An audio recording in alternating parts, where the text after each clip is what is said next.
your man. Stop, be respectful to Zore. Castaya and be something to it. Are you mad? Are you alright? Mute that guy. Mute him. It's my turn. Are you mad? Mute that boy right now. Amari, hold on. Mute that son of a bitch. No. No. Pansa, no, you don't say. No, this is not good. You see, this what I think I've said, why do you people want me to be making commentary, editorial commentary on this? This is your chance to speak.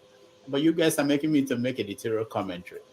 Why do we think hold on, Pansa, hold on. I'll call you when I'm done. Hold on. Everybody hold on. Why do all of us think that we are that important? Anybody, whoever you are. Why is this? Do you think this election will? I've seen the world. I don't know where you live. I don't know how you study history. I've seen the world. Nothing. This is not the end. This is not the end. We can't allow people to come here and talk this way. It's not good. You can make your point and quietly, and people will get your point. You understand? Nobody. No, not yet. I'm not. So you can see, we do have the raucous, the debate sometimes where that people don't want to have. We've had Biafra debate, and this one, people are telling us, don't talk about it. That is scary for a society. That is really scary when you say don't talk about something that has to do with something so important to our actual survival. Desirability is literally woven into evolution itself. It's not even part of politics. It's not part of anything. This is a divine quality that's woven into our survival. The reason why we are here is because somebody desired our parents and had our parents. That you go back the same thing. When you concede that, it's an evolutionary disadvantage. If you tell somebody that when even color can determine whether something survives in this world, you might not notice it because it's just one individual. You are looking at it as an individual, but as a group, the damaging effect it has is very, very significant. Because in this world, it's about efficiency.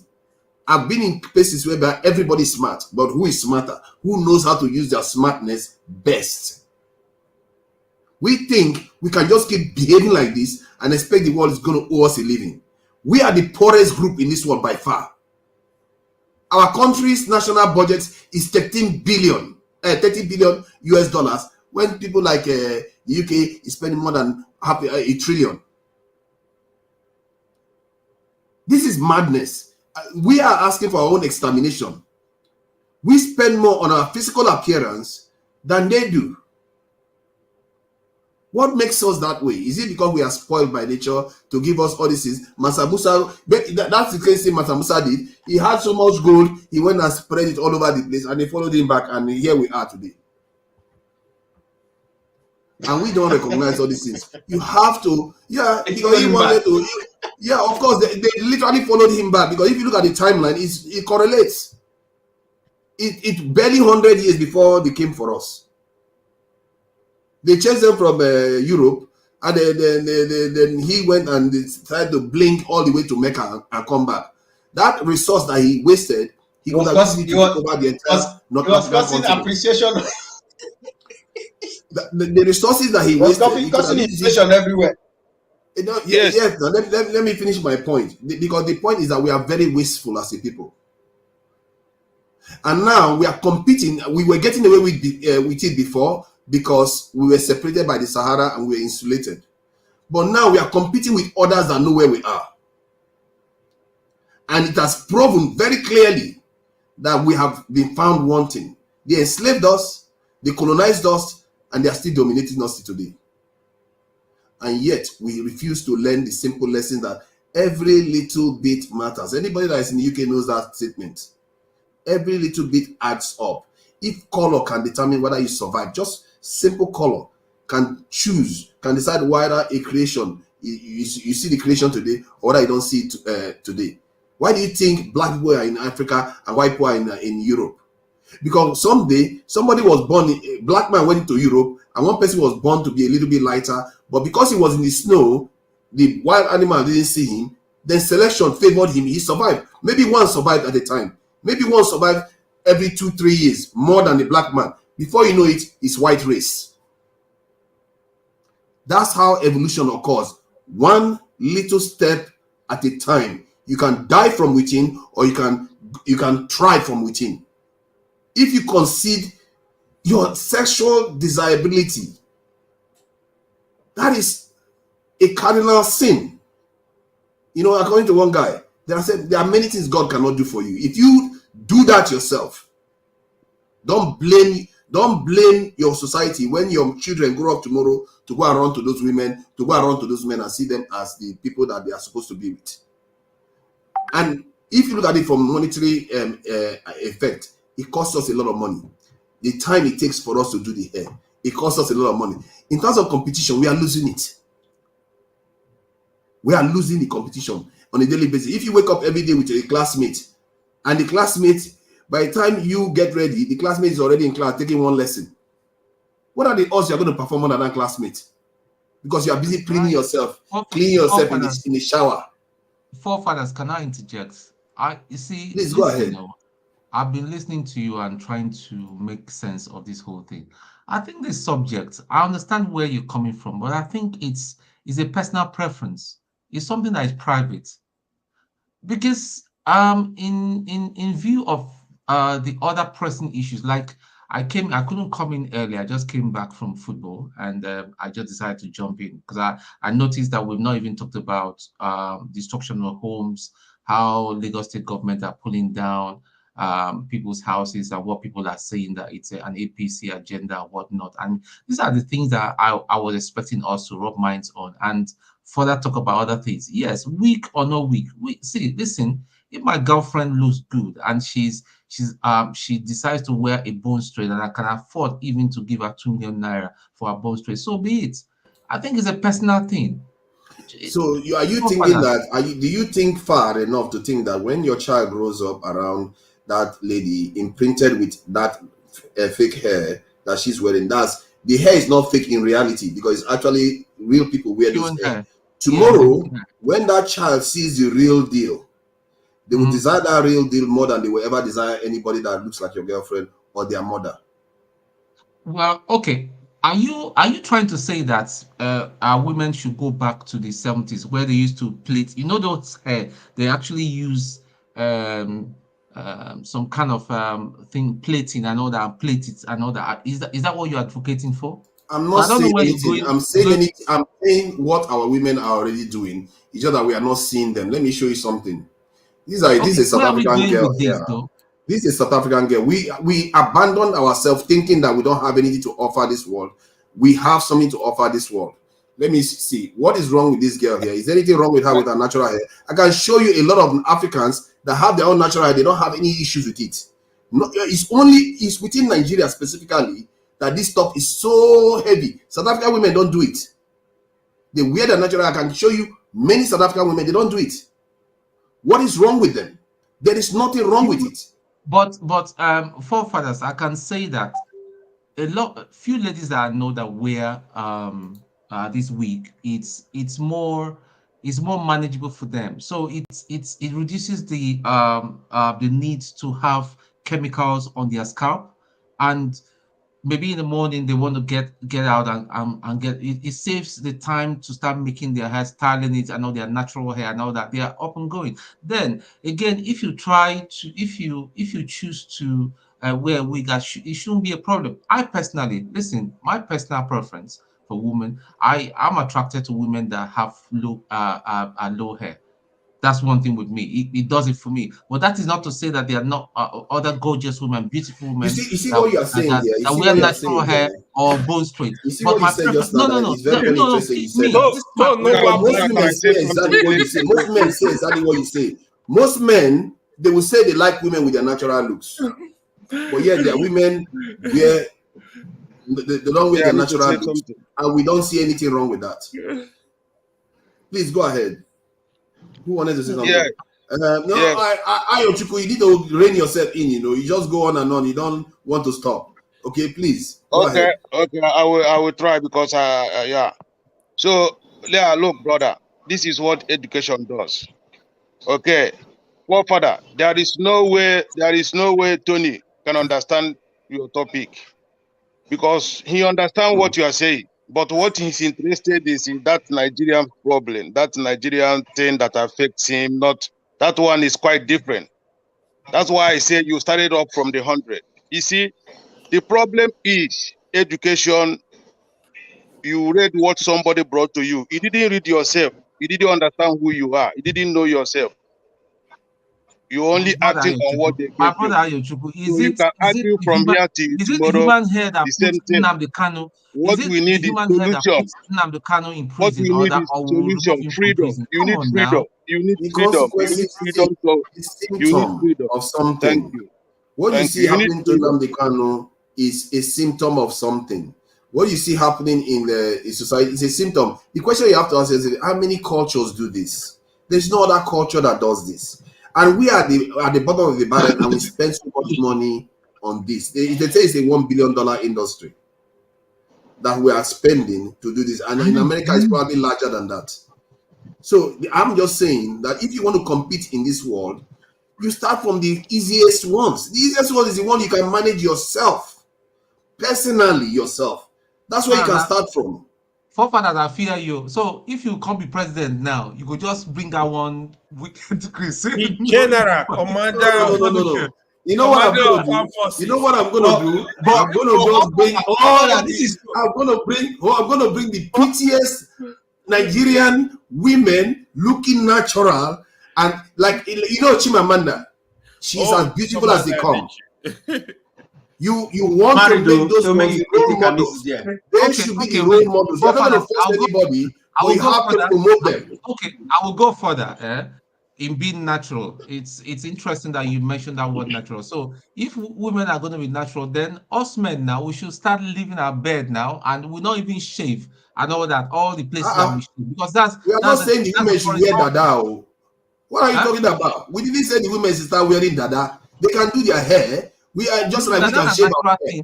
That's a natural thing. Remember, I was born in Dada, so you are going the other extreme. Or you know, they comb their hair now. Off my Dada, I should have been carrying it now.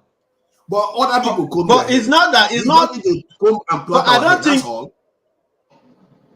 Oh, Father, but I don't think the Western ways are should be entirely rejected. I mean, like look for instance now, Mr. Tony, you are putting on eyeglasses. You know, it's not everything that is totally. Not, okay, I think you are right there. Zero. Let me just differentiate something. Yeah, something that has to do with technology has nothing. That's not what we're talking about here. I'm talking about something that has to do with your physical look. That anybody that. So you think your hair doesn't have to do with technology? Pardon? So you think your hair doesn't have to do with technology? Can you shave your hair with scissors? No, it's different. I'm talking about something that grows within you. That is part of you. Forefather. Yeah, righteous man, welcome. Thank you for joining us, righteous man. Ancestor, I've been here. You just came in. What do you mean you've been here? You just came in barely a minute ago. But Tony is saying that I'm going to have. He's hitting the ground running now. I'm not asking the women to wear that. I'm saying Chimamanda is a perfect woman. Like you want to encourage those ones instead of the ones that are going about wearing this thing with people's hair. Forefather. Yes. I will advise you leave the Western world and come back to Nigeria here and become a traditional ruler in your village. Then you will. If somebody makes me a chief now, I'll consider it. When you become a traditional ruler in your village, you will prescribe for them the kind of hair they should wear. This is a modern world. I will encourage. I'm not prescribing. You will encourage. What but if you become a dictator, affect the Nigerian issue? See, how does it affect the hair products?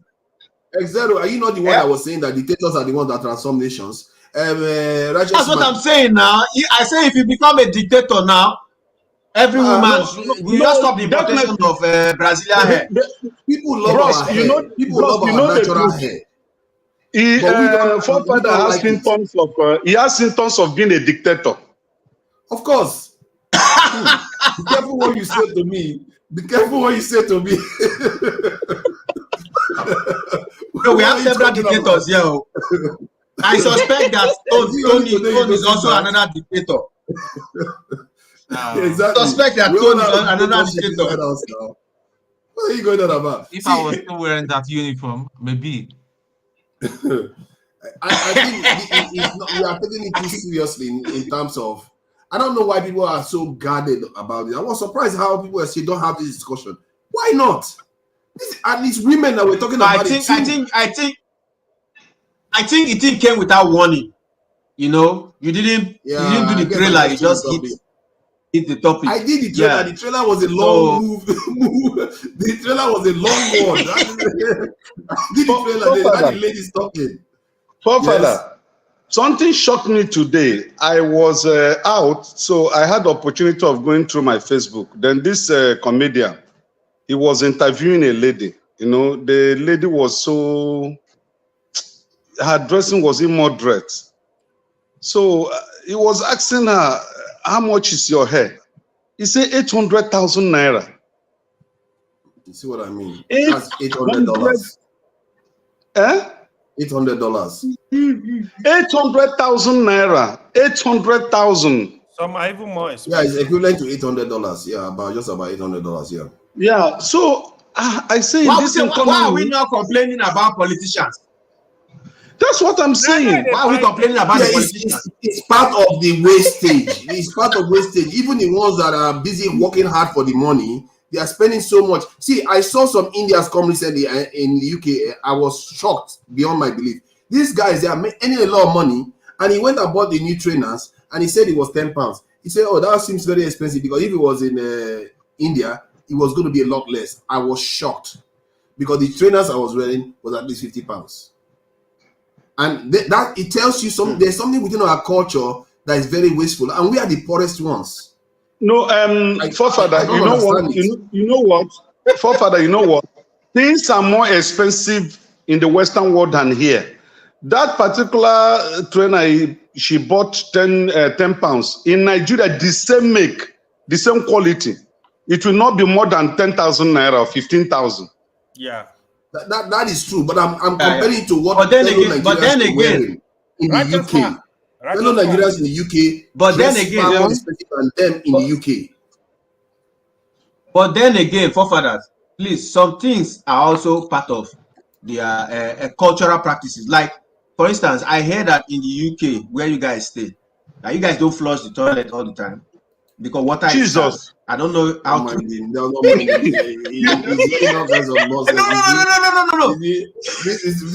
trying to get the fact. You mean nonsense. They say water is very expensive in the UK. Is that true? No. They don't flush toilet. Nonsense. They don't flush toilet. They don't flush. That's what I mean. Oh my God. They say don't mind them. Look at Caraccious man. Oh my God. Don't believe that nonsense, though. They do flush toilet. The stuff is that. Father, you're lying. You're lying. You're lying, Father. Somebody who's living there is telling me this one. Igbo people don't wash as regularly as Nigerians. That is true. Igbo, they don't wash as regularly as Nigerians. They can wash one. Yes, because the water is expensive. No, they wash toilet. Stop going on about toilet. I'm talking about washing themselves, bathing. Stop going on about toilet. They don't. You better come back. We have too much of water in Nigeria. We are wasting it. Come back. What I'm saying now. We have 141,000 Nigerians in the UK this year. You are saying this thing. They don't wash as regularly. No. The toilet one is a lie. They flush their toilet. No. The toilet is very, very clean. Don't mess with the people on that one. Their houses are clean too. Their personal washing. Okay. Individually, they don't wash as regularly as Nigerians. Nigerians, you can say the Nigerian woman wash in the morning and in the evening.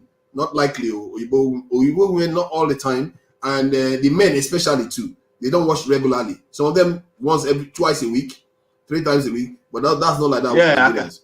Nigerians wash every day. You see what I mean? So they believe there's a bacteria in the body that. Nigeria can be exporting water to England. They have water. They are surrounded by water. I don't know why Father is denying. I don't know why Fofana is denying. Water is England is expensive in like the an UK. island now. England is like an island. Yeah, it's an island. They have water. So they flush toilets. So whoever told you that stuff is talking nonsense. There is complete talking total Are you nonsense. sure? Okay. Yes, I'm very This sure. thing will make global news tomorrow. This thing will make global news. I said there's what water is expensive in UK. Water is expensive there. That's truth. That's truth. Some of them. Water is. I mean, I've heard so many about energy is costly. Exactly. So, and then yes, I heard that. They manage a lot. I've seen how. No, I'm not in the UK. I'm in Scandinavia. Here, water is free. Water, we can use water as we like. But I heard how you guys are suffering. Exactly. But these British people, why are they waiting? They make them the bagana. They don't even get water. The economy is bad now. The economy is biting hard. Excuse me, guys. They have water. You guys are just gaslighting now. Forefathers. Yeah. I don't believe today. From fiber optics to Wix, from Wix to water now. No, we're going to go back to the Wix. So we're going to go back to the Wix. We're going to Wix. Don't worry. We're going to go back. Don't worry. We're just teasing UK for the time being. Which country are you in? Zero. I think Zero is in the US. Forefathers, I want to ask you a question. I mean, yes. Did you hear Professor Bolaji Akinyele, the interview this week? About what? On Arise. About what? About the Nigerian situation. The situation of the nation. Did you hear what he said?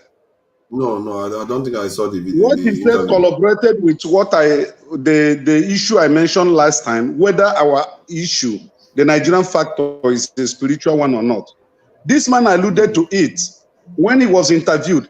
He said personally he feels that God is punishing Nigeria. For what? That is for what? The kind of judicial pronouncements that are going on in Nigeria, that is not something is wrong. That he believes that other countries have left us behind. Then, if that has happened, it means God is punishing Nigeria. You can Google it, you will see. Go to YouTube. The punishment of God will heap on Nigeria is for the nonsense that we are doing already. It has nothing to do with spiritual. It may be part of this forefather is campaigning.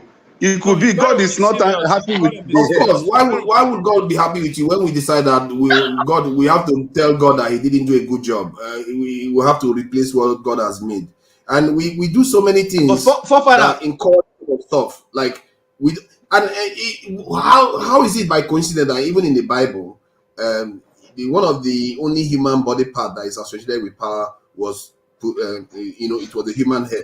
And from what the scientists found out, the black hair is designed to absorb heat and also let heat out. That is some crazy invention because it allows heat to leave the body while also blocking heat from getting to the brain. And that is why it was created. It was designed like that. And we just decided that, you know what? Let's go with the other. So with that explanation now.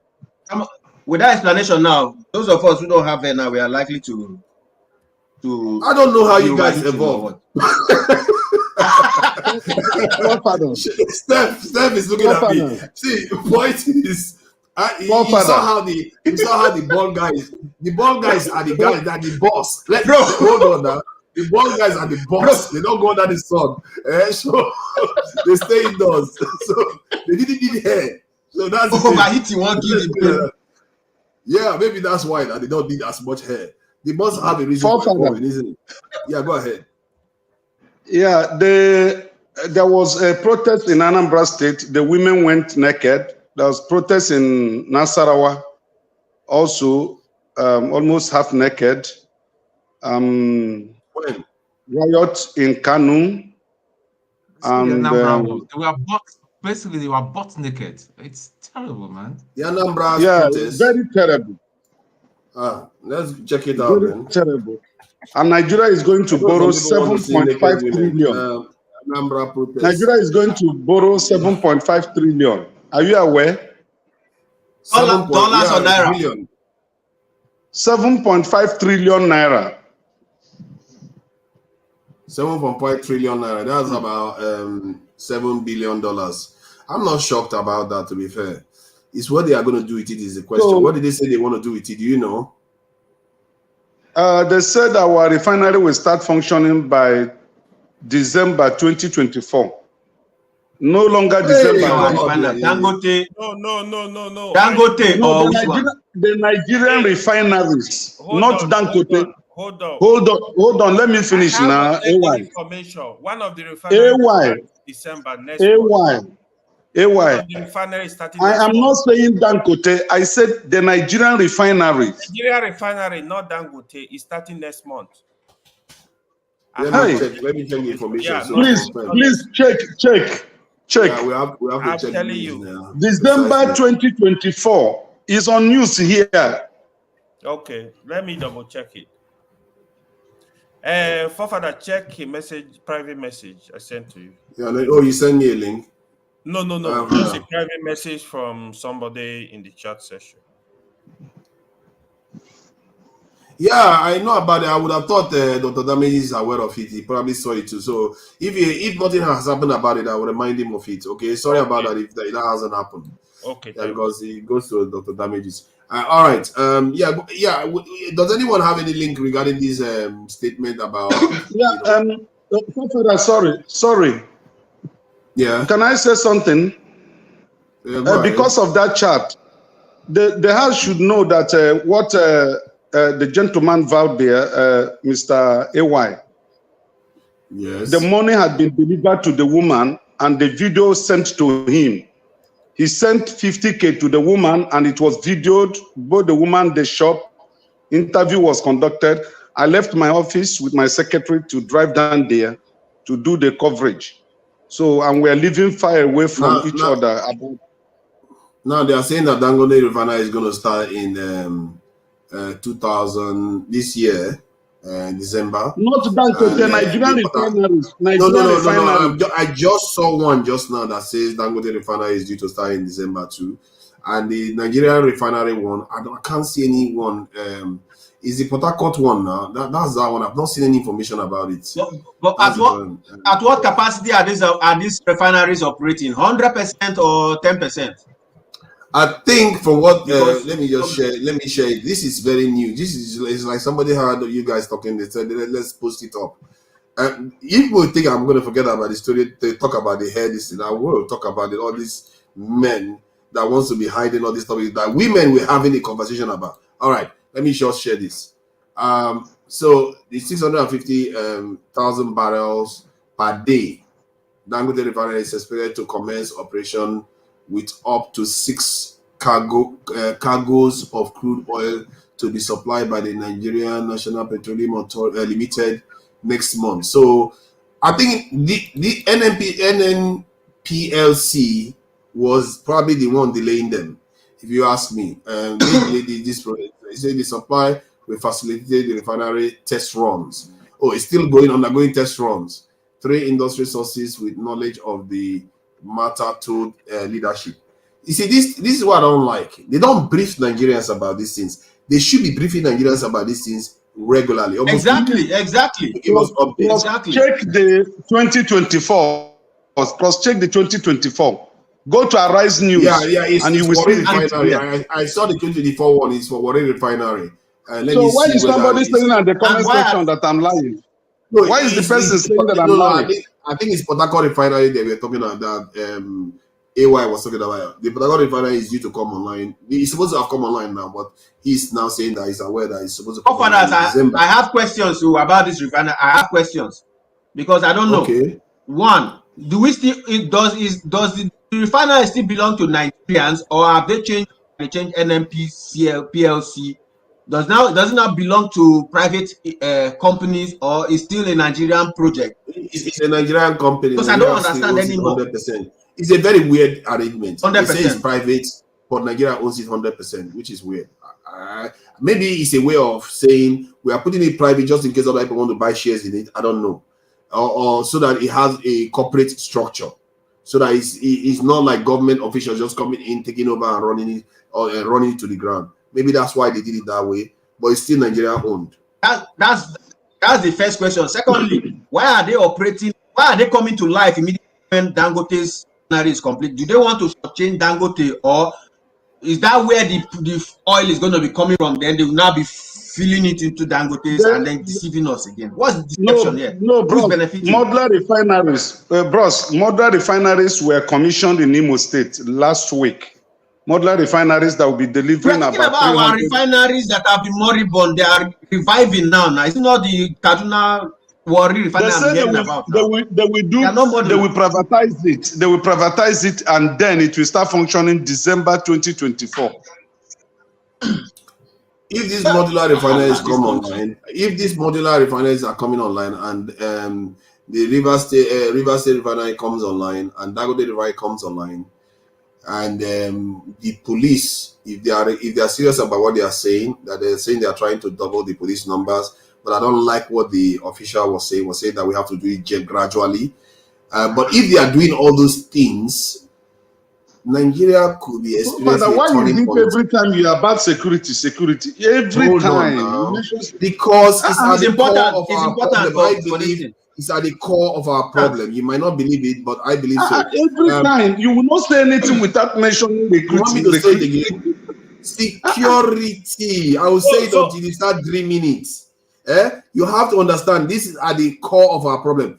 So the reason why I'm saying that is that if this government does some of all these things, Dangote refinery comes online, Port Harcourt refinery comes online, police number is doubled. Even Boa refinery, you might start seeing a turning point in Nigeria if they don't screw it up monumentally. If they don't screw it up monumentally. Boa refinery is coming online next year. End of the year. So many things are on stream. And the truth is, it's not them that did it. It's not this government. Most of all these were done. What the foundation was laid before they got into office. So everything this government has physically done has damaged the economy. Let's not make a mistake about that. Everything they physically have done has damaged the economy. Apart from maybe if they actually recruit those police officers, because we are talking about they moved 300,000 forward. If those 300,000 you go and employ maybe even half of them, I think that's a massive shift, because Buhari towards his term they took on only 20,000. 20,000. They spent 8 years arguing amongst themselves. So we'll see, and it's just good to just watch and see. I'm not just going to say overnight that I don't believe anything that is happening, but I'm very skeptical of this government. Whatever anything they say they're going to do, I'm very skeptical. Until I see the final is working. Do you know the happiest people on earth? Oh goodness! Don't tell me it's Nigerians. I am not. The report is not coming from me. That was a long time ago. It was one survey. Every other survey has shown that we are. We are very disillusioned. They said the happiest. It's Finland now. It's Finland. They say no, Denmark. That Denmark I saw. This our region. This our region. Yeah, this our region. But we are not. We the foreigners, we are not happy anymore because they are changing laws every day. They don't want more foreigners to come. Now the bad governance in Nigeria it has affected every part of this life. In football now, Nigeria is doing very bad.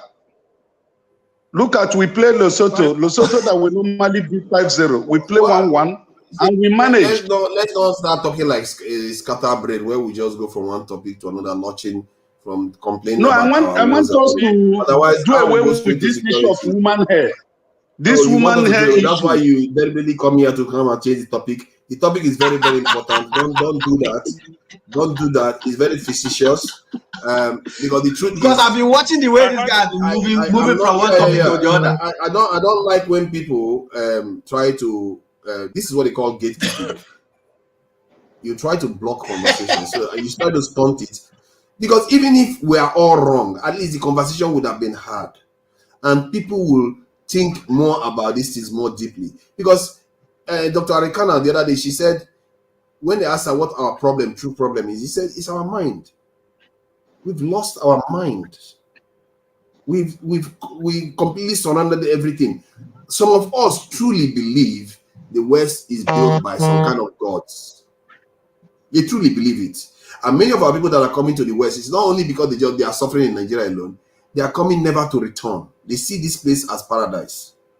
They see this place, their women as the people that they are coming to marry, and they are not going to marry Nigerian women. That is part of it. I tell that. Speaking about this thing, when you started your education, please, who decided your classes, those educations, those subjects, and those topics, and everything in that Nigerian education, as you went from primary to secondary to, is any part of this education decided by your father? But do you know that the hair? No, I want you to answer me. If you eliminate hair, it will affect millions of Nigerians, because it's another business that booms in Nigeria. This hairdresser of a thing. So banditry is a good business. So example, hold on. Banditry is a good business because it's making a lot of money. Is that it?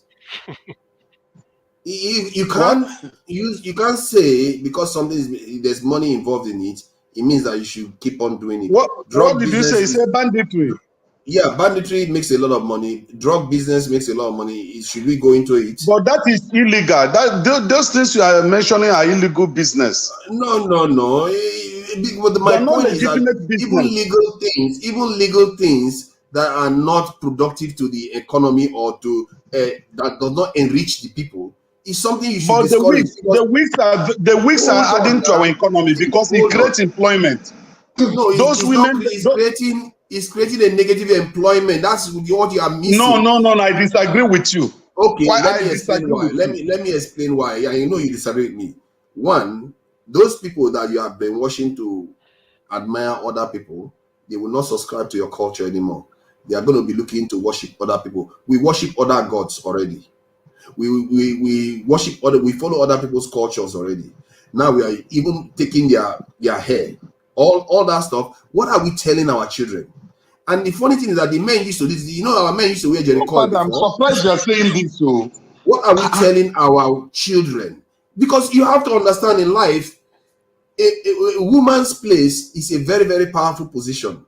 They raise the children, and when a child is growing up, they imprint on the parents.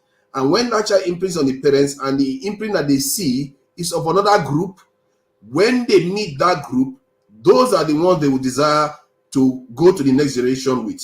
They are not going to decide on you. Even in Italy, you know, there was this theory that they said that they were making prostitutes wear blonde hair because the prostitutes were associated with the barbarians of the north. Because the Italians are brunette, so they had a kind of black-brown hair. So they were making the prostitutes wear blonde hair. Over time, even the women of the elite started desiring that because it's associated with sexuality and all the rest. Before you know it, their whole nation started desiring blonde hair because they didn't know what they were implanting into their system.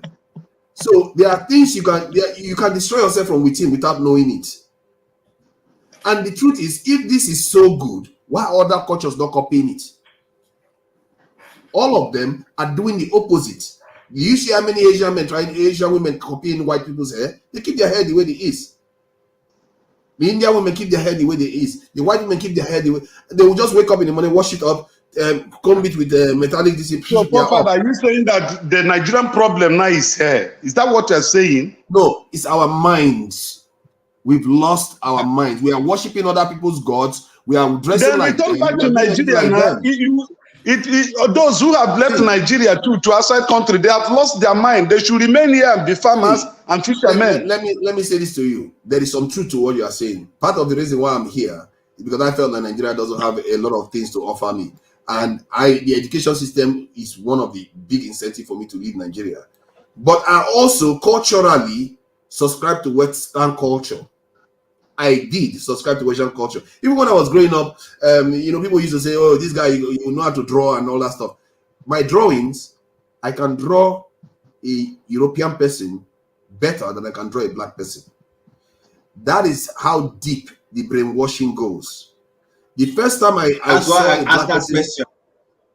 Hold on, now let me explain now. The first time I saw a black person and that completely turned my head around from this mentality we had in Nigeria was when I went to Ghana and I saw these people were even blacker than black. And if you see, some people were so black that they started radiating.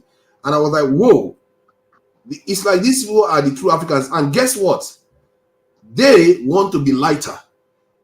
And I said, that is wrong. You are, from what I observed, I felt they were beautiful the way they are. They were original, while we were busy bleaching like crazy during that time. So if you look at, I even saw a video where a black Nilotic lady in Asia, an Asian woman met her. Unfortunately, there is no woman in this platform now to hear what they're saying.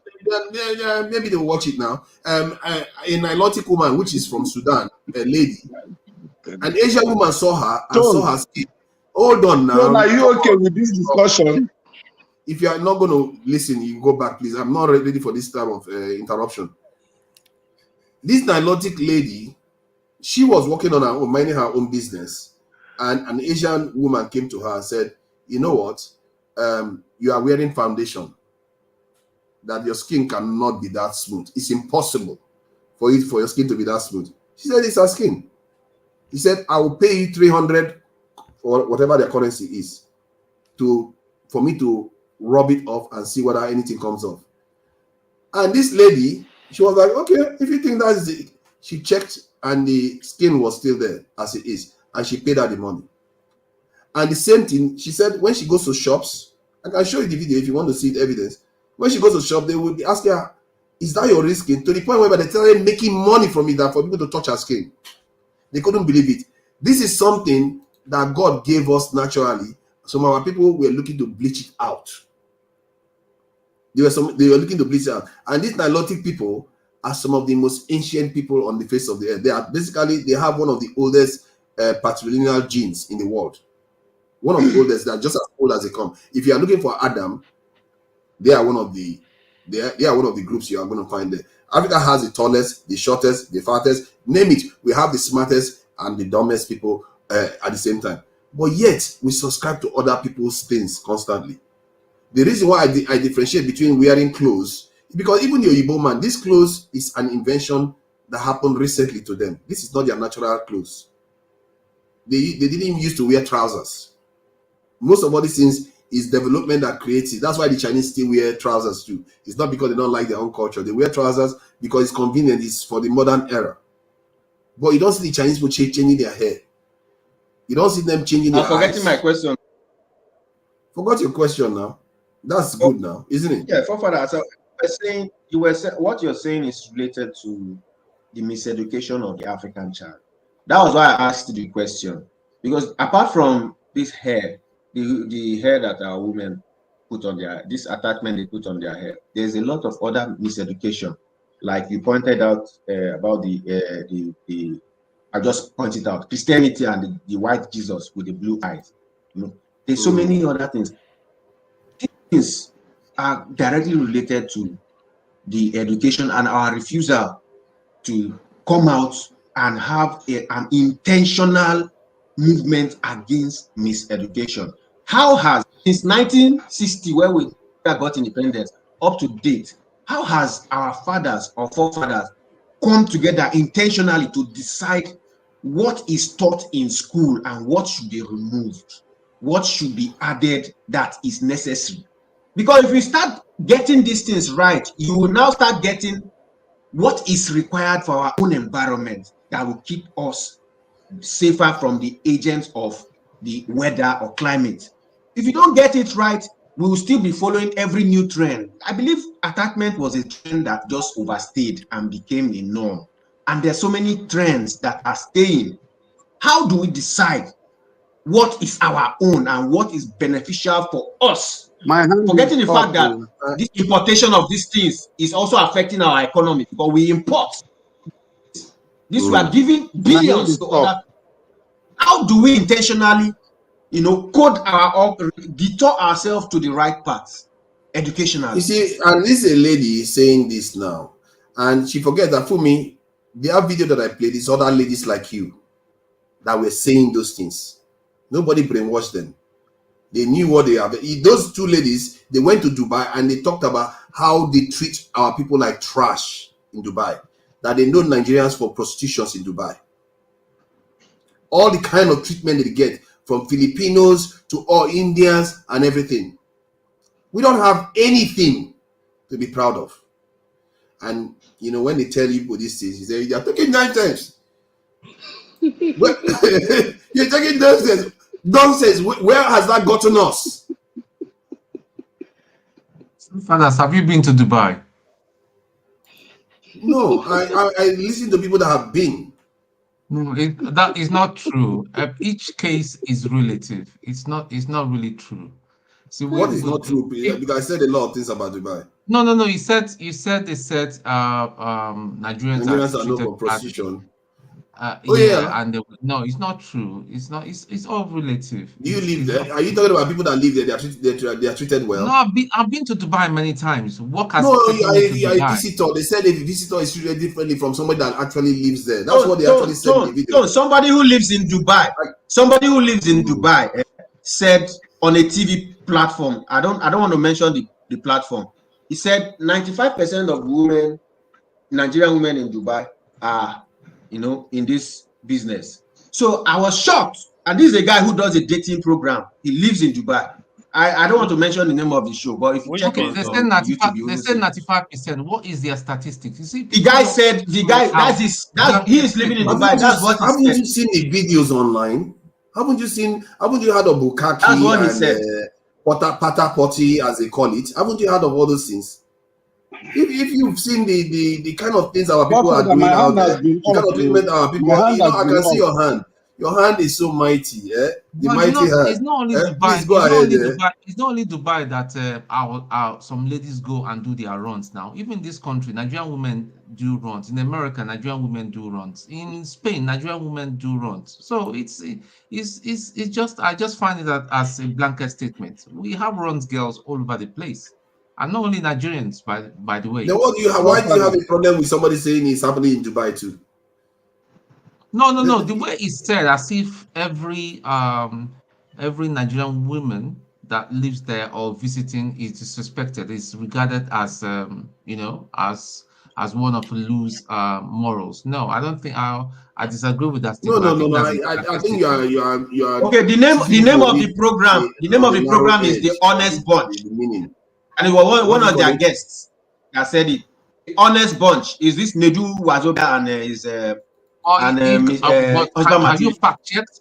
There are many videos out there that can share it. There are a lot of facts out there that they will present as being true, but when you fact check, you find out there's some holes in it. Father, let's discuss this. I'm just saying it. Father, we know. Father, if you read the book of is it 2 Corinthians, it talks about the hair of a woman is her beauty and glory. The hair of a woman. Now, if I have a daughter, I will encourage her to put on wigs. In fact, I will go to market and buy the best for her. The women need to look pretty. Why are you using? Hold on. Why are you using? Oh my God! Your ancestors did not use comb to comb hair. I mean you, forefather. Are you Dada? I just all those your side chick. How much did they buy for them? They said they are quite expensive. How much they sell in Nigeria? Which one? I'm sure you are buying for some babes now. I said if I have a daughter and she needs hair, I will go to market and buy hair for her. So you don't buy for your side chick? Forget about daughter. What about side chicks? Why would you be encouraging such a culture? I wouldn't encourage it. I'm not going to encourage my own woman to go and start buying. Don't be a dictator. It's not a dictator. I'm not going to encourage it. That is what I'm saying. I'm not going to tell her what to do, but I won't encourage it. You can't just keep encouraging things that are not beneficial to your group. Because what are you saying? That the hair of a woman is not beneficial?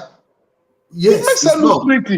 Her natural hair makes her look pretty. But you are saying you're which going to natural hair? Most blacks don't have long hair. Most blacks don't have long enough hair. It's long hair. But it's long hair. But it's long hair ideal. Must a woman have a long hair? But how does the hair affect the Nigerian economy? I want to know what who does this thing. Who does this thing? Now who does this thing? Is the women hair not the problem of Nigeria? Okay. Righteous man, the comment section are asking you whether you have side chick. Don't mind me. Probably has side chick. Now, that's why he's going to bribe them. Righteous man will not have hip too. It's only one.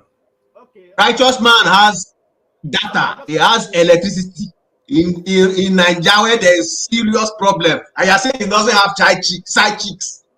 Sorry, I'm just coming in, but righteous man. that is in the show that Africa doesn't have a long hair. Let me give you a live example. No, I said most blacks. I mean Nigeria, not Africa. Africa. Let me give you an example that in Nigeria there. One of the things that make us not have long hair, because there's the culture that if you born a child, you must barb the hair, you must cut the hair at an early stage. They say that they have to cut the hair that child was born with. They start growing hair again. That's one of the culture that's preventing that. I used to have a childhood friend, right? When she was young, her hair was very long. You understand me? So I don't know what happened. Me, I used to like women who have long hair. You know, I used to prefer who have long hair, not natural long hair. Then your ex, in other words. What? You know that KJ last week was talking about those people that goes for a small baby. KJ was mentioning small babies. No, we were age mates. This year we all grew up together. We are growing up together. I don't even know how it doesn't freak all these men out there. Somebody just comes into the house, takes their head off, and then so we are. You don't look freaky out. What's wrong with you people? Heavy turn off. Wait now. They don't remove the wig. Let the hair and put it on by the side of the bed. And you think that is okay. What is wrong with you people? After a while, they encourage the behavior. Did you know that the hair never got to how it used to be before? Forefather, what about the scratching? I beg, forefather, this issue of side chick, I beg, address it, please. Address this issue of forefathers are putting it to you. Do you have a side chick? You brought it up. I have not disclosed anything. Look at the comment section now. Righteous man, side chick. I beg, address this issue right now. Right now. Address it. You said you buy big hair for somebody. So you started for his side chick. This says something. Forefather.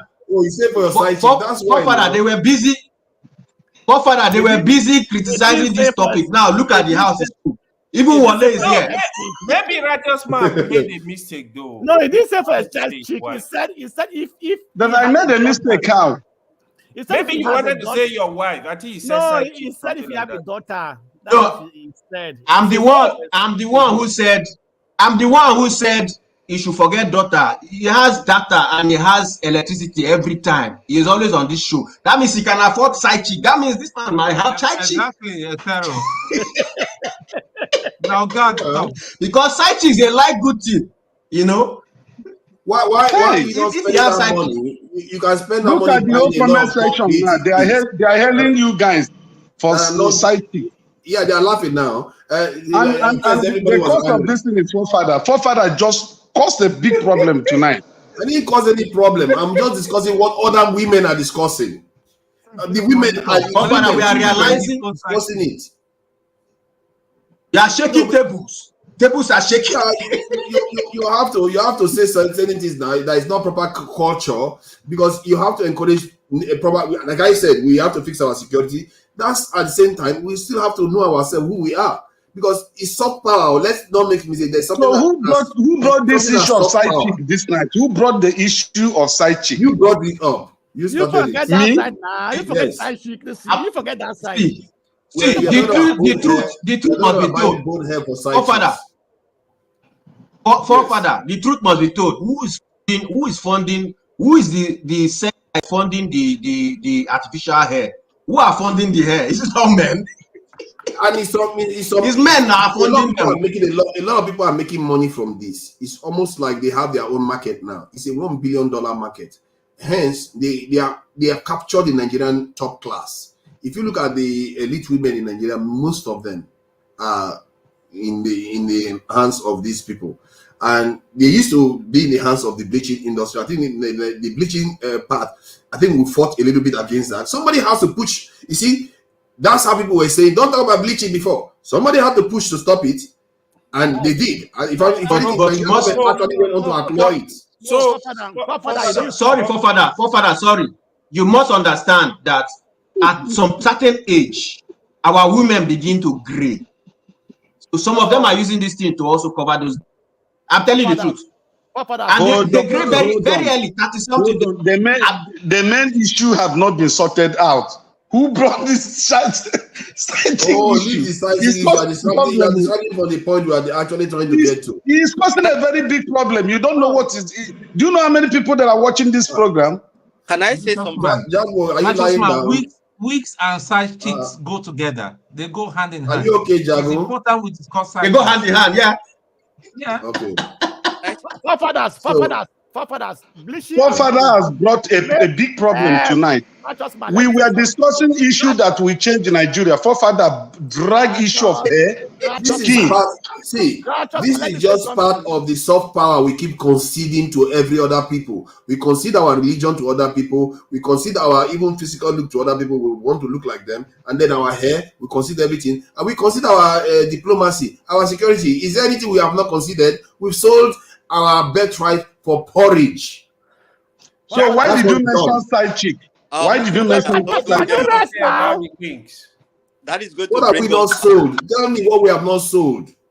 So Nigeria just ended up in just 1 year. Go ahead, please. Forefather, but those guys who are against this topic, are they saying that wigs add beauty to our women? They are not saying that. For righteous man. Be afraid. We should add beauty. We should add beauty to our women, to our daughters, to our women. They are already beautiful with their hair, with their natural. No. There are many of them that doesn't have a good hair. So we should add beauty to the hair. Not a good hair. So many. That time, good hair. They have good hair. Their hair that God gave them is good. The problem is that we don't like it. Other people like it. But do you Forefather, you will be a dictator in your house. So. What are you trying to do? I don't say they deal with. I'm just explaining to you because this is why I come across that way. Because I know it's important. They have even these the are Bible important. Don't take them as a joke. They are actually important. Wait, even the Bible you quoted, the Bible is quoted. Pastor Blackstone is here. Wait. Too. When the Bible is quoted, said that hair is the beauty. The Bible don't say artificial hair. It said your hair. It said women should not cut their hair. That's what it said. It said go and put artificial hair on top of it. That's so you're in support of it? Of what? Of not buying wigs and other hair. It is individual. It is in the individual choice. You understand me? Do you think it should not be encouraged then? You can't stop them, but you should not promote it. For me. Why won't we promote it? That's an industry on its own. It's bringing income. It's creating employment. A righteous man is bringing income, but it's also draining us of dollars. How? Yes. I did not pay with dollars. They are importing it. No. You guys are misunderstanding this issue. Let me tell you. My friends in Germany comes to Lagos here to buy wig. That one that is written express listing now. Listing. When they buy it 1,000 naira here or 1,500, when they go to Germany, they will sell it about €50. It's a question. It's a question. You buy wig, you sell wig, I mean. No, Father, wait. Does Nigerian manufacturer know they came to buy those attachments? Do they come to manufacture? Do Nigerian manufacture it? Is it manufactured? Yeah, Indian company, they have opened one Nnewi man, one Anambra man, he has opened one industry here that produces hair. Fathers, there are two things. There are attachments, there are human hair. We are talking about the human hair. The video will talk about human hair. All of them join. All of them join. So that is it. Are they being manufactured in Nigeria? That is the question. Yes, we have some companies that manufactures them here. How many companies? Charity begins at home. The motors you are using here, are you manufacturing them here? It's a question. I told you the cars Nigerians are using in Nigeria, are they manufactured in Nigeria? Those things also drain on Nigerian currency. It's a part of it. That is not our problem. The woman hair is not our problem. I'm not saying it's our problem. I'm not saying that. That I said it's an individual choice. It's an individual choice. You understand me? So I don't know whether somebody provoked. Maybe a lady provoked forefather today. No. And forefather picked on the wig of that lady. What is wrong with this hair, please? Tell us what's wrong with this hair. What's his name? Righteous man. What's wrong with that hair there? This is a wig. This is a wig. The hair. What's wrong with that? That's a natural hair. That's a South African. This is a wig. Forget that story. It's not a wig. South Africa don't wear wig like this. They wear. That is a wig. No, they do wear, but they wear. Okay, I don't know. Actually, you can't be sure. This is a wig. Because it's easy for you to say, oh, that's not what we want to see. Hold on. Let me remember that one. All these men listening to all this, watching all these women backside. That's not what we put it on for. We wanted to check the hair. You know what? The righteous man is just looking and looking and looking. But the point is that the hair, she doesn't have to apologize for her hair. Our hair is fine. Scientifically, it's been proven. It's a marvel of evolution. Anyway, forefathers. It's a marvel of evolution. Everybody has a choice. Everybody has to decide what type of hair they want to use. But you want to encourage fake hair? One thing I want to clear also, what you said is strong. What you said is strong. What you said, the bleaching have gone down in Nigeria. No. The bleaching have taken a new dimension. They now do their bleaching. They now do their bleaching in the spa when they go to spa. The NAFDAC have come out. NAFDAC have come to say that most of the things they use to rub there in spa contain bleaching chemicals. That is why they don't call it bleaching again. Okay, they have improved the name. They have changed another two Niabi. They call it organic creams. Organic. Creams, but it contains bleaching chemicals. So yes, that one is a killer. It's killing people here now. That came out and made the statement. That is quite an interesting revelation, though. The Blackstone. You see the difference. Wale, I wanted to hear what Wale would say. Yeah, I think he's going to come in. Let Wale speak now. Okay. Are you going to shut me up now? Wale, hold on. He's not the moderator, by the way. The Blackstone. What you said about the spas is interesting because, but what he also means is that it's only the people that have the money that can go and do it. Most poor people are not going to just go to the shop and buy cream now and bleach themselves. They go to spa. Most of the young ones, they get money from their boyfriends now. And I made they sponsor all these things. I leave that story. Yeah. Our men, they too are just as bad. Other men don't do this sort of thing, but it's okay. Okay. For the other first, let me tell you why it started. The Nollywood also contributed to our guest bleaching. When Nollywood started, when they're having poor cameras, bad cameras, they would tell that if you are dark, your face will not be bright when you are shooting your movies. So they were preferring, they prefer to take fair girls who are fair in complexion. That's crazy. That's an excuse. Yes, that's how this bleaching issue actually came. Let me say, just oh my God! Well, the guests that we're not going to go and be bleaching and say they are fed. Go to Sudan. Let's face it. We know why they love it. They love Europeans. They see them as gods. Let's face it. Go and see black. Yeah. If you go to that Sudan, you see that. I show some of the Nilotics out there. They are literally walking gods on earth, and they may actually be the very Adams that was created. Let's hear from Mr. They are one of the oldest. Why are people trying to moderate here now? All these strong-head people, they want to come here and start moderating. Because they are annoyed when I brought you are the one that said we should not have the topic. Now you are smiling. Let's only talk about the topic you didn't want to talk about.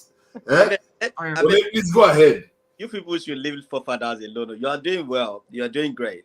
And I think when we have a topic like this, it kind of kick into our instinct. It makes us think deeper. Where do we get it wrong? Who are we? Where are we coming from? Where are we going? And there's no topic that is not a topic.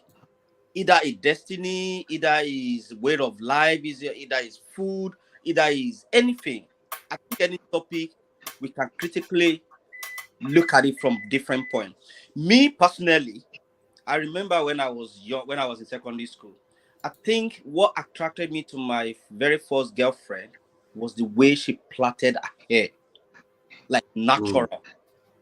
Honestly, and ever since then, I always think this is black beauty. And when you look at others that wear all these wigs around them, they just, when they take everything off, you don't really know who they are because everything is aging. You know, they do eyelashes, do everything. To the point that some men will even go to club. They will bring old mama of 75-year-old old woman home. When she remove everything, I was like, what? So when artificial beauty. Sorry? Artificial beauty. Artificial beauty. So where did we get it? And I could remember living when my grandma was alive. Honestly, we have beauty. And I lived in the barracks, Odogo barracks in your state. You know, you have all different people from all over the country, barracks. And then I remember my dad used to have this very close friend who was an Igbo man, and all his daughters, with natural beauty. There's no way you're not going to appreciate black beauty. And to me, I always feel like when we were young, all these maybe men or women that are bleaching, you always look then like what inferiority complex, let me put it that way. Because they want to look like something that will make them feel among. But it got to a point where that is not even helping them, because when they start getting old, now you can see the skin wrinkled and it's not even good anymore. But black is beauty. You know what the Oyinbo call it here? Black don't crack. Yeah, they say that. We don't crack. So at what point, when we apply all these chemicals to make us, to our women, to make them look more lighter, is there something wrong with the mentality that they don't really appreciate themselves being black, being who they are, and they want to look like a fair complexion or someone, but still, does it make them who they are? But when you see someone like have you seen the Fulani black ladies? Oh, I tell you, no, that Fulani is even far. What is this? What's her name? How can our name skip my head? The things fall apart, man. What is Chinua Achebe. Chimamanda. See that lady, it makes me proud of. Yeah, she's one of the most beautiful women. Herself, and there's no way, there's nothing you can say. No matter how you look like, maybe either complexion, you wear wig, you can't beat her. And this is Miriam Babangida too was a natural beauty too. Miriam Babangida. Look at Okonjo-Iweala. Anywhere, this is someone who is whining and dining with the world trade and everything. You will see that agili. And at what point is that not a role model for our women? I want to look like somebody who, me personally, I don't appreciate girls that do over packaging. I just see them like my language, Olosho. And you know what, Wole? When I saw this show, and these ladies, they were talking about in Nigerian TV channel, they were talking about this hair stuff, and most of them there, I think all of them even, said when they met their husband, they didn't have it on. I don't know how they. And then one of them went on to explain why she decided to start wearing it was because her husband was watching the Kardashian show. So from there, because her husband was watching it, she felt like because her husband likes it, so she needs to do that too. Like what just happened to you is not that your husband is doing that. You have just been brainwashed by Western channel. That is no, you don't understand it. Maybe the husband is looking at other girls outside who are putting on wig. So it was for her to keep her husband attractive, to keep herself attracted to her husband. Then maybe you shouldn't be watching those sort of programs. Maybe you shouldn't be indulging those sort of programs that make your women, because that husband, if he has access to the real woman, he's gonna go. You see all these skit makers in Nigeria. There was one this very funny. I can't remember his name. They interview them and say, why men like to look at women who are naked and wear all these scandalous dresses? And she said, please don't tell them to stop. I say, and the lady asked him why. He said, if they stop, how are we going to see something to watch?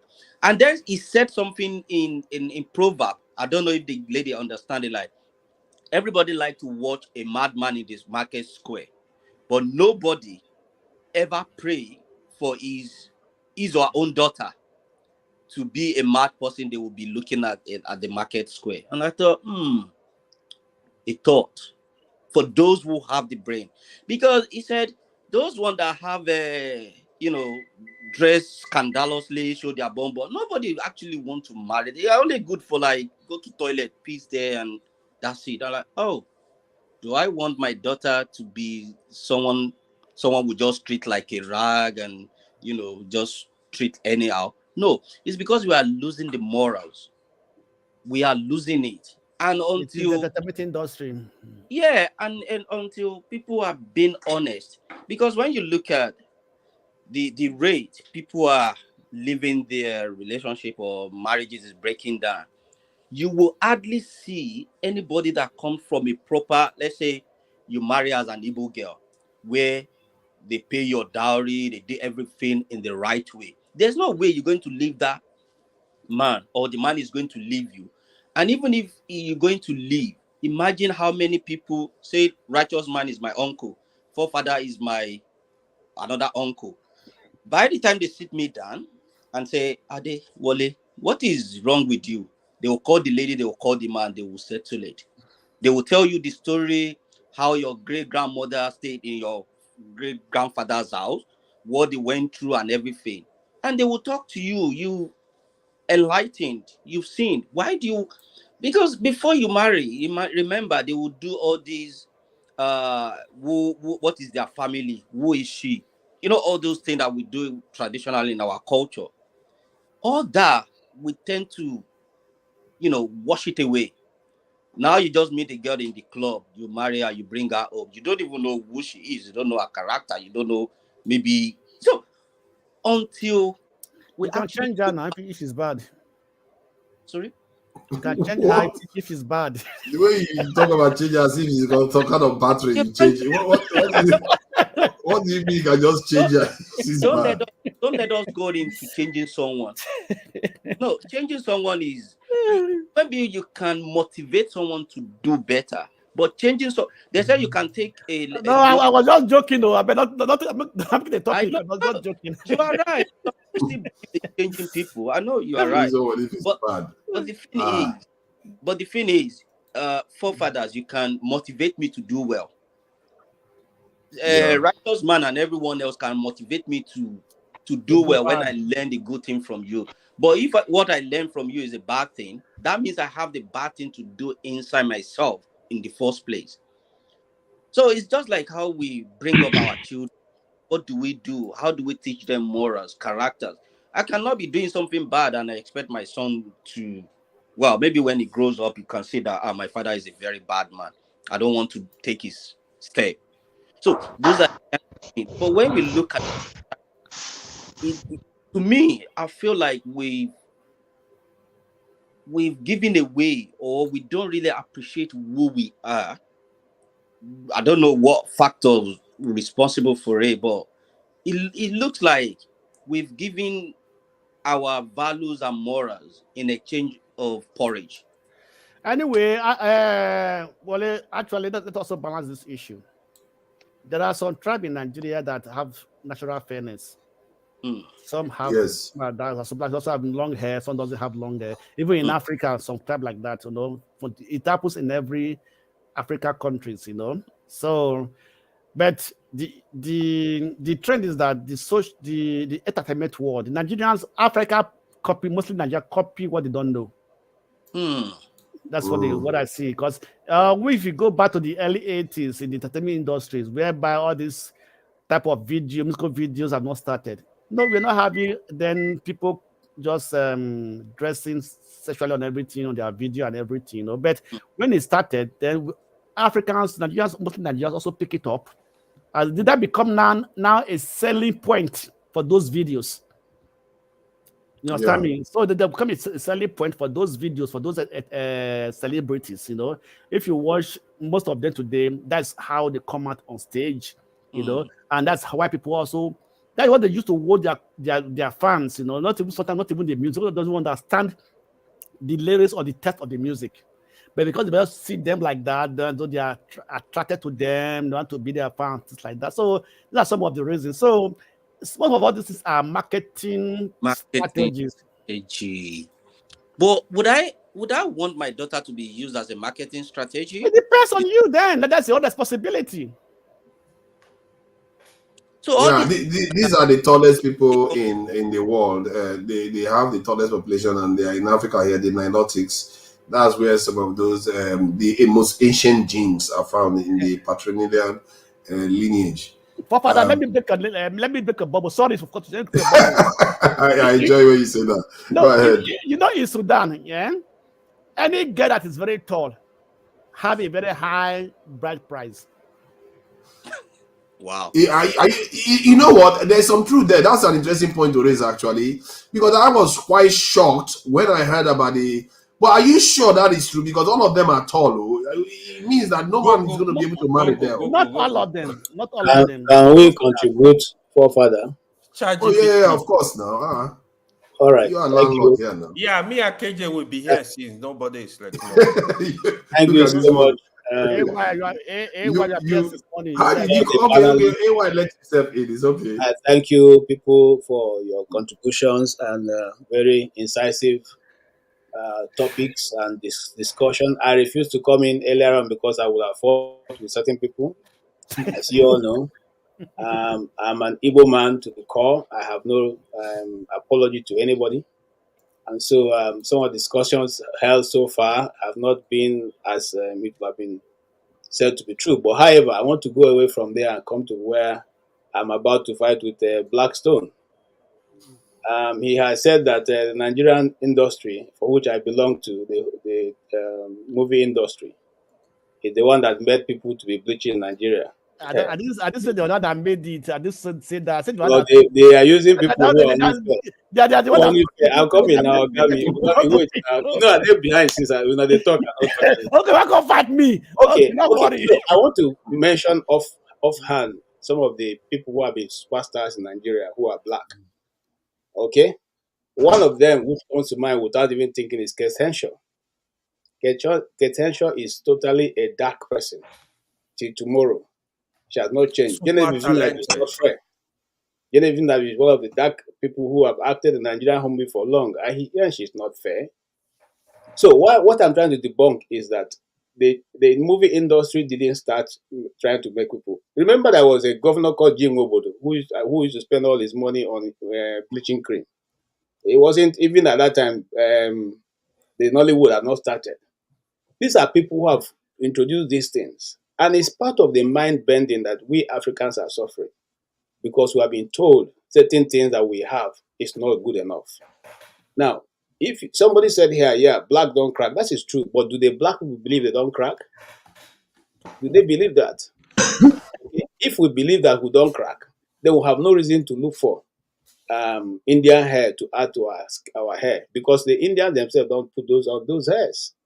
Who have the Chinese that they make those hairs do not wear it. We our people will wear it. If we believe that black don't crack, they will not be looking for figure 8, as Iboma will ascribe as being the quality of being a beautiful woman, because there are some certain tribes in Africa that will never be figure 8. I mean, people in Southern Africa, for instance. Leave that area. Leave that area. Leave that area. You can never. Why you started again? You started to leave that area. What is this figure 18 you are going on about? And why are you saying women in South Africa don't have figure 8? Where did that one come from again? I'm coming, oh boy. You see, that's the problem. When people bring contrary opinion to you, what you believe, you don't want to hear them, but you will be here shouting all this while people listen to you. You don't have monopoly of knowledge, do you? If that's the truth, then listen to other people also.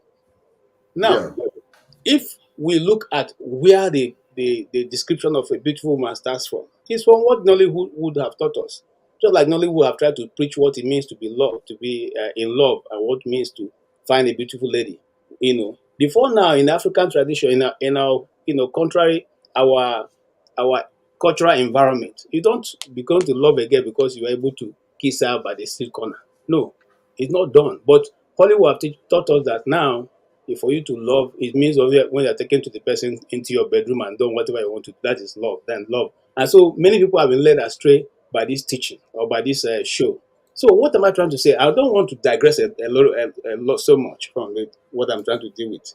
I'm trying to say, in essence, much as we have the majority of the Igbo people are fair. Okay, Fulani, some Fulanis are fair, and some Idoma people are fair.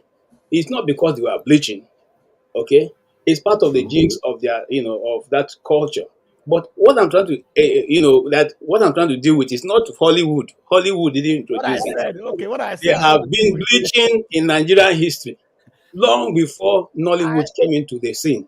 That's true. What you said that I'm going to agree with you, which is true, because I've been in that industry a bit. It is easier to light up a fairer lady than to light up somebody who is dark.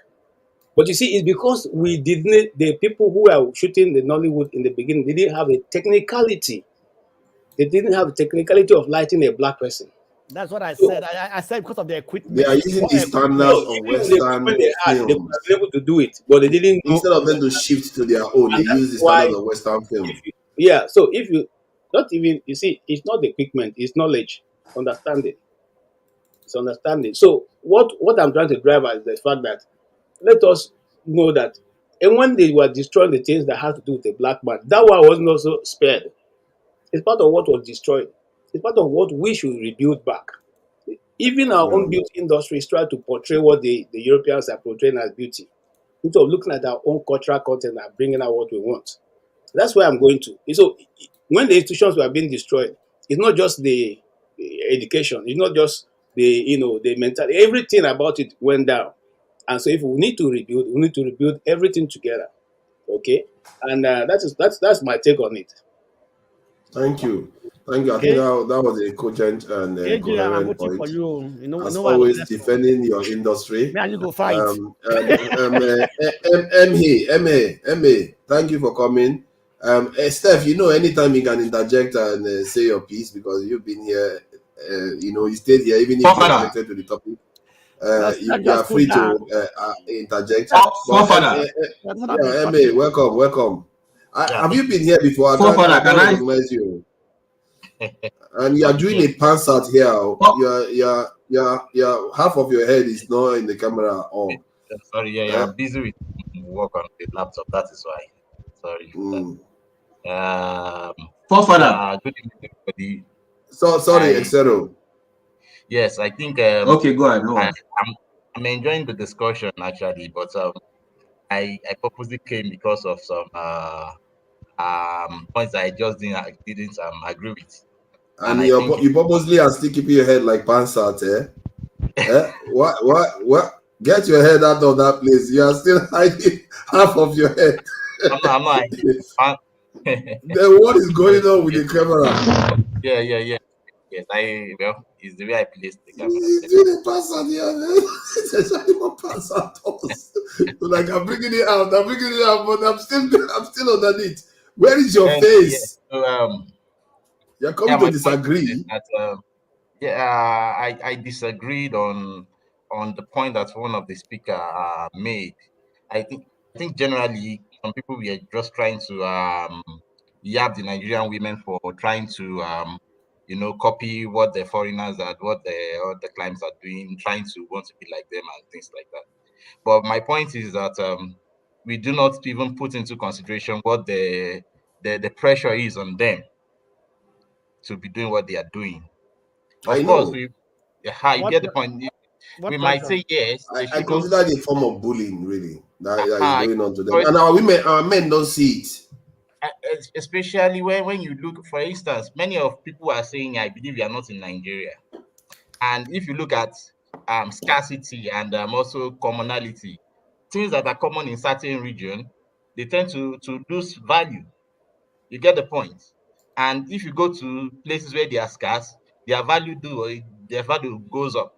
So when you are living in climes where they are all white, you tend to appreciate the blackness in ladies. But when they are together and now they are, survival are the fittest has to survive. You have to do everything you can in order to be the fittest. Especially in Nigeria, where they are you have to fend for yourself, you have to fight for yourself, and yet the fishes that you're trying to grab, you have a whole lot of sharks. These ladies are like, you have to grab your own clients. Well, you have to just do whatever you have to do to be on top of your game. Now that's not saying maybe they should continue to do what they are doing. I'm not supporting it. But what I'm just trying to say is that when you are discussing this, we should also bring into perspective what could also be responsible for this. So, and I think there's pressure on them, and that this is also the common theme. Yeah, this is the common beauty in Nigeria. So it tends not to be appreciated. So you just have to stand out. And in trying to stand out, you have to imbibe something that is new, something that is different. It might mean wearing wigs. It might mean trying to bleach your skin in order to to look different. And the thing is, for those who have been doing it, they've been getting results, either you like it or not. They've been getting good results, and these results, they say, so far that you get your answers, no, who cares about the means as at this time? So these are things that you see, the results they are getting is because some of the men too have been brainwashed themselves, because many of them actually secretly desire. Let me finish what I'm saying. Many of them actually secretly desire Western looking women because they consume a lot of Western media. It's just a fact of life. And the women that are doing those things, yes, there is pressure on them. As a matter of fact, I've been on discussions where I have had like people from other cultures talk about if our women are ugly and all the rest. Like, just shut up, man. It's just talking nonsense. Because and then in the end, I even ended up insulting them because they're like, how can you tell us how our women should look and all the rest of it? But if they were doing that to me on a panel, and most of our guys were not fighting back on that ground, I was like, but our women are beautiful. You don't know what you're talking about. You can't tell me your women are the standard. And you can't tell me your women are more capable than our women. And by the time we are done, they always regret it that they even started that conversation, because by the time we'll be dragging proof after proof after proof out, you find that there is nothing wrong with our women. Forefathers, I am not disagreeing with what you said. What you said, let me, final one. What you said about when because they all look alike, if you want to compete, you start looking like foreign women. But foreign women don't do that. They enhance themselves to look better who they are. An Asian woman will do better to look, they will make themselves look more Asian and as best as their people prefer. And an English woman will do the same. Not suddenly want to transform to a black woman just to stand out. You see what I mean? It tells you that something else is going on. Our men have also been brainwashed to desire it. Well, if you say brainwashed, no, yeah, fine. Maybe I will agree to that.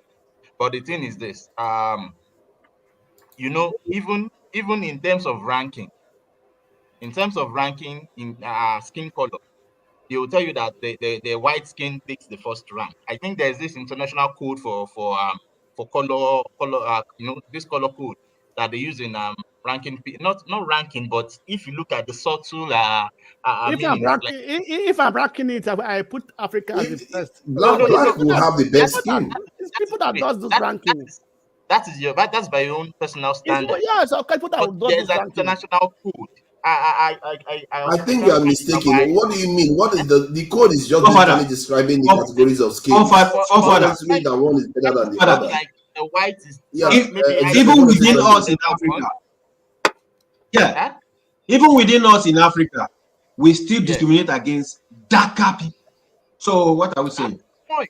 Yeah, we do. We do. The lighter you are, the more acceptable.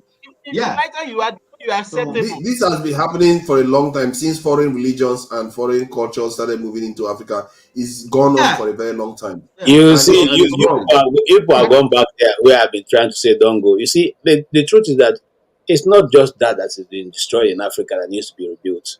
And someone is mistakenly quoting me to saying that I didn't say South Africans don't have, figure eight. There are many of them who have that, but majority of the people who are down that way have a more rounded, figures down west than upwards. So it's not going to be that perfect what you're looking for. But that's a different story for another day. All I'm trying to say is that the destruction of the African mindset didn't only stop at that. It continuously to go down. It tells us that our natural hair that God has given us is not good enough, so we have to attach it. It tells us that our color is not superior to that of the white, so we have to bleach it.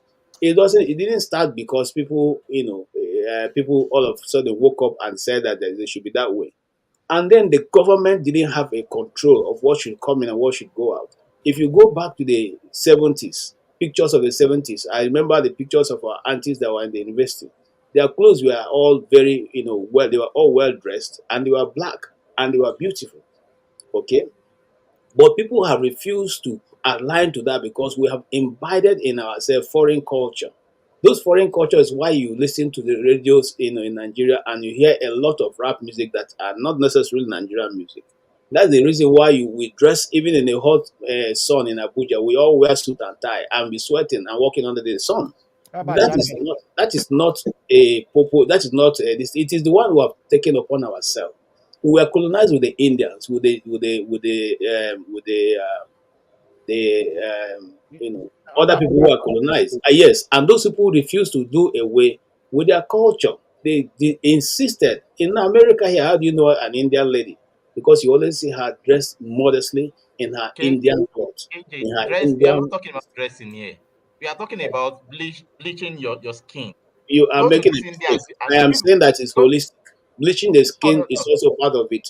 The destruction of the mindset. When you get to bleaching your skin, I think we should consider it much more different. Even though yes, but it should have more. How will I even put it now? There are a lot of factors that need to go into it than just trying to generalize with it. No, it shouldn't go like that. What factors? For example, how many Indians do you see today are dark? Go and check the proportion of those who are dark there.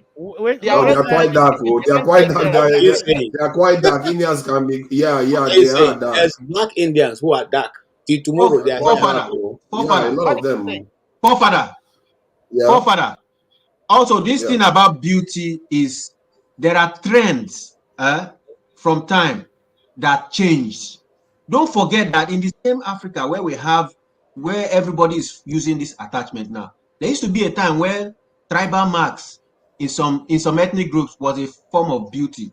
In a particular ethnic group in Africa, up to this day, they put something in their lips. They cut their lips and put it, and it will be very big, and that is beautiful woman in that tribe. In some, they put something on their neck, and the neck becomes very long, and that's the most beautiful woman in that tribe. So, but that's why I said governments. You just said something about government allowing things. Yeah, government sometimes they need to be intentional, like the education, and especially when you see that a trend is becoming too much and it is taking away the identity of your people. I believe that the attachments have taken away the identity of the Nigerian woman. And we don't even know what the Nigerian woman is supposed to be like. Again, we change our form of what is a beautiful Nigerian woman. You can't describe it. Let me please check which they have them. They have beautiful Nigerian women. But too many hair stuff. Yeah, please, sure, go ahead. Good evening and well done. I've watched the show for the last maybe 2 hours or thereabout. I came in and was like on fire. The discussion about the wig was what was going on, and I hate to be the party pooper. I've not come to ruin the party, but I've kept an eye on the comment section, and one or two people probably messaged me. It's just a suggestion. It doesn't have to be adhered to or anything. So I've come in just as a regular commentator, not a host or anything. I've seen some people saying that how are we different from the people we're complaining about that they're bleaching and giving false impression. I've seen somebody type in the comment section saying that I came in, I saw the topic, I clicked on it, excess in government spending and these other things, but we're talking about wigs. Now, where I stand on this wig issue, I don't agree with those who are saying it's an irrelevant topic. I think it's very relevant, especially from the perspective you're talking about it in terms of preservation of our cultural heritage. I agree it needs to be discussed, and I like the way you're coming and people are discussing it. But I personally feel it's a topic that should be a standalone topic, maybe on a Wednesday, on a Tuesday evening, so that when people see the topic, those who are interested will come in and they would contribute. Like the John B. Mikel thing dropped when they talked about the black tax. And I thought last week, Saturday, during the show, it might not, really fit in. People are like, that's not my business right now. Then I did the show during the week where, I told people I was going to run a show about the black tax. And a few people joined, and that's all we did. Well, it was the majority of what we discussed. As usual, other things will come into it. So I feel this topic can be a standalone, and it would be nice if we had female representation, because I've also seen some women saying, oh, why didn't you just include menstruation? And they're being sarcastic in the comment section. Oh, just you might as well just go into birth control and go into menstruation since you want to discuss us. So I think if it is advertised as a topic, maybe more women would plan to attend and they can give their side of the story, because at the end of the day, they are the one wearing it. They're the one, like someone rightly said, there's pressure on them to wear it. So they can come and say, oh, if we don't wear it, the men don't fancy us and all of that. So we can have that robust discussion with more women, or in fact with women, because when I came in, I read that Ify left angrily or something like that. I wasn't here when Ify was here, so to tell you the sort of time I joined. So maybe something that can stand alone. I would love to be part of it, at least to listen, maybe not to discuss, but to have more women, have men discuss it. But with the topic we have, I see a lot of people complaining. And on the day the show is hosted and that's what we're discussing. Like when I started the black tax discussion, I said it when I was having my monologue. I said, people should reserve their energy. Don't come here and tell me Nigeria is burning, people are hungry, and you're discussing black tax. That's the topic for that day. If you're not interested, don't come. So if we make it a topic, people who have no leg to stand on, to start moaning about, oh, Nigeria is this, look at what you're... Because when I first joined, honestly, when I was reading the comments, I thought Fofadas lost his mind, the way they were talking about it. So I said, I think Fofadas is about to bring context into it, because I know you're not crazy. So when you brought context, I saw it from that pro-African conversation. That's what you're trying to have. But honestly, when I was reading the comments when I joined, I was like, sorry, he's discussing wig. People said somebody billed him for wig, or somebody told him to buy wig, that's why he's upset. So I was reading the comment and I was all shades of confusion. But now that I listened for like 2 hours, I know where you're coming from and what you're discussing, and it's a vital thing to be discussed. I think it needs to be said. The bleaching thing, the last time I was in Nigeria, I saw young men in Ibadan, half of them all bleached up. So it's something to be discussed. But I just feel, based on the topic, what we've advertised for today, high cost of governance and all these things, I think we should, sort of keep it relevant with that. Like I said, it's a suggestion just as another commentator, but that's all I've come to say. I'm sorry if I've ruined the party, but I feel... No, I'm not ruining the party, because what is happening today is consistent with the traditions. Right. When we finish discussing and whipping the original topic, then we digress to other topics. So we didn't start with this. We talked about that for a very long time with Wike and Fubara and all of them. Before we moved on to this one. I apologize. Like I said, I've not been here all day, so I apologize if that's what's happened. I didn't know that the main topics. Oh no, we've whipped the Wike one, and we went on the judgment ones and the Kano After we whip those ones, then I said, okay, let's go to relaxed session. And suddenly they're like, oh no, you can't talk about it. You can't. This is sacrilegious. Yes, and you can only see by the clicking of forefathers' pictures. You can see forefathers' definition of beauty from the girls I've been clicking so far. What is wrong with you? I was clicking randomly. Sure. I think we should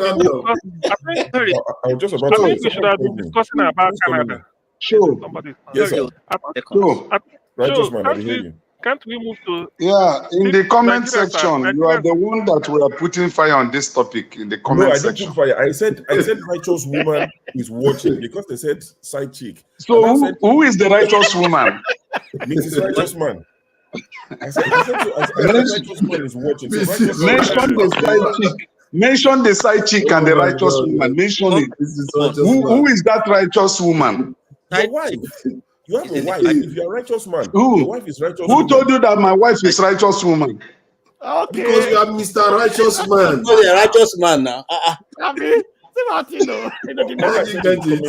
When they started talking about last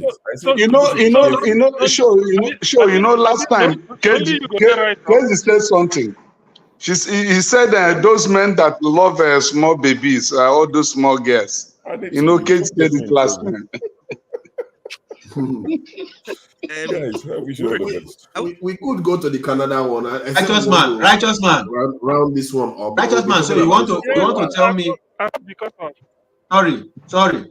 Please, righteous man. You want to tell me you don't know the price of Nigerian died in Canada in the code? I think that should. You said what? You don't know the price of Brazilian hair. Or Brazilian hair. You have the one of 800,000. You have 1 million. You have 1.2. You have 500,000. You have 100,000. What is this? See, man. Which men are buying these things? Those men are the problem. So to me, okay. Let's put it this way. Why? Hold on. What's the problem? Wait. If one is sold, if they are selling some for 1.something million naira, why going to kidnap? Just carry the girl, remove the distance, and then. Yes. No, you see, let me tell you, the ladies that wear that. Go and do kidnap. Waste your time. Hold on, the ladies that wear that. The ladies that wear that expensive ones. There are these people that may be wives of the politicians, or these drug dealers, government contractors. You don't see them on the street. They go on convoy with their security. See, listen. What is what doing? Every business is a risk. Let me tell you. As long as, because you have to plan it, target it. Because the thing is that the source is not easy to remove.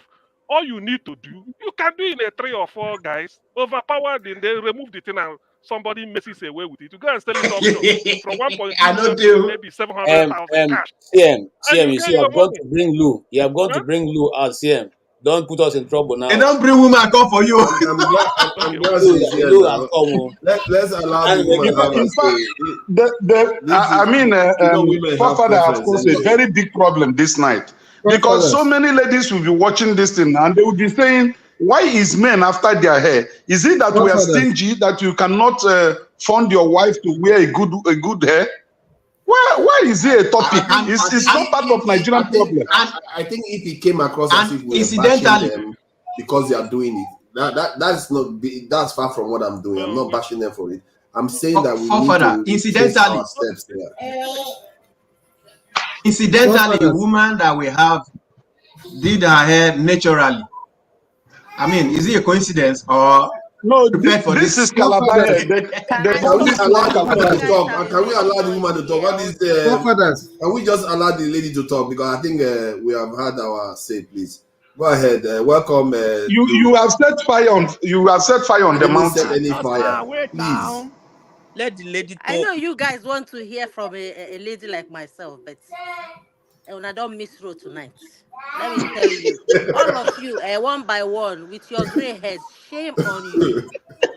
shame on you. I know that some of you are harboring women with buying weave on for women out there, but you wouldn't want your wife to wear weave on. But you will spend money to buy a weave on for your concubines. I am very sure of that. Even you, forefathers. If I No, say I it to would you, too. wait, you don't say anything now because your own don't too much. If I've been watching you, okay? So Yes. what I want to say now is, have you guys asked women what they want in a man? Every time men like to talk about women as if it's their trophy. You own women.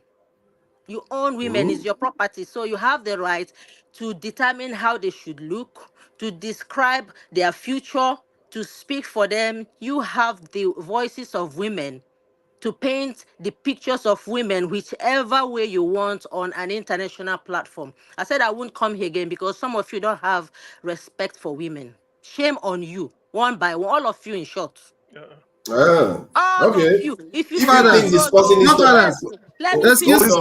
hold on. Something Excuse me. you I found your am not voice part now. of it. Let me I talk, am not please. part of it. Let me I'm finish. not part of it. Let me finish, because me, I'm a If woman. you're I not get part of it, it's okay. I'm not saying It's okay. It's Wait. women. See, Wait. hold on. It's women that started Wait. this topic. Let me address you. I've not finished. Don't address me, please. You've been speaking all day, you men. This platform belongs Steph to has men. not talked throughout So the wait. When if he came, you guys used your masculinity to override her, bully her, and send her away. Shame What? on all of What? you. You did not allow She her was to not. express herself Can very I talk? well. Not at all. Can I talk? We gave her No, don't priority talk. to speak I like the won't way hear she them. do. I've not finished. When you people Oh, start picking on women's physicality, you've crossed the boundary. It is something This is that is gaslighting now. personal. It's personal. If you have a woman and you know that, okay, everyone's meat is another man's poison. Some men may prefer a woman with long hair, but for certain reasons, maybe illnesses like alopecia, there are physical problems on the skin, on the hair that will make some women not to grow hair. So when you now see the woman wearing wig, you say, oh, look at this Ashawo, she's wearing wig, without knowing the history of that woman. You cannot use one paintbrush to brush all women in Nigeria. Okay, and now let me say, that's very wrong. have you asked women, do we like small pricks? Why do men But please, I think find it? you're I'm not misunderstanding the going too far. platform I because think you misunderstand the conversation. Most people were defending women here. Actually. nobody said those things. Don't discuss women when Nobody women said are those not here things. to defend themselves. That's my I point. think we are probably allowed But to women discuss discuss other men women. every day on platforms. I don't like people They that want to discuss. censor people. No woman wants to be with a poor man. Please let us be a bit. I Please don't be think, a with hypocrite, due respect, Let her Don't talk, be a please. Let her hypocrite. finish. Let I her think finish. And you with due cannot respect shout to you, me madam, down. If you like, all of you men, I join think your voices together. No, You cannot no one shout is me shutting you down. down. no, I You are think trying let to No one her is defend talk. shutting you yourself. down. It's a What you're discussion. You have discussing is irrelevant. This listen. topic is not about women. Change the topic so that women that want to come here and defend themselves will. But when you now have a topic that does not express what you are talking about, you have deviated from your points. Women are not the problem of Nigeria. Actually, men are the problems of Nigeria with your egos and your crowns. You failed to perform your duties very well. And when women start wearing You wigs, are you start 100% complaining. right. Can You we are let her finish, 100% right. please? If I want to tell you now that some women don't even like small dicks, and some of these men will go and enlarge their dicks without asking their wives. Have you asked women the kind of sizes they like? Huh? Ah, Can we be quiet? Let her finish. Some of you now bring your stuff out and let's see. And I can tell you vividly Let's that not do some that women will now. spit out and say, we don't want this kind of Excuse me. sizes, This so is but we becoming. will still manage you the way we are, and we will not This is. complain. But any This small is. thing to be complaining about woman's breast, This woman's is. seniors, woman, everything, woman. Come on, man, grow up. This is. Lou, you see, it's not necessary that Forefather, let me. can I just Forefather, please. let me just engage. Forefather, I change brought this the Forefather, topic. topic. please. Change I this brought the topic. topic Please. up. Let me engage her, Please. please. I brought the topic up, please. Forefather, please. Forefather, please. I brought the topic up. Let me engage her on it, please. See, the reason why I brought this topic up is other women from Uganda brought this topic up, and they were showing Nigerian women cutting other people's hair to wear. And the Nigerian lady was talking about how the hair she was wearing was $900 cost of hair. And I ask myself, we are one of some of the poorest people on the planet, and we spend so much on our physical appearance. We're not talking about people that have hair problem now. We're not talking about people that have cancer or anything like that. We're talking about people that want to just look good, and they are spending so much resources on their hair alone, comparing to other women that have even far more resources, that spend far less. Are we not disadvantaging ourselves just by doing that? That was the context of the conversation, and the fact that we worship other gods, we subscribe to other cultures, our women are subscribing to other people's kind of hair, everything we subscribe to other people. That was the context. It wasn't about bashing women. The men too, I was saying the men are the ones encouraging it too, themselves. So it's not about bashing women. This was not about, it's about how we can make ourselves far more efficient to survive in this world. Because even in the animal kingdom, just having a different color, a different shade can determine whether you survive or not. A different shade of color. And not to mention spending so much resources on one source. Pardon? How about balancing the discussion? Because I agree with you. If you say more women are joined, I agree with you on that. I know some of you want to bring out your bullets. Me, I carry machine gun now. Maybe you hear Okay. me well. Okay, So Lars, nobody is doing that. Nobody's doing that. Wait, so What I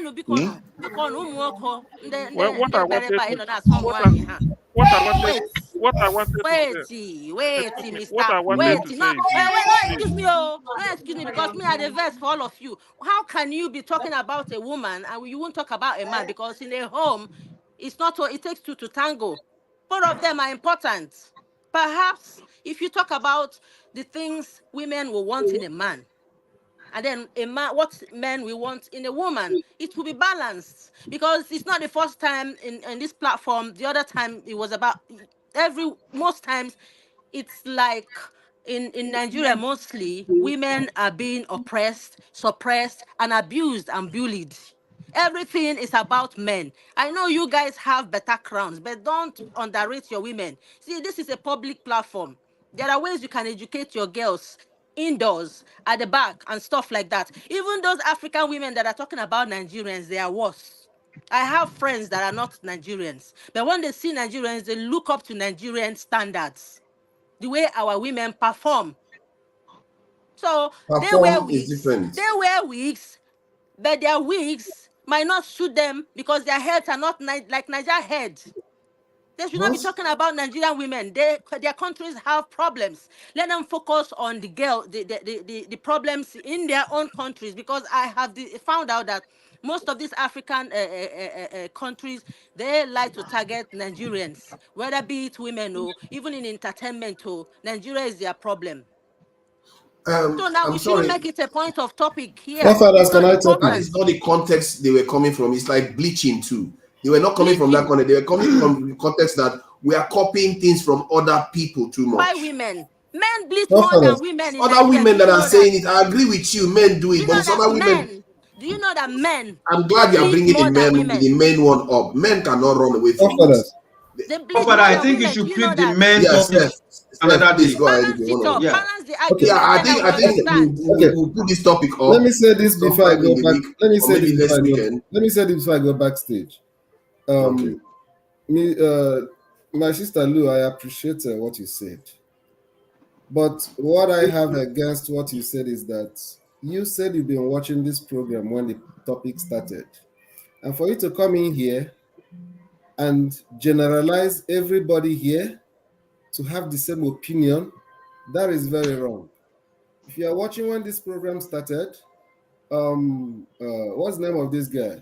2 people have left this platform because of they don't agree that the topic should be discussed in the first place. I raised my voice immediately the lady finished talking. I called her. I think that was the first time that I've ever been passionate when I talk about something. And I said that this topic, that I have something against going on with this topic, because men cannot gather in a platform and single out a simple topic that affects only a particular gender and begin to use it as a topic. The reason that I have against it is the same reason where in the clan where I live here, when Republicans gather together, Republican men, to discuss about the issues that affect the female gender, It annoys me. There are issues that women should be in the forefront of the conversation. If we have invited some women to come here and talk about the wig and stuff like that, and now we begin to contribute as men, it's a different thing altogether. That's why I said, because of that, that I don't think that is the right thing for men to gather themselves here and begin to talk about women issues that has to do with wig. I That is apologize wrong, to you for that, in my sir. opinion. And since that time, I've stopped talking. If you've been listening, I've not said a word. I'm just listening. Okay. And I apologize. Sister Liu, you need to apologize to me too. I'm not Sister apologizing to Liu. you. You did not talk against it. I know you were talking about No, it. I'm asking you about no, I fought against it. Sister Liu, I fought against it. Look, I fought against it. Let me say something. I said there is nothing wrong. I told Mr. Forefather that we should change this topic. I even brought other topics, to change it, but he refused. You've done well to drag me out from my hole because I didn't want to come here. Luke, you're welcome. Let me just say something, Luke. Let me just say something, Luke. I don't like the The point is that, see, hold on. We are all allowed to have any discussion in this world that pertains to our communities. Nobody can censor us, because if anybody that wants to, you can accuse me, say, okay, maybe I should have advertised, I grant you that one. But we're just having a discussion to censor us and say, oh, you're not allowed to talk about any topic just because you're not a woman. So women cannot talk about men. That doesn't make sense. No, you can discuss women, but balance it up. From your point of view, where you're coming from, you're comparing Nigerian women with other women because of prices and things you don't like. You're mixing it up. It's a bit confusing. For me, let me just say something. It's not Nigerian women, it's black women. Whether black or purple or pink, or women are women. Women are women, and the way women will digest these messages will be different from the way they you can guys digest are it. seeing it. I think they can digest it the way they want to perceive it. But the truth of what we said. Respect for women. Let me say this. Let me say this. One thing I know for sure is that human beings, at first, when you say something that they don't like, they may not like you at that moment. But in time, when they hear the way you actually approach the topic, they will see whether you are fair or not. If I'm not fair, the judgment will still remain. It's not about liking you, forefathers. Let me just say something. People don't like, especially women will not like this. I know most women won't like this. For me, they may not I like don't like it. I don't like it. Don't discuss my physicality, my hair. See now. Unfortunately, if I knew that today would be like this, I would have put on my wig. I would find the longest. You see that kind of attitude. What's wrong with your hair as it is? There's nothing wrong with your hair. Luke, can I say something? My hair like this. No, I do hair like this because I like it. I love my hair. Yeah, exactly. I am proud of where I come from and my hair. But it shouldn't be let me speak, please. You're not balancing it. Luke. Okay, who wants to say something? Luke, please let me say something. Luke, it's me. I just wanted to say something. I discussed this topic. We were discussing another topic and we entered this topic, and the only reason why I'm in this topic is because I was finding a way to define what is our identity, and I was discussing from the holistic point of view that is not just attachments and wigs, but also our miseducation. Even the things we discussed here, men, we have been miseducated in many ways. We needed to draw back ourselves to our origin. How do we define beauty in our own perspective, from our own perspective, without westernizing? Because we don't really know our identity anymore. And that is where I'm coming from. I'm not coming from the aspect of putting down a woman. Of course, some people wear wigs and they look so beautiful. But then I'm here to defend our women. I'm not here to put our women down at all. As a man, as a black man, I imagine that. Forefather, please hold on. As a black man, and I imagine, okay, so when we go to bed now, she will now pull off this thing. So from my own perspective, I would like to encourage my black woman to stay the way she is. She's beautiful. That's what I am here to discuss. I'm not here to put down any woman. I'm not. Can I ask you a question now? That's my point of view. Can I ask you a question? Can I ask you a question, please? Why do you think men enlarge their manhood instead of living it naturally?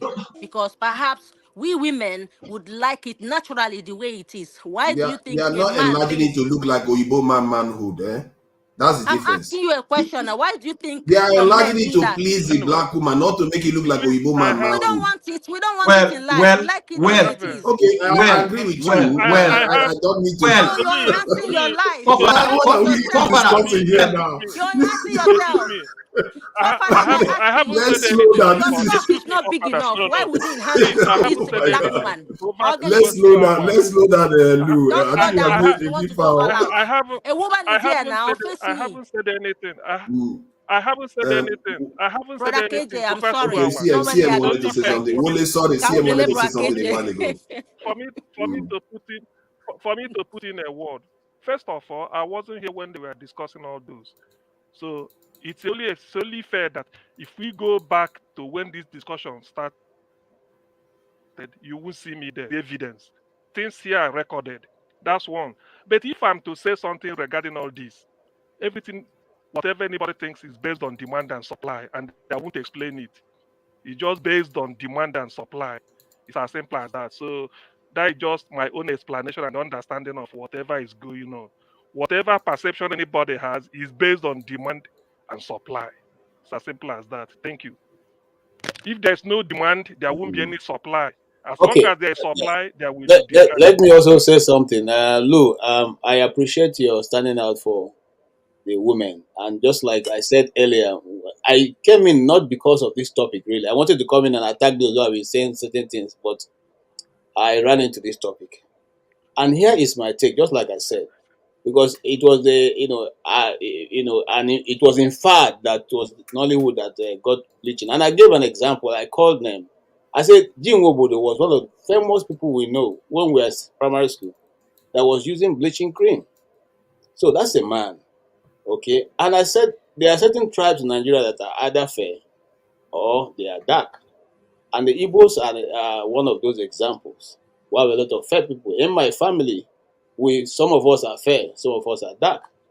But however, like I said, the mentality of what is driving this passion for bleaching, whether for a man or for a woman, is not because the people want to do it. That mindset has always been given to us. That mindset has been there for a long time, and it is what we are carrying over. We need to now re-educate ourselves and tell ourselves what we want. And I said we should not go ahead and define beauty by what the West is telling us is beautiful. We should be able to have our own parameter for defining who is fine or what we term to be fine. We shouldn't be looking at ourselves from the figure eight purpose, because we may not be figure eight. It's not our culture to starve our people. Okay, some of our people are large, some of them are slim. You may have the same set of people in a family. So, in other words, my general take on this is that, look, let us repair our minds. Okay, just like we have to repair our education, our politics, our government, our law court, and all that. If all those things are fixed, then these other ones will also be fixed. And I gave an example. There's a lady I love so much, and a friend of mine. Her name is Kate Henshaw. Okay, and she's totally black, and she has continuously to remain her color. And she has been one of those who starred in the Hollywood Nollywood movie even till this moment. And she's not fair. My wife is not fair. I deliberately married a dark person. Okay, so it's not as if because I realized that all the men in my family were marrying fair people, and I decided to go the other way around. All right, so it's whether black or white, they are all beautiful. What we are trying to deal with is the mindset that tells us that this particular shape of people or this particular color is what is termed as beautiful. That's where I stand. Okay, I don't know if that is wrong for a man to stand and say about a woman. I mean, whether you are fair or you are dark, you are beautiful if you decide to say you are beautiful. And that is a mindset. It's a mindset thing. Thank you. Thank you, CM. Wole, please go ahead. Yeah. Righteous man, I see you. Let Wole finish. My dear sister Lou, I really appreciate you coming on board. I know many women will probably be listening to this conversation now. We are not here. I personally, and I believe other men here, we are not here to attack or demoralize or bully women. Honestly, I look at you coming up here. You are beautiful. I love your hairstyle. And, for you to even come up here, I really, really appreciate that. One thing I always try to contribute to this group is I've learned a lesson I learned a lot of things from what people say. I don't know everything. And when people talk, I pick senses, wisdom, knowledge from their conversation. Like just before you step in, there's a gentleman that was talking about I can't remember the gentleman's name. And he said something which I thought, oh, okay, if we are all looking at it from one angle, someone else will come, from another angle. And that is how we learn about life. Because if I believe that what I'm saying or what I believe is, best, have I thought of other people from other culture, from other perspective of life, how things are done from their own family way of life? So that is the way we look at it. I'm here to learn. If you tell me that, okay, this is what is happening, that, oh, that is good. And I can use that to enhance my own knowledge or change my perspective or orientation. I'm not perfect in everything. Nobody is perfect. But how can we make sure that morals that we have, that we've lost, how can we make sure that we restore these morals? Because I could remember when my grandma was alive in the village, they don't really have much. And that is where I learned about when a woman is getting married, that they have to pour water on their leg, they have to pay the bride price, do everything. And I thought, where do we lose it? I'm not saying it was perfect then, but we grew up to know things like that. So how can we make sure that at least we take what is good and we remove what is not good? That is the major of our conversation here, to critically look at things that we've been doing that set us backward, and to look at how can we move forward. Because like most men said here now, we didn't bring topic to demoralize women. We just thought, what is making us to become a second class? What is making us not to, really appreciate our own culture, our own values, how we are black, but at the same time, we feel inferior to someone who is light? Or, what is it? What can we do? It's what this conversation is all about. And we try not to even demoralize or condemn what anybody said. People come with their own perspective. We might disagree to agree on certain level, but we really want people to come up. We want the young one to come up and tell us their own perspective. We want women to participate. We want people from other religion, culture. What can we do to make sure that you are a giant of Africa and our giant is not sleeping? We all here abroad. How can we make sure that our home is still our home? We can go there anytime. God forbid bad thing. I don't know who lives in Ukraine. Who can remain in Ukraine now and say, oh, I want to die here, there? No. So that is my perspective. I really appreciate you, my sister. Please feel free. No topic is too much. I even appreciate your confidence to come here and tell the men they're not doing it right. She's even talking about the manhood and all the rest. It's all good. You see, Not just men the are free. wait, so forefathers, wait. Just sit down there, well. Start for your corner, well. See, forefathers, what are my brother? Thank you very much, Mr. Wale. Yeah. The society supports men more than women. The society is built can I on say something? men's morale. Well, you know what? I'm going to create a topic on these It's things. all about men. In Nigeria, the Next society weekend, is we're all going to discuss about some of all men. this stuff. And you are invited. And women only contribute maybe minute. So it's a man's world that is creating this weaponization of Nigeria. Sorry, men are partly to be blamed too. Please, so you please, guys are Sister to be Liu, blamed can for I the say weave something? women are What is wearing. the solution, my sister, before I Because forget? you contribute Sister, to please, Wale, hold on so that the righteous man can speak. But let Lou has the floor. She's always had the floor. Whenever she speaks, everybody's silent. Sister Lou. It's just what it is. Sister That is Lou. the rule. I'm not your sister today, Mr. Righteous. But I've never condemned. I'm not you. I want sister get her. You did not stand for me. Can you a man. That's what you No, did. You are a man. but I fought for women now. I fought for women. Righteous man, make your You point. didn't Don't ask fight questions. well Just enough. make They your were own point. asking you of your concubines, but you didn't answer. So we will start from Jesus that. Christ. I'm joking. You don't have qualifier. I don't know you are Bego. And you see, Paul is laughing now. He's laughing because they mentioned something that he likes. Okay. Go ahead, please. Just submit so Paul can say something. Paul hasn't said anything. At least I like that part. At least hasn't said much. When you see me as I take skinny well, now only that place are big for there well. Hey God. And we children could be watching this. Let's keep it a bit. So, Sister Lou, do you know what happened today? As I'm talking to you now, politically, Nigeria is boiling. The president of Nigeria have ordered the APC in Ondo State to remove the sitting governor and replace him because of his health, without following the normal procedures that's supposed to be followed. You know? The Nigeria is boiling. That's not Nigeria, but that's Ondo State boiling. I'm not interested in politics anymore, bros. How many times you go born? Now no go born finish. I wonder. That's Ondo. That's Ondo. Go born finish. How can I born finish? You don't tire to hear the story. Me, I've retired though. Politically, I've retired. I'm not interested in politics anymore. So you see, I understand from the point of view that forefather brought this issue.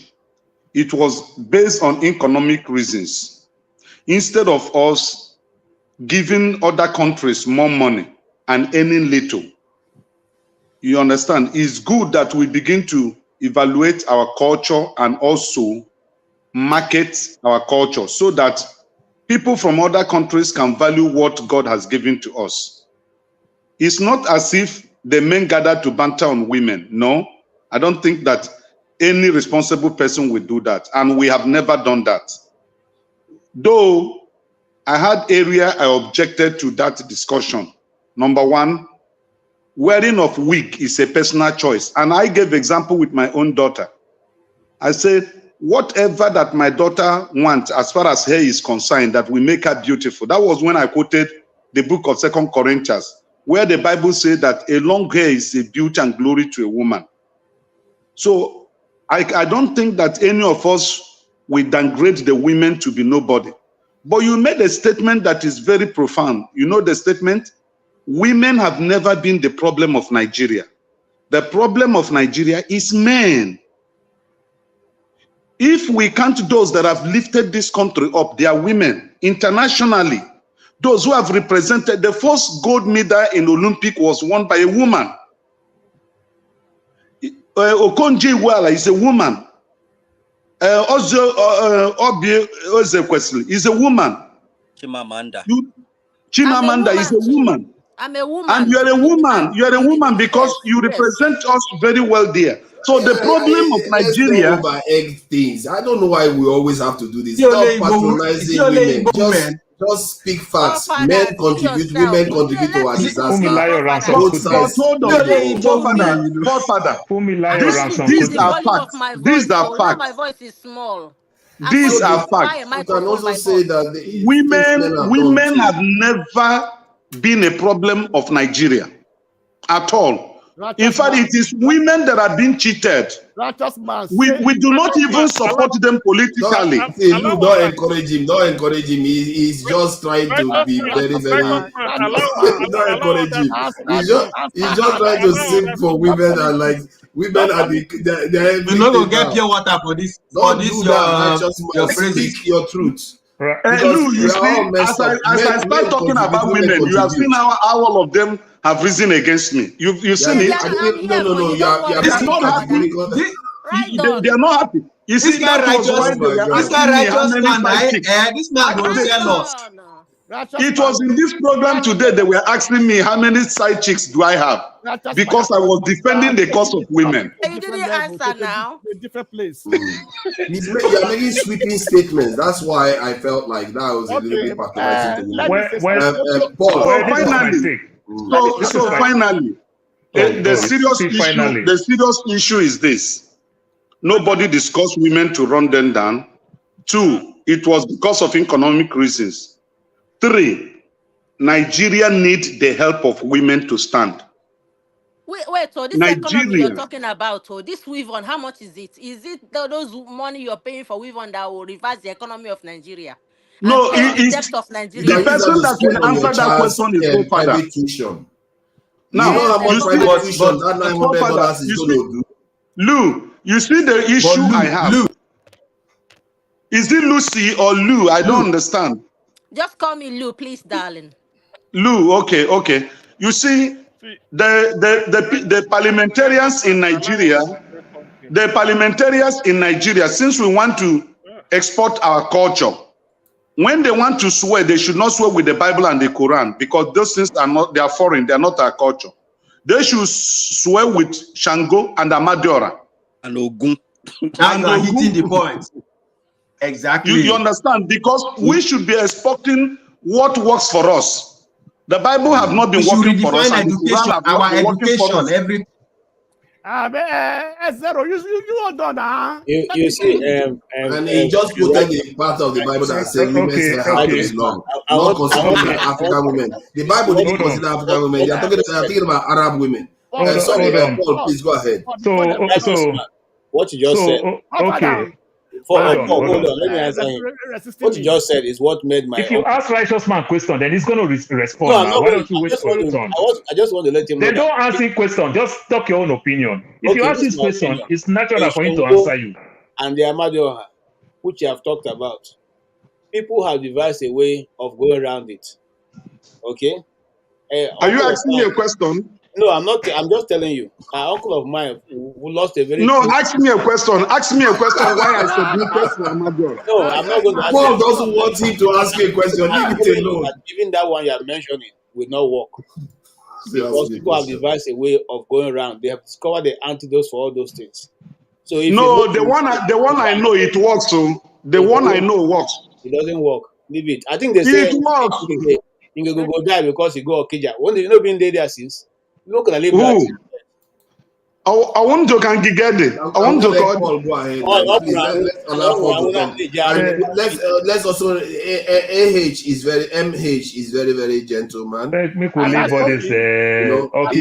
He can contribute too. So Paul, please go ahead. So this is my take. When sometimes when it's convenient for us, we talk about our traditional belief and the likes and everything. It just makes me laugh because the traditional belief, every facet of our life have failed us. You understand? My people, there's this funny thing that we say, this my juju way they serve it to go guru. If I go home, take a see give that juju, the juju go drunk. I go cheat the juju, I go come out there. The juju they serve me waiting for America, and then they serve people waiting for my village. Do you know why? Because I have money. So the juju is also corrupt. The juju is also partisan. The juju work for you because you have money, but it doesn't work for the poor man where they serve them every 9 days in that community. But people who travel from far and wide, the juju will work for them. Then the juju has also failed. Talking about our woman, it is very, very important when Fofara said that thing, and I see where Lou is coming. For some of us who see it from a different angle, because of identity, I can't speak my language in depth like I can speak. And I have my kids here in the West. You understand? And I stand my ground. They call my son all type of name. I stand my ground to give them their native name to bear. You understand? So if they will lose anything from their name, we'll still draw them back home. With the way they dress sometimes, if I'm going to my kids' school, I put on my African attires. I know sometimes they play all those type of things. Oh, I like your dress. They call it dress, like it's woman dress I'm wearing. Like cross-dressing. You understand? But I'm selling my identity. So sometimes when we do all those things, we are fighting not because of only expenses, not because of look.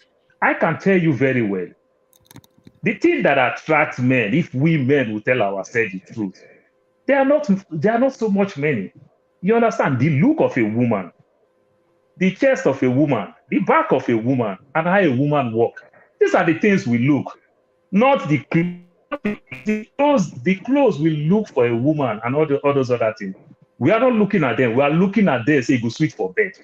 So it's different from look. Than look, say, nah, this one goes sweet for bed. Because of maybe semi-nude. You understand? And every other thing, dress so hot. So the hair of a woman, I don't really think a man look at a woman's hair.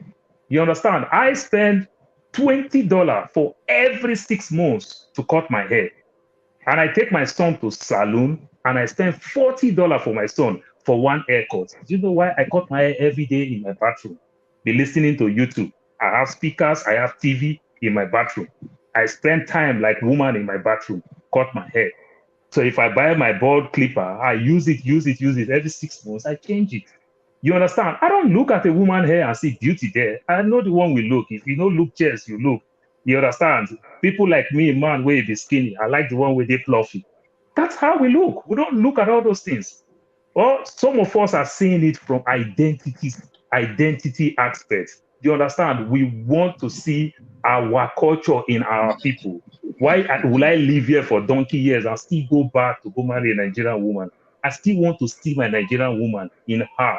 You understand? These are all the things. And I still want to see my woman when my mother come. When my mother see my woman, my mother will be happy. Not my mother will see a foreign, something like a, let me use my mechanical sense now, foreign object.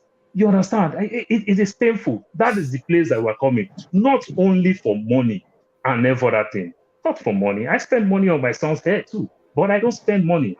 I cut my son's hair. I drive almost 40 minutes to go cut my son's hair because I live where we have more Mexicans. They don't know how to cut this our kinky hair. So I will drive to black salon and I will give tip. They will profile me again when they see me with my heavy accent. You understand? They look me like, oh, no, all these African people don't give tip. In America, here, we give tip a lot. So I have barbers that know me that I can't even call it tip. I call it bribe. Like the ones that look down on me, the ones that cut my son hair, I give them good money. Whenever I call them, they will be happy that, oh man, there, he gives good tip. These are all the things. So it's so we see it from different angles, not only for the place of fashion, like the way they carry it. So sometimes when we talk about hair, hold up, please, 1 minute. Sometimes when we talk about this hair thing, it just varies. Like if my wife is so smart, I don't think my wife want to ask me to give her money to cut her hair. You understand? My wife knows the thing that she will do to take my money easily. You understand? But my wife will know, if she's so smart, knows that you can't ask a man who spent $40 to cut his hair for 1 full year to give you $300 to buy one hair, and you want to get them like 10 if you are smart. You understand? Like Liu said, these are the things that some of us, when we want to go to the other room, we want to do the other thing and every other thing, we might give. We are not giving the woman to buy hair. We are giving the woman, since you don't want to call yourself to do official, what? To do what in the other room? To do what? Hey God. Since the woman itself, since the woman itself and myself, the man, we did not call ourselves that. I did not call myself that I am going to Red District. And the woman too did not call herself, say, officially I did do Olosho. You understand? So she collects the money in direct way. I want hair, I give her hair. But what am I seeing her for? It's just a sex object. You understand? It's not for anything. That's how bad it can be. But officially, we know, it's what we call cowboy. I pretend say you don't see me. You two pretend say you don't see me. But the both of us, we see ourselves and we know why we're doing what we're doing. I'm only paying for my service. I'm not paying for that hair that I bought for you. Thank you. Thank you, Paul. Well, Paul, let me ask you a question. What are you doing in the other room? What do you do for the other room? You don't know the rule. Not me, daddy, mommy. Hey, I'm going to meet people. I'm going to meet people. We know the rule. When the lady is here, she's underrepresented. She has to have a say, please. Yes, but you mentioned something. You mentioned something that women are not complaining. So, and Paul now said in the other room. So, what is happening in the other room? You are stopping me from. Can we allow you to go ahead, please? Not just man, go and join politics. I beg. Let another go and join politics. Yeah. Yeah, let me respond. Then M. Hay can respond to all these topics. I've not spoken. No, I've not spoken anything. Yes, actually, yeah. After M. Hay, then I go come to you. Yeah, that's true. I'm not the last person. I'm not coming to my last. Xero is still there. Please, Luke, go ahead. Okay. What I want to say I've now. not spoken. Just listening. No. What I want to say now, I'm now representing majority of the women. And I have worn weave on before, and I'm not ashamed of it. And I wear natural, I go in between. I have a reason for doing that. Now I want to let you guys into the world of a woman a little bit through my eyes, through my voice. This is what women are suffering from. Look at my hair now. Today, I'm losing the hair, the weave I had. I carried it for long, for months, that I don't want to. Not because of money to do the hair, but the pain that I go through to do hair. One time, I have boils all over my head because I have very sensitive scalp. A lot of women go through that pain. That is why when you have a baby girl or even a little baby, you comb their hair, the way they'll be crying every time, the baby will go red. They go through excruciating pain. And I have done training on hair. I am a formulator. I know about all these things in a critical way from formulation. And when we make hair products, that is why when you go to the salon or to the shop to buy hair product for your daughter, it has to be specific, because an African hair type is different, it's categorized. And when the products are being made, the kind of ingredients that are phantom into that specific product has to match the hair type. Oyibo people cannot use that because their hair are naturally silky and soft and straight, easy to comb. So this is one of the reasons why women easily go for that, because of that pain, number one. And it's easy to get up and just brush and bond and style. I know it's stylish. Many may do it for fashion, but majority possibly are doing it because of that. Now, I've carried my hair, natural hair, for over 8 years. Today, I was even almost in tears that I don't want to go through this pain again. I'm thinking I want to retouch, but I said to myself, I have to continue to carry the cross of an African hair that I'm giving. It's beautiful, but it comes with pain that human beings that are not women do not understand. You guys do not understand that pain point of women, that they have to comb this their hair. Like now, all my head is paining me because I have to comb it. That is the pain that we carry. And an African hair is tightly coiled, that even when you put through the needle eyes, the needle won't pass through. That is why if you see this hair now, it's longer than my shoulder length. But you see how short it is? It has tightly squeezed in. But when you comb it, it stretches like a rubber. That is our hair. African women are proud of their hair. Do not be mistaken. But the pain it carries, to carry this hair for me to make my man happy, is pain, blood, and tears that most women cannot go through. And just like as women go through period, this is one of the pains they carry as well. Apart from pregnancy, carry your child for 9 months and then go through this pain, carry picking for belly and for back, and Sorry. cooking in the kitchen and do their My hair. sister, And very, that is very why I'm sorry. saying it is a man's world. You guys do not even know the tiniest pain women go through. So when the No, woman it's is blood that wearing made weave it on, so. I Sister, want Sister to you Lou. had wait, righteous man. Let oh, her finish, please. Righteous wait, man, oh, please wait. Let her finish, please. wait, oh. So when you see a woman that is doing hair, try and find out why they are doing it. Perhaps there is a reason. And then you will begin to understand. When you understand, you'll be able to phantom advices for them to return to the olden days. But I don't know how long I can bear this pain. One day I might be forced to put weave relaxer. The reason why I even stopped putting relaxer on my hair was when I read more about, through my training, that relaxers, the pH is highly alkaline, and that is why it stretches the hair. It is not good for our scalp. And that was what made a lot of African women to stop relaxing their hair. It's not because they want to please men. I like to relax my hair if I can.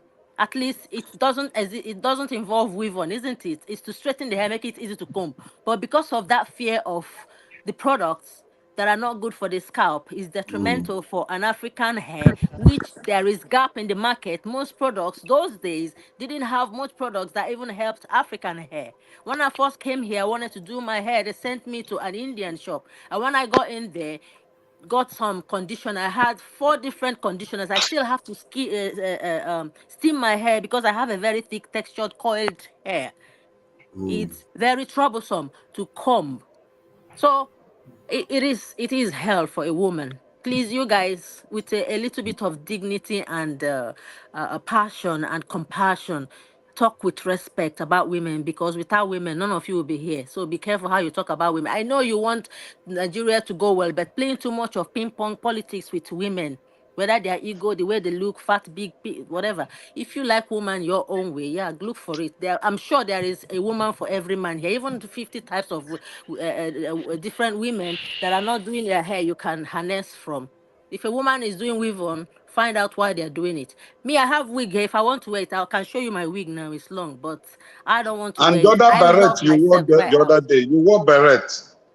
I wore beret because that my weaved hair was getting rough, because I Yes, like to keep it tidy. I had my I natural noticed weave it. matted hair, but the pain is too much. Why I you? don't know, not Why because were of you you looking guys at her though. hair? Why were you looking at her hair? Don't And mind him. moreover, Don't so mind some him. He's some noticing some everything. men, I want to say something again. When they say there's this shame, the fame of shaming women in Africa. It's not that I've come here to open my eyes, but when you travel around, you learn cultures, you pick the good ones and throw away the bad ones.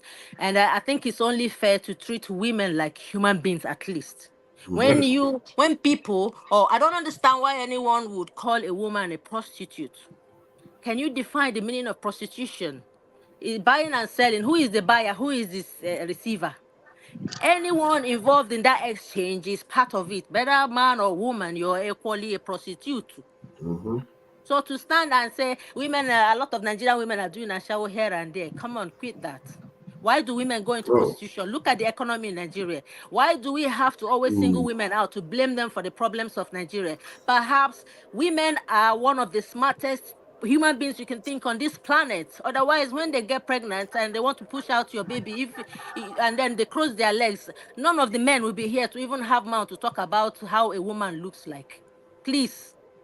There is a grace upon women. You people should be careful the way you disrespect your women. There is a grace upon that. You may think, oh, I'll talk any. I know I'll use women to play politics. Women don't understand what we're saying. They don't even know. Go and sit down there. What do you know? You're only a woman. Or you close your leg. Or you sit up. Or you stand there. Stand.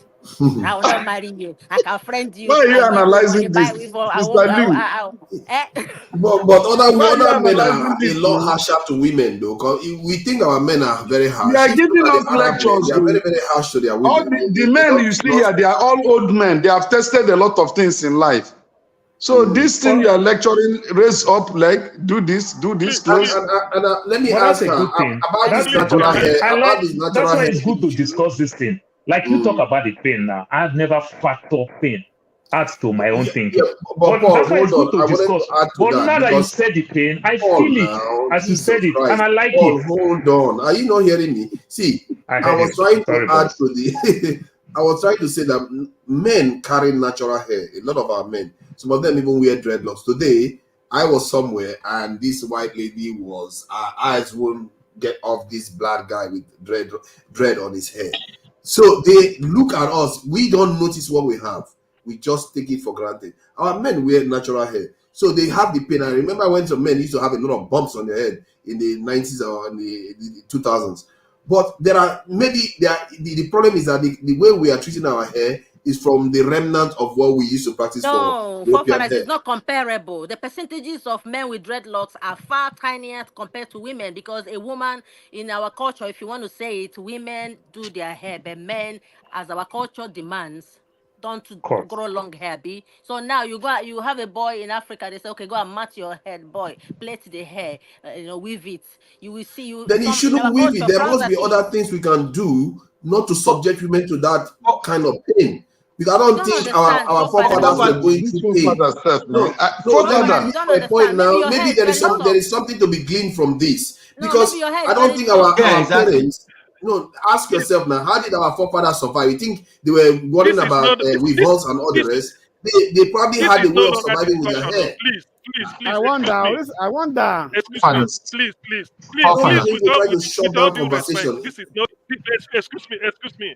excuse me, with all due respect to everybody, I don't want to offend anybody, but let us. It's not by repeating. We've all got the message. We've all gotten the message from both sides. So let us move to something else in the interest of time, Forefathers. space, humanity, and respect. That's what I'm saying. We've all gotten Yeah, the you message. wanted to say We something have there, gotten Tone. the message. Forefathers. So let's move to something For, else. yeah, we we got the message. have Thank had you. this here. Yeah, let Ondo issue. Let's move to Ondo issue. Can we Ondo. just stop running away? Let Excuse people me. talk, please. Forefathers, when I came in, I only interjected. There are far more serious issues that are going on in Nigeria, which I think we should talk about. I went off because my phone rang temporarily.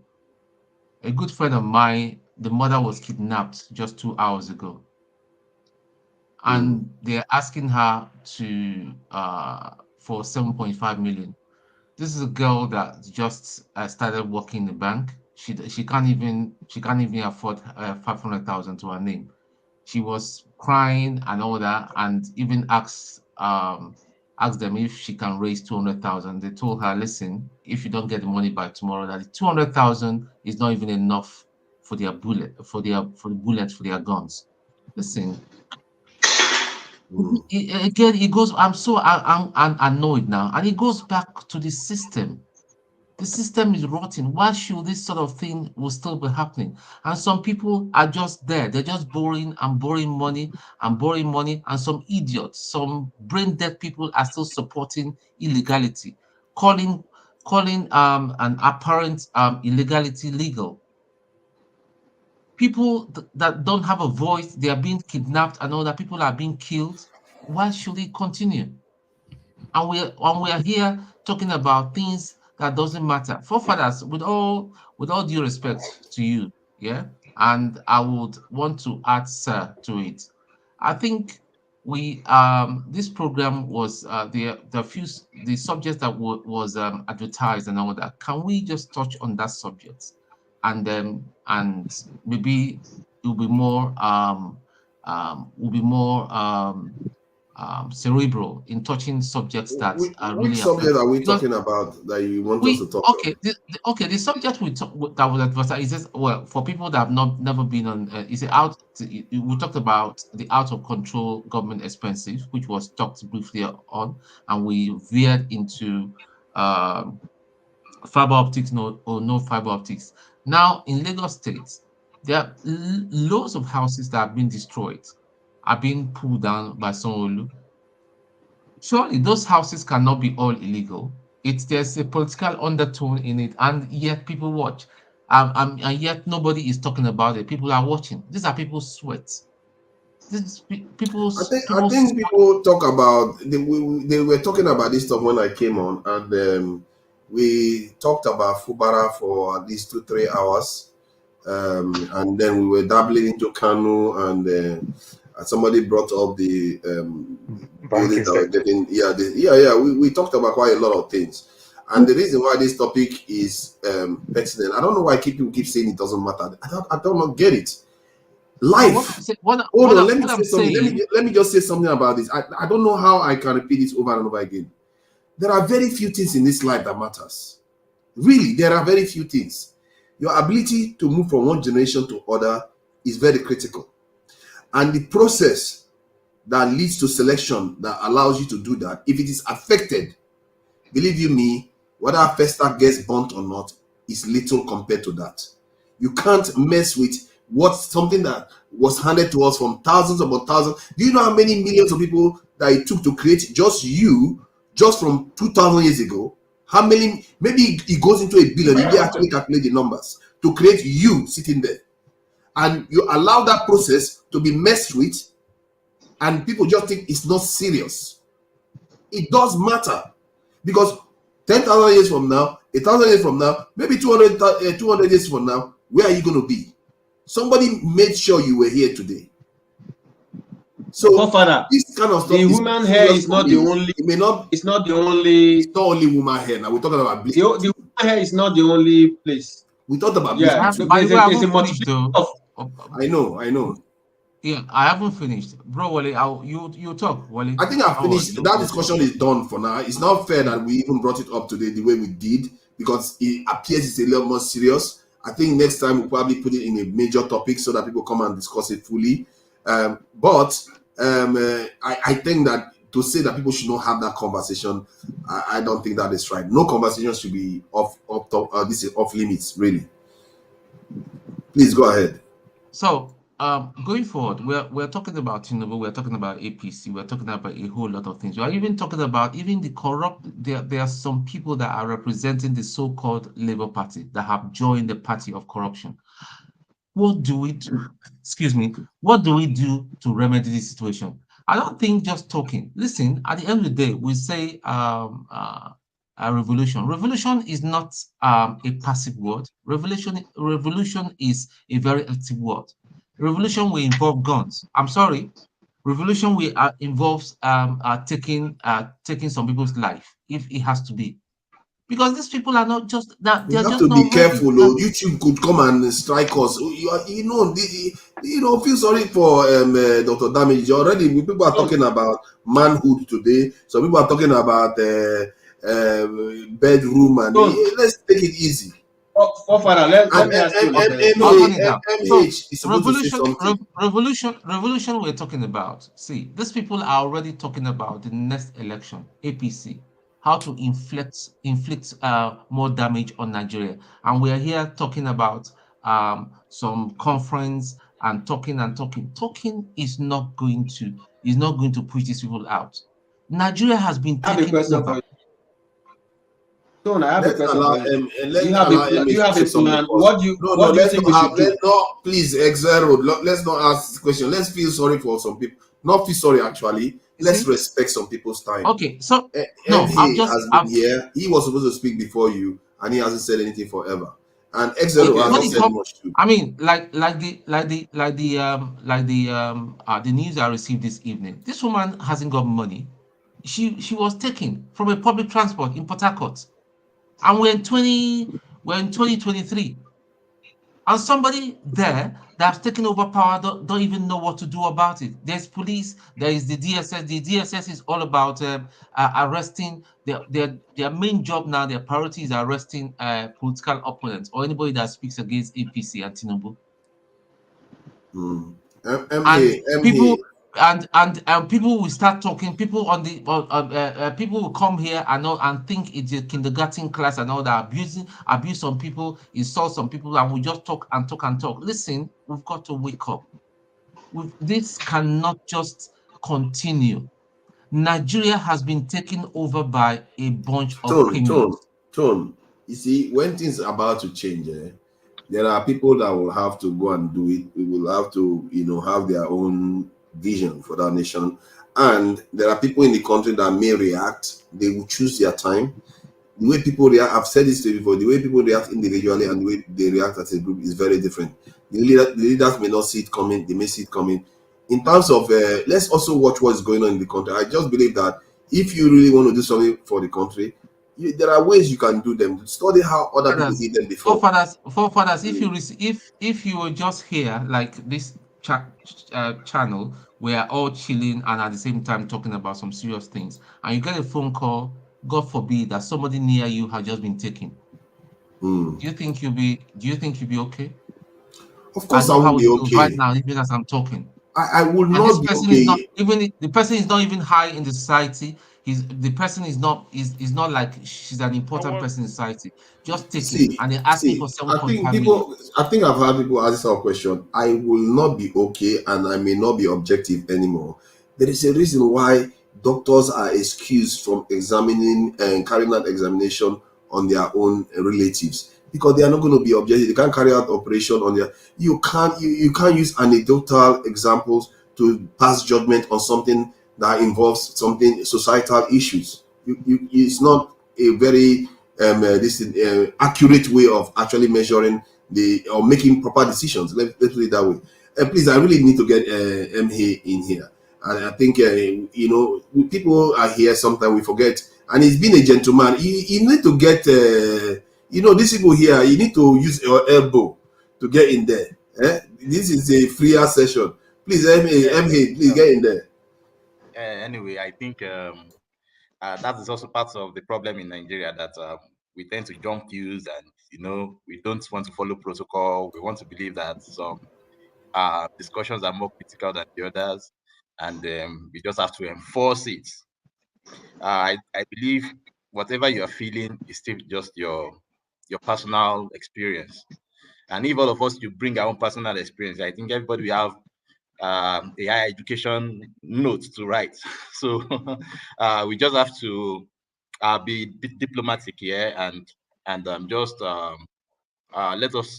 it flow like that. Well, with regards to the country at the moment and what where we are, well, I would say that this is where we found ourselves.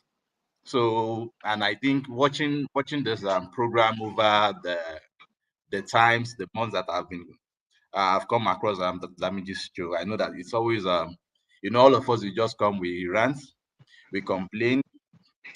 Pre-election, it was ranting, it was complaining. We tend to know all the problems.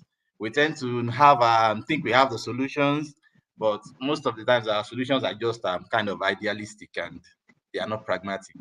So, well, if you want to ask me what should we do? Sincerely speaking, I would say that maybe we should just, if we can't go our way, we should still go our way. Maybe we should practice regionalism again, because it's like this oneness we have, we are not true to it. It's not helping us to judge character. It's not helping us to enforce the laws. And as a result of that, we can't even make out, the punishment that is due to the offenders of these laws. And because of that, those who now offend the law, they are now even, they are even praised.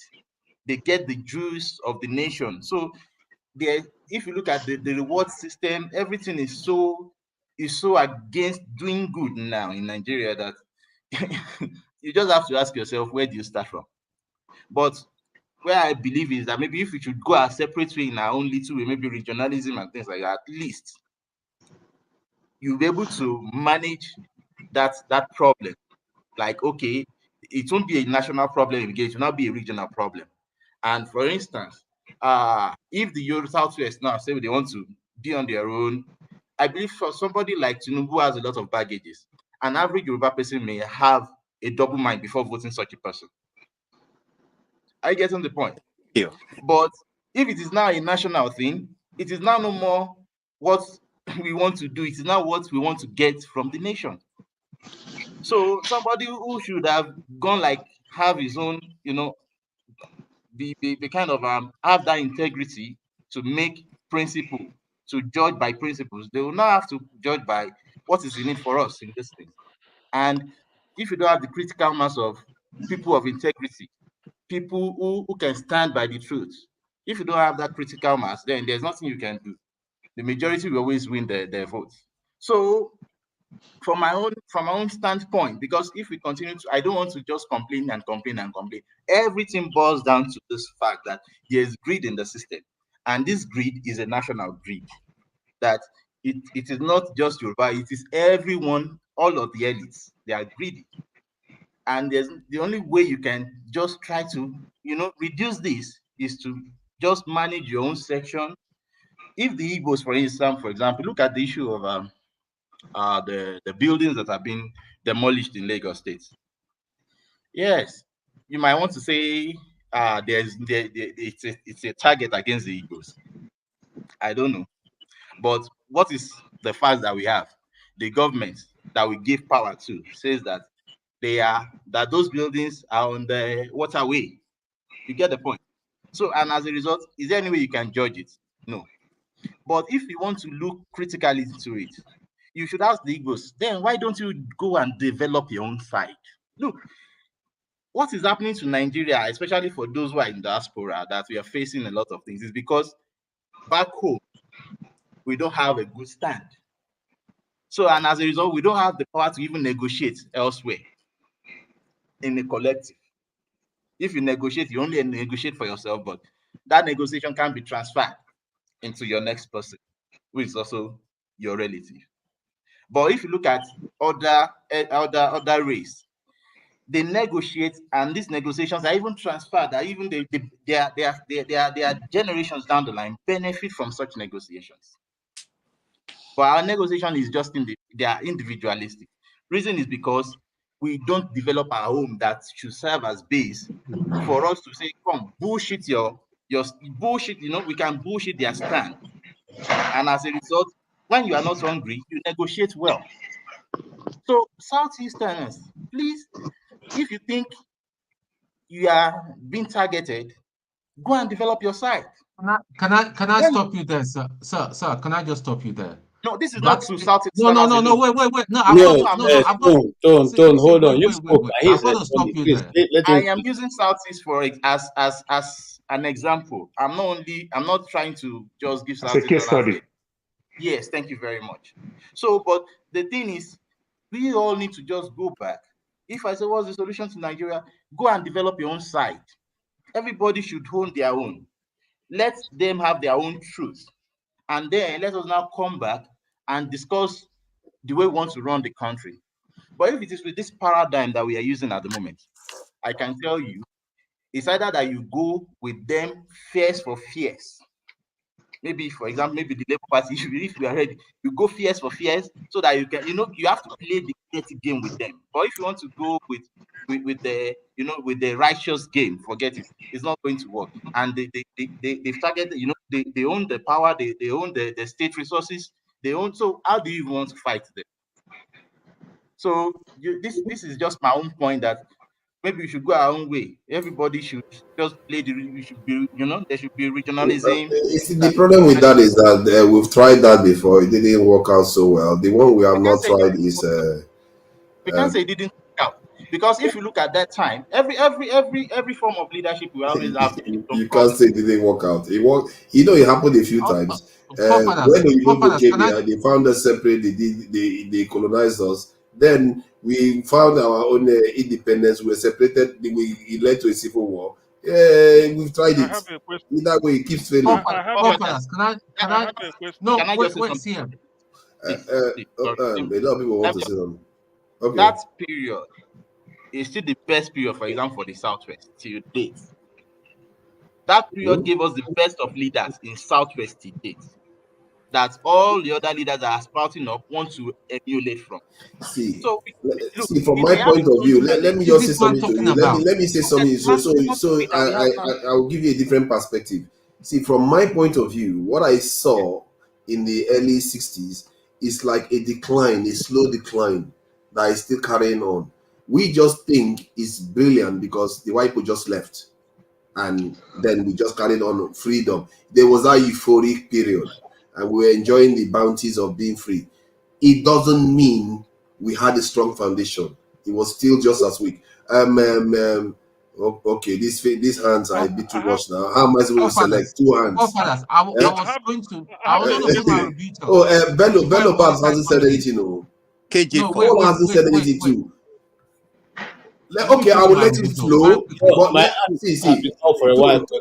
So what we are going to do is that I don't want to moderate too much anymore. I don't want to say too much anymore because I've had more than enough say already. I want to ask a question. Let Bello say something, Okay. then we let it flow like gentlemen. Let's hope that we are going to regulate ourselves, self-regulate as gentlemen. Let Bello just say something that will self-regulate. Yeah, thank you, forefathers. But I don't know if you permit me to shift ground for turn a little bit to say something, then I have a reply, please. Yeah, sorry. If he's here, I don't know. Her Majesty is around. I have to find somebody who is going to go down to let her come in. You don't let me talk. Yes. A zero. No, it's a zero stone. Bello. Sorry. Wow. Don't worry, let them talk. I'll wait. If he's gone now, if he has gone now, easy to remove me. I just say you definitely refuse to call me. Let them talk. I will talk. Thank you, Zero. Zero, I appreciate what you are doing. Thank you. I appreciate that. If he's not here, I think she's gone now. If you are welcome back, you are the missus of the house. So when you come in, nobody will dare to talk while you are talking. Okay, thank you. Who is Xero? If you are going to give way for Bello, Bello can go ahead. Yeah. So thank you, forefathers, for allowing to use word for me. Mr. Bello, wait. Forefathers, I think before Bello should talk, I'm not saying Bello shouldn't talk. I think it's only proper for us to address what the gentleman what he said before Bello. Let's address the points that he's made. Then Bello can talk. I think that The would be reason proper. why I said that, the reason why I want him Because to talk, because I want to we'll stop forget most of the things moderating. that. I want to stop moderating. I want you then to be allowed to flow after he talks, so that it flows. No. We're Everybody going can to be able to model come in. because we don't know what points Bello is going to bring up. Bello will certainly talk. He will get his time. But Are let you us saying? respond to Are you what this saying you don't gentleman have has said. memory? You can keep I your think memory, you know. it's only proper for us to respond. Abi? Don't carry on, then I can speak after him. I don't mind. Okay, good. Okay, let's go. So when you guys digest it, you allow Bello to talk. And I'm that was the going to reason why just I wanted to watch. respond to what he has said. I mean, there's so many things to unpack in what he has said, you know. Yes. Okay. And if you allow me a KJ. little bit. Okay, KJ, I'll tell you. Go on. Now, KJ. my brother, I thank you. I mean, I totally agree with what you've said. The time Nigeria made so much progress was when it was the regional government.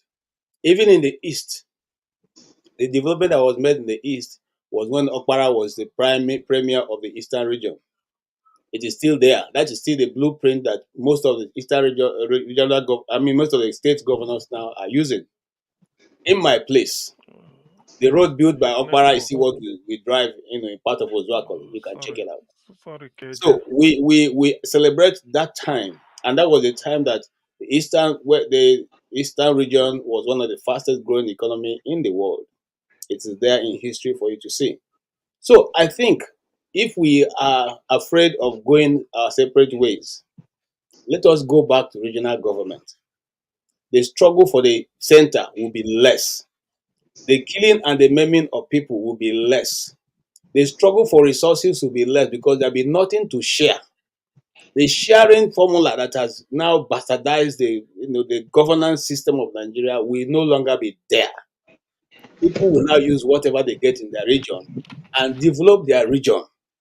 And the struggle for Abuja office, where you come and get a car for 100 and something million naira to drive, when you couldn't even afford a keke napep, will no longer be there. You will be in your region. If your people agree with it, I said this in like a week ago. I gave example of when the Igbos went to Germany to slap a Kuremadu, okay, and people were laughing and saying, no. I actually meant that. Look, if government goes to regional level, you can no longer say, oh, it's because it's a Yoruba man, that's why we're doing what we're doing to him, because everybody be Yoruba. So if the Yoruba decide to choose a thief for their leadership, it's okay. That's what they want. Okay. If the Igbo decide to take an Kalu for their leadership, that's okay. That's what they want. And so nobody can now come to the center and begin to complain, why is there no development? Because you chose your leader. You chose your leader. Simple. Okay. Now, the other thing I wanted to also respond to is what he said about, giving an example with the Igbos. I quite agree. But sometimes people have blamed the Igbos. And I saw a video during the week. One lady was insulting, and one other guy was insulting the Igbos for going to Lagos to develop and calling them stupid and not, don't have brains. Because if they had brains, they should have seen this thing coming on. But you said we are one Nigeria. The reason why the Igbos are developing Lagos because you said we are one. We wanted to go our way. You people say no. Let us be one. And you people made no Victor, no one Van Beach or whatever. So we all gather together thinking we are one. That's why the Igbos go to Kano and they say, oh, we are one. What? There's no need. I can equally build here. We never thought in our mind that why the Yorubas are not putting any house in the east, or why the house are not putting any house in the east, because they don't think we're one. An Igbo man likes to live in a comfortable home. That's why some people, no matter what you see they're wearing, if you go to their home, they are well comfortable because your home is where you get all the ideas. So you want to live in a comfort. Now, I did one or two research. Somebody sent me another video where people were discussing with government, and they're showing them the sea of all of those land that was being knocked down.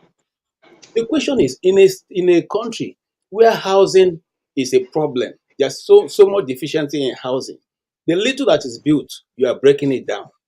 Is that the only way to do that? Wike in Abuja yesterday went to break the houses of, whenever they are calling of demolition in Abuja, it's always the houses of the poor. They went there and cleared down all those places with no thinking that you don't even have enough house. So assuming that those people have their money and they want to look for a house to rent, they can't even find it. Yet the little people manage to put together, you are knocking it down. Which way Nigeria, as Sonny Okosi will say, which way are we going? Is that the best way to develop? Now, this same government that is always very, very forceful in dealing with the ordinary man, is not forceful in collecting tax from the rich. It's not forceful in prosecuting those who are eating Nigerian money. It's not forceful. Look, we have now discovered that Mefele has a lot of dossier. He has a lot of diary of those who took Nigerian money. Governments are aware of this. Why are they not going after those people? Why are they going after the poor masses? Or rather, I don't want to use the word masses. The poor citizens who do not have who to defend them. Okay? These are some of the basic problems that we should address if we think we are going forward. But for me, speaking as an individual, we know that the last thing that falls in any nation that's bound to be destroyed is the judiciary.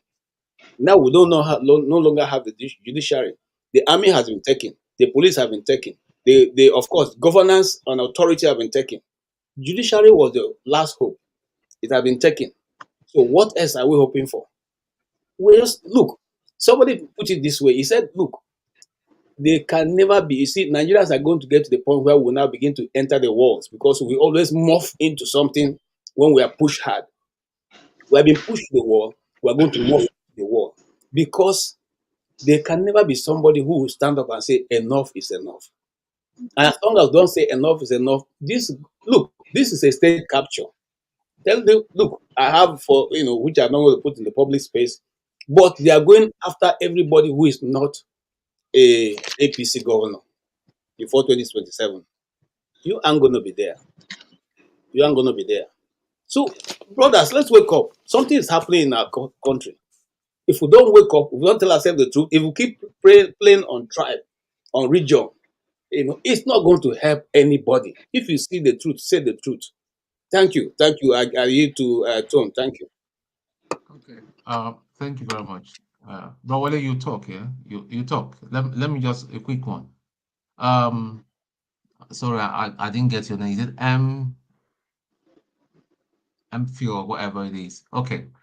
I get what you mean, but see, one thing I just need you to understand, because a lot of people do not understand the Eastern region. And when you say you're from the Southeast, everybody will assume your IPOP, and then IPOP is they are violent people, they are killing their own people and all that, and blaming House of Fulani. That is not so. See, the problem we have in Nigeria is tribalism. Tribalism, simple, it's just as simple. And this tribalism started from the 60s. And what brought about the coup? The coup was all about tribalism and irresponsible government. Now, history over the years rewrote it as an Igbo coup, which is incorrect. It's totally incorrect. The things that were happening that were happening in this back then is what is happening now, but on a bigger scale. And that is why the army struck. They did not just strike because they wanted the government. They struck because they wanted to effect a change. If you like, you can call it revolution. Okay, so right, like my brother rightly said, we are in a very, very big trouble. We are not going to have a country in the next 3 years. This way we are cruising. You have people, I mean, everything they are telling us every day and all that. Okay, now you're now the president of the Federal Republic of Nigeria. You took it, you ran with it. Fine. What are you doing with it? You've got no clue. It just loan upon loan and upon loan upon loan. Yachts, they lie to us. Everything virtually about them is all a lie. Why? there are people that are really suffering. People that are suffering, not just APC supporters, not just Labour Party supporters. Every Nigerian is suffering. And yet we'll come here, we'll be abusing ourselves. We say, yeah, this person is a Yoruba nation and all that. Even the Tinubu even has broken the core of Yoruba nation. Nobody is talking about Yoruba nation anymore. Sunday Igboho is living in exile in Germany right now. I'm sure if he was in Nigeria, he would still be rotting in jail. What are we doing? And we'll be applauding this set of people. What is wrong with us? That's all I see. Like Peter Obi rightly said, and all that. That is not about the title president and all that. He just wants a country that works. And I'm sure every one of us here, and that is why we spend hours every weekend, getting into this space and be talking to prefer solution and all that, because we want our country to work better. This evening, when I got a phone call, I thought it was my friend that was trying to, just for us to have a friendly banter. My mother has been kidnapped. I spoke to her last month. This is a woman that don't even have money. But when you see her, she looks good. When she dresses, you think she's one big madam that's got a lot of money. I will just imagine, my God, if I was trying to imagine if how it felt if it was my own mother that I've been called, that my mother has been snatched. We're in big trouble, though. We're in big trouble. Yet the people in the north are just it's like literally they're just folding their hands. I don't know what their plans is and all that. They're enjoying the banter between the tribalism thing within Hausa and Igbos and all that. They're enjoying it because they've got plans. They want to come back to power. And mark my words, they're going to come back to power through military means. It's going to happen. Don't ask me how I know, but it's going to happen. Enough is enough. This cannot continue. I think I'm coming. If Tony is done. So, good evening, good morning, everybody. Briefly, I'm just trying to contribute based on the discussion about the Lagos State situation, where buildings are being what's it called, brought down and everything. And from there, I think we extended the conversation to breaking up tribalism and all of that. But for me, I think I kind of see things in a kind of different light, because there is a problem for real. Buildings are going down and stuff like that. But are we actually looking at the problems objectively? Instead of try to get some lights, like, okay, what's really going on? Many of us here, we are quick to talk about, Igbos, they have to go, we have to go back to our own land, develop our own places. To me, that sounds very, very unfair, because if we have to be objective, okay, all these houses that are being brought down, are they built on proper are they constructed on the proper locations? Are they not sitting on the canal, which was the reason why they were being brought down? Have we actually asked ourselves? But some of you might not really understand what other people pass through, because for me, I live, my father's house is sitting somewhere in Lagos State around Jaco. Okay. And we are a victim of flooding. Anytime, any small rain, boom, like maybe 2 hours after, this flooding will start, coming. And why were we experiencing this? Just because some people have, gone around to purchase some land built on water parks, and I'm not gonna lie to you. You know, was it like last week I saw on the TV? Like, okay, they start bringing down those houses. I'm not gonna lie to you. I was happy. I'm glad because like if you have to go through what people go through, you know, what the victims go through, like, you know, like, I mean, the victims who are people who are victims of flooding, if you ever go through what they go through, you will know that at least, I mean, this is not a child's play. People, you know, people purchase, you know, people, at least people build their houses, purchase, you know, I mean, tons of billions of naira amount of properties, and water coming, destroy them just because some people, you know, built where they're not supposed to be. Even though I understand sometimes, you know, it's not their fault, but at the same time, the government still has to do what they're supposed to do because this cannot continue to go on just because some people just feel like, okay, they have some money and they build where they're not supposed to build. And now we're talking about, okay, yeah, regionalism or tribalism. This has nothing to do with tribal. With tribe. Bello, it has so many things to do with institution. I am a product of somebody who they demolished their property. My grandfather, my own grandfather that I know, I grew up in his house, had a house, 2 houses in Morocco. When Rasaki destroyed my grandfather's house, they give them house in Jakonde. You understand? This is what governments do. Government compensates all over the world. I live in a city in Arizona here that they want to expand the road.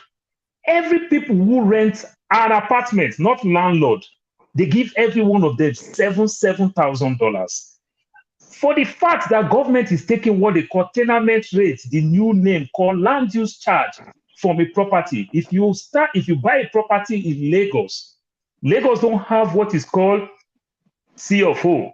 Lagos don't have that. They have their own name that they call it consent. Now, governor's consent. Now, in Lagos, you buy a property, you are doing foundation.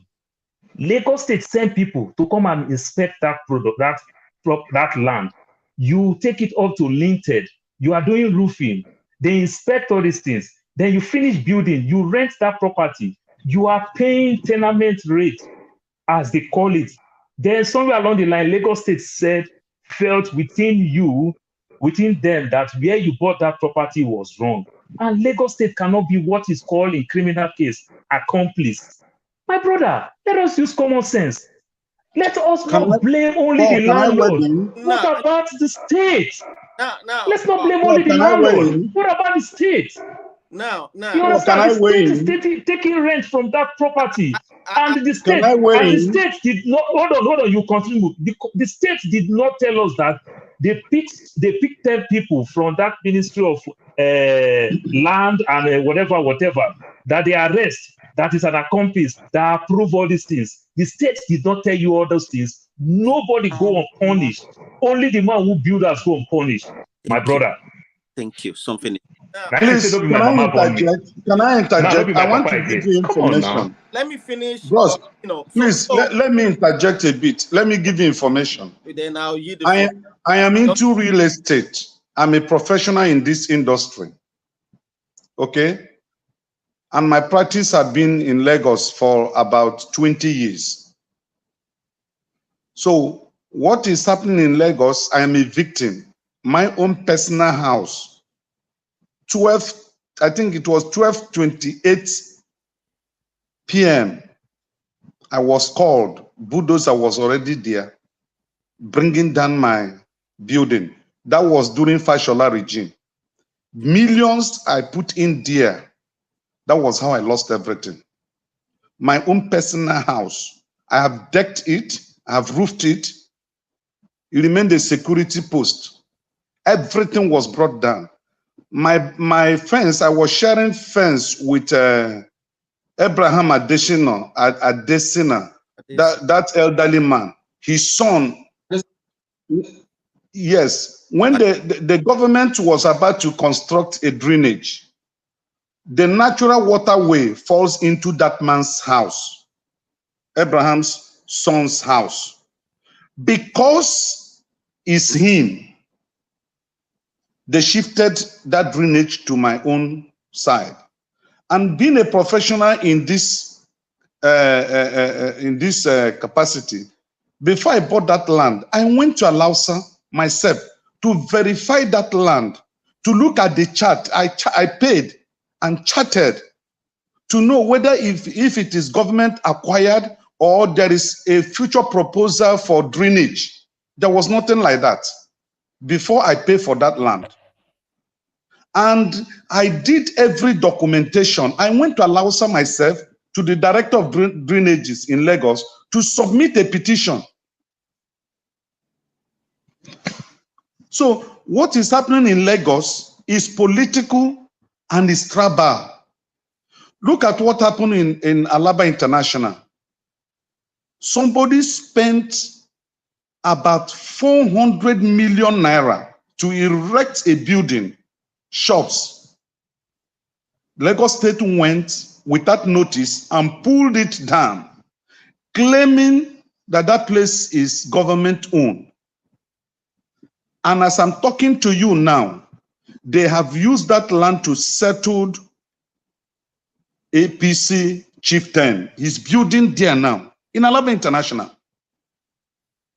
So there is no developer that will spend close to 500 million or 1 billion naira to develop a property without getting the approval from the government and without the supervision of the government. If any person is telling you that, is a lie. This is the industry that I'm in. I'm not into buying and selling. This is my own office.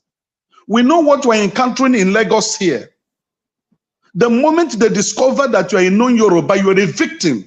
And there is nothing anybody can do about it. Look at the buildings. Hold on. Look at the buildings that were pulled down in Lekki. Can you hold on? Let me tell you, you are outside the country. You are reading from newspaper. I'm telling you practical things that is happening here. The one Nigeria is a fraud. It's a scam. The one Nigeria issue is a scam. It's a fraud.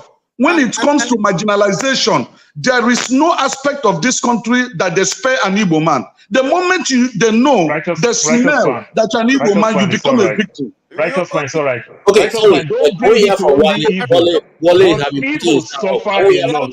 Righteous man, they damage Iyaba market several times. They damage Oshodi market, destroy Oshodi market several times. They destroy Ajegule market several times. They destroy Mushi market several times. It's not only Igbo that is there. But the poor man suffer from this nonsense that Lagos State is doing. It's not only about Igbo. You understand? People will buy the market and those markets, Mr. Paul, those markets you are talking about, the occupant of those markets, 75% of them are Igbos. No, just to tell you, even though the Yoruba, the Robo that is there also suffer.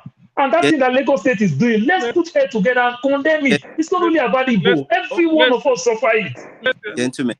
Let's hear from Wole. Let's hear from Wole. Go ahead. Thank you very much. Sometimes when I hear us fighting or arguing among ourselves, it makes me think we know our enemies, but we're not fighting the enemies, rather we fight ourselves. And I think Mr. Bello is not I'm not part of government. Mr. Paul is not neither the righteous. What I want us to do on this platform, otherwise it's just going to be like wasting our time. You see these people that are holding every single one of us to ransom, every single one of us that are abroad, that we're scared of going back home as a result of security. Even if we're going back home, we still have people back home. Like Tom said, someone is just being kidnapped. If you're a relative of that person, either you like it or not, $1,000 or $2,000 will come out of your pocket to contribute to the family to rescue that person. Is that not affecting us? It is. Here where we are, there's no burglary proof. You leave your car there, nobody's stealing it. It's because the system works. How can we make sure that our own system works? We are talking about this house demolition and everything. And Mr. Paul said, if government in abroad wants to Even you are a tenant, they will pay you to relocate from that area. Why that is not happening in our country? Before the building was erected, I'm sure the person got a planning whatever in the local government. Yes, you can you go got ahead. clearance. You bought this land, you go ahead. Who signed it? When the building construction was going on, are they blind? Somebody who is the town planner or something must have been responsible for not even allowing that construction to go ahead in the first place. So you can't just come and maybe, well, this is where the problem lies on the builder as well. Because if I know that this property is on the canal and I shouldn't have built my house on it, but I bribed the man to sign the whatever for me to go ahead, then my hands in it. So one way or the other, either the corporate and the defender or whatever, everybody is, corporate in this situation. Everybody is guilty. But how are we going to address the issue so that we move forward? We're not going to continue dwelling on the same problem going round, because tomorrow it will still happen, except we do something about it. Now, Yoruba used to say something that he said it's like a cripple. The load on your head is, I don't know how to translate it in English very well, but they said the load on your head is not, upright. He said you're only looking at the top, you're not looking down below. I'm crippled down below, you are looking at the load in my head is not upright. And also, the Yoruba used to say something that, sorry, I'm trying to see how I can put it. Like, Bale Ntagbo, Iyawo Ento Gogoro among Bowota, as in the Bale, the head of the house, the husband, it's selling in their aim. The wife is selling Ogogoro, and the son is MC Oluomo collecting whatever. And you say you don't want a devil in the village. You've already got devil. You just try to be economical with it. Now, like I always say, these people that are punishing us, who are they? They are not Asian. They are not white. They are from us. One way or the other, they are from in every single one of us. We are related to them. If my sister is not dating the local government chairman, my brother is a friend to him. My sister works in the local government. She's the one that's supposed to know that that building shouldn't have been there. She signed it. She collected money. Are we not part of all these system that is not working? Are we actually telling our own people the truth? That look, somebody is going to cry as a result of that road that you're supposed to construct very well, but you didn't do it very well. Accident happened. Somebody died. That hospital that you're supposed to equip with medication and everything, the ambulance that you just paint without anything in it, somebody's life is going to go. How many blood is going to be in your hand because you want to be a millionaire? Until we tell ourselves, and I expect all this truth to come from our religious places, the Muslim, the Christian. I expect when people go to church on a Sunday, what I expect pastor to preach, that look, what does it profit a man that gains the whole world but loses his soul? They don't say that. It's not prosperity. It's how much I can give the pastor and say, oh, lay down, let me lay my hands on you. You'll be blessed. You'll be dead. Where did I get that money from? From innocent people that are dying. At what point? We are here. We've seen NEPA never take light. Water never run dry from the tap. The road, good.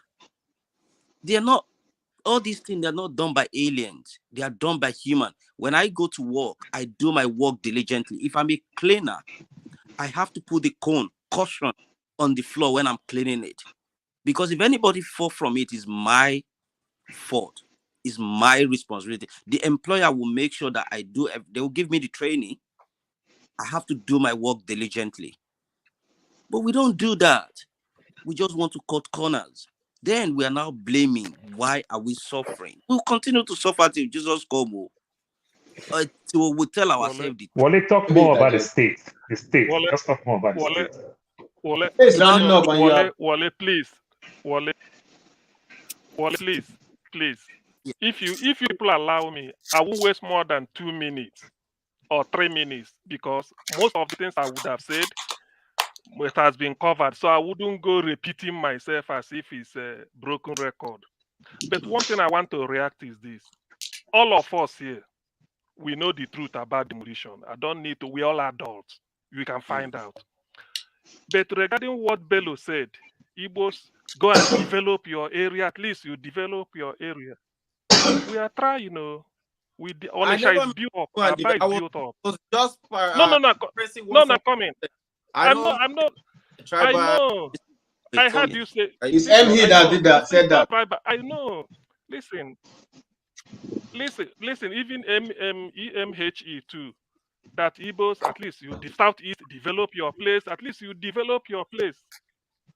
It's a good advice. We are developing our place. Nnewi is the buildings in Nnewi, Onitsha, is bigger than that in Ado Ekiti, but it's not a capital. We are developing our place, but it's just the penchant for Igbo man that we don't live in thatch houses. When you see them building mansion living there, in the village they build it too. Yes. Ordinarily, you will see, I'm not trying to slight anybody. You will see the Fulanis or the houses selling dollar in millions, yet they live at Idiaraba. I've been to Idiaraba. I went to the College of Medicine in Idiaraba. I know the Idiaraba. If you go in Idiaraba, Mushi, just go Idiaraba. Very filthy. But those people selling dollar, they all live in there. Why can't they go and build mansion with at least 100? They don't. Maybe that is their way of life. But Igbo man wants to live in a mansion in Lagos and at home. That is different. But talking of developing your place, let me tell you one thing you may.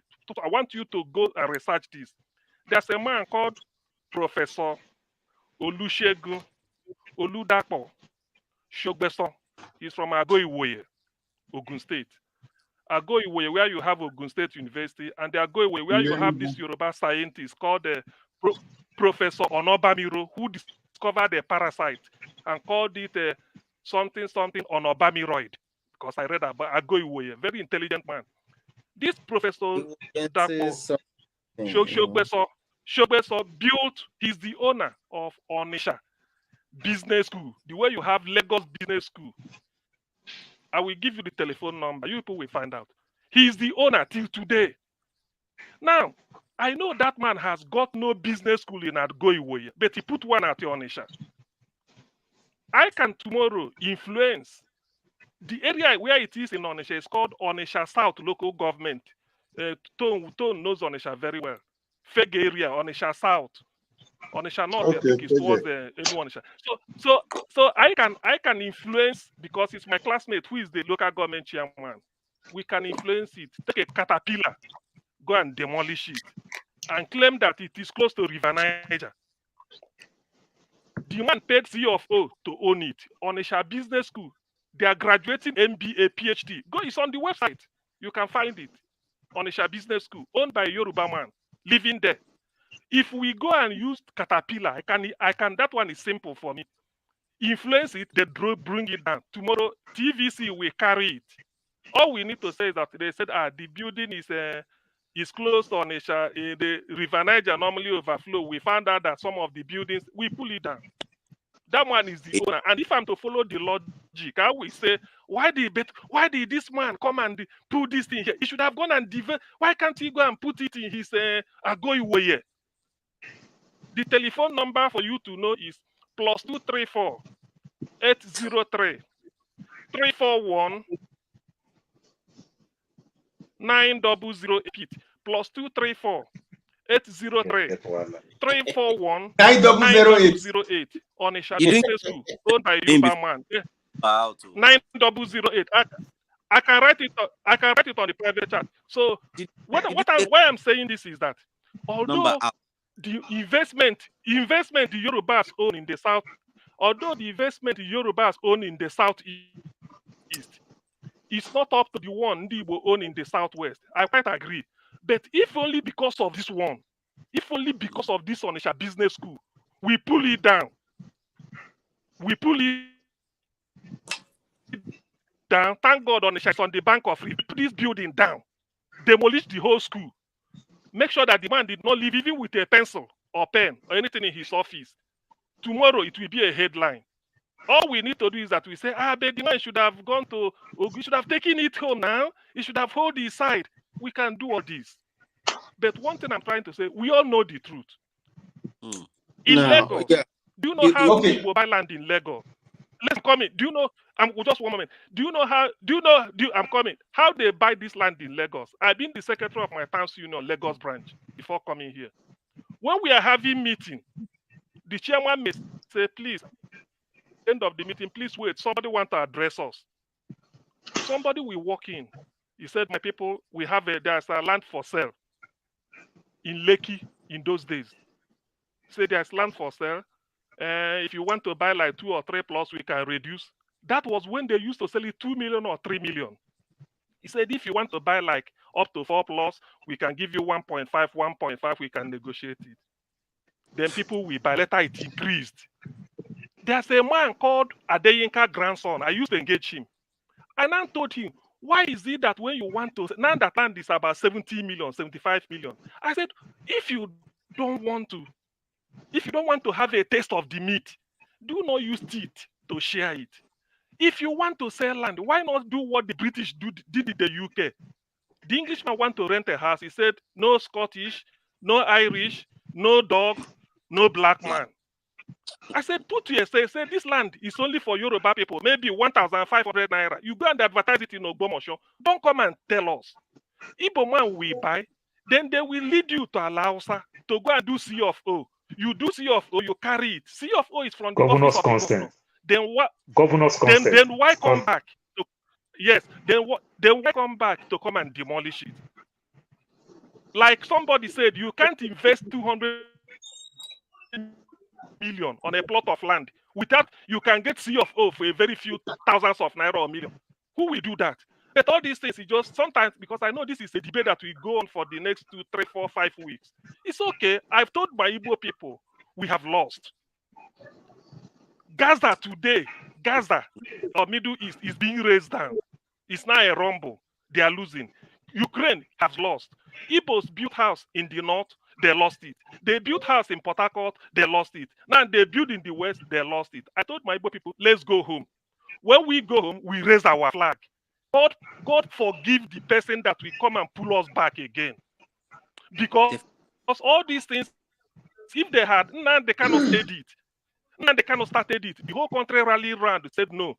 Now they can't break Nigeria. They use extraordinary rendition to punish him. Now they can say, let us go. Since 2012, they said no. Now they are demolishing all these things to pauperize us. This time, I've told my Igbo, as long as there is life, there is hope. The Jews, the Israelites, they lost more than anybody in history. But today, time won't permit me.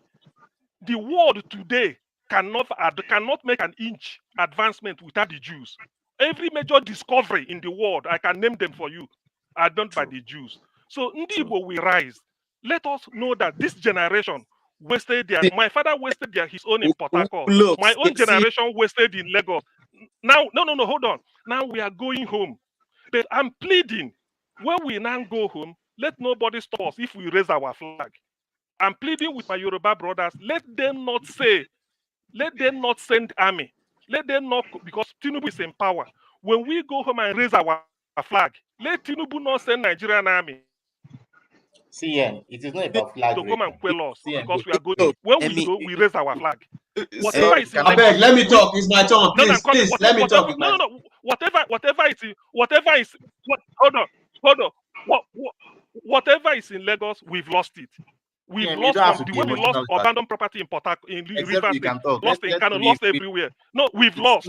So we are going home. Okay. Now okay, let me talk, please. Let me talk. Please, Emmy, it's my turn. Please. I see passion in what CM is saying, and I've listened to everybody speak. But I have 2 points to raise. One is that just as the Igbos are complaining about the injustice that's been meted on them, so is also the other people that we term as minorities they are crying in their different homes. But the one thing that everybody fails to realize is that if you put 20 people in a hole, their mission, their number one mission is to get out of that hole. Or let's say if you put 20 people in a prison, their number one mission is to get out of that prison, freedom. But if the imprisoner comes and gives uniform to 5 people, and then maybe they used to eat rice, and then you start adding meat for those 5 people, you see that the goal of the remaining 15 people will change. They will now start looking for meat in their rice and uniform to wear. I think that's what's doing us in Nigeria. We think we can move to our goalpost by ourselves, and there are several ethnic groups trying to move to their goal, but you cannot do it by yourself.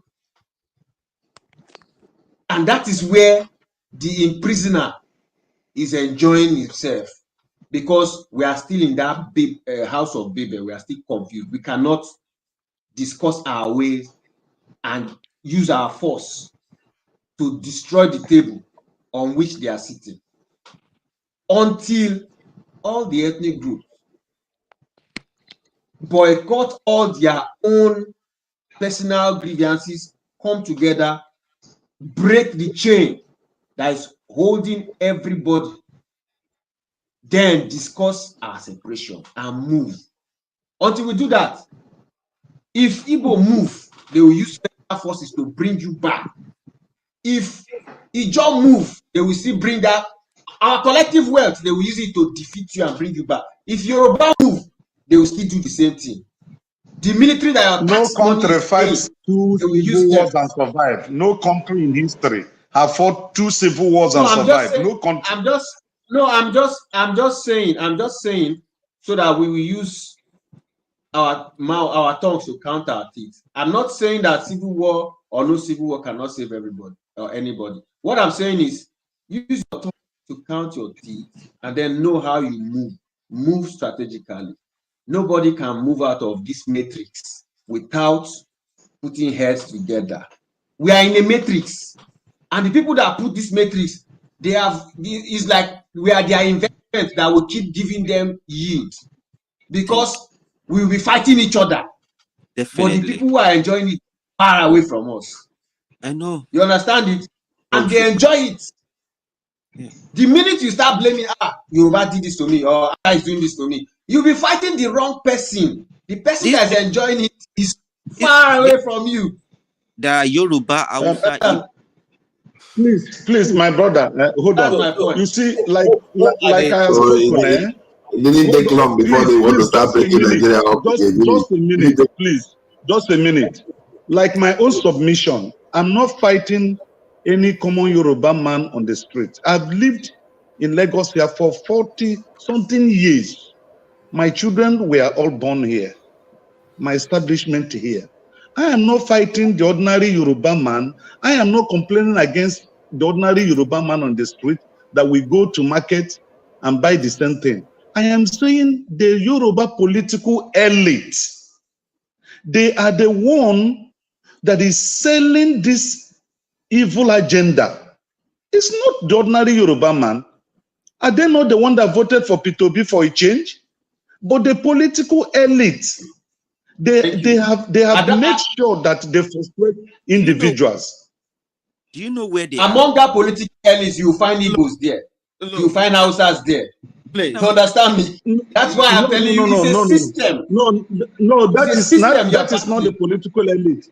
See, in Lagos State as it is today, we don't have Igbo man that is in the head of affairs of Lagos State that is giving the order for the destruction of buildings. That's what I'm trying to say. Well, but you have an Igbo man. But you have sorry. Hold on. Look, guys. The government will tell you. The government will tell you lie. Hold on. The government will tell you lie that those houses do not have papers. Sir, since Fashola, nobody builds house in Lagos. When I say good house, because if you look at those houses they're destroying, they are not shanties.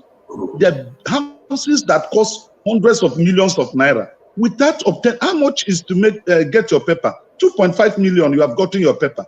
So why will you spend 200 million in building and you can't afford 2.5 million to get your document? So, sorry, are you accusing this election, the Lagos government of saying that people that were issued, I think, promise of something like it's a form of CFO, that they are lying about it, that those people don't have their governor's documents? consent. there Yeah, governor's is consent. nothing like CFO in Lagos again. Yeah, what we have, governor's consent now. What we have So in Lagos. are you saying that the Lagos government can is we lying that learn those from people one don't have it? another? You ask me a question, let me respond, because this is the business I'm into. Listen, in Lagos State now, like me as a developer, if I want to develop a land, I will use a Yoruba man to go and pursue my document in Alausa. If I submit that document as an Igbo man, it will be lying there for years and nobody will approve it. I am telling, this is practical. They will keep it there. But if you use a Yoruba man, maybe your friends, take this 100,000. Well, how does that get to the point whether Lagos is lying about that so those people that they are demolishing their property don't have legitimate CFO? Forefather, you asked me a question now. Let me explain to you. Yeah, because you are going roundabout way to explain it. Now you just hold on now.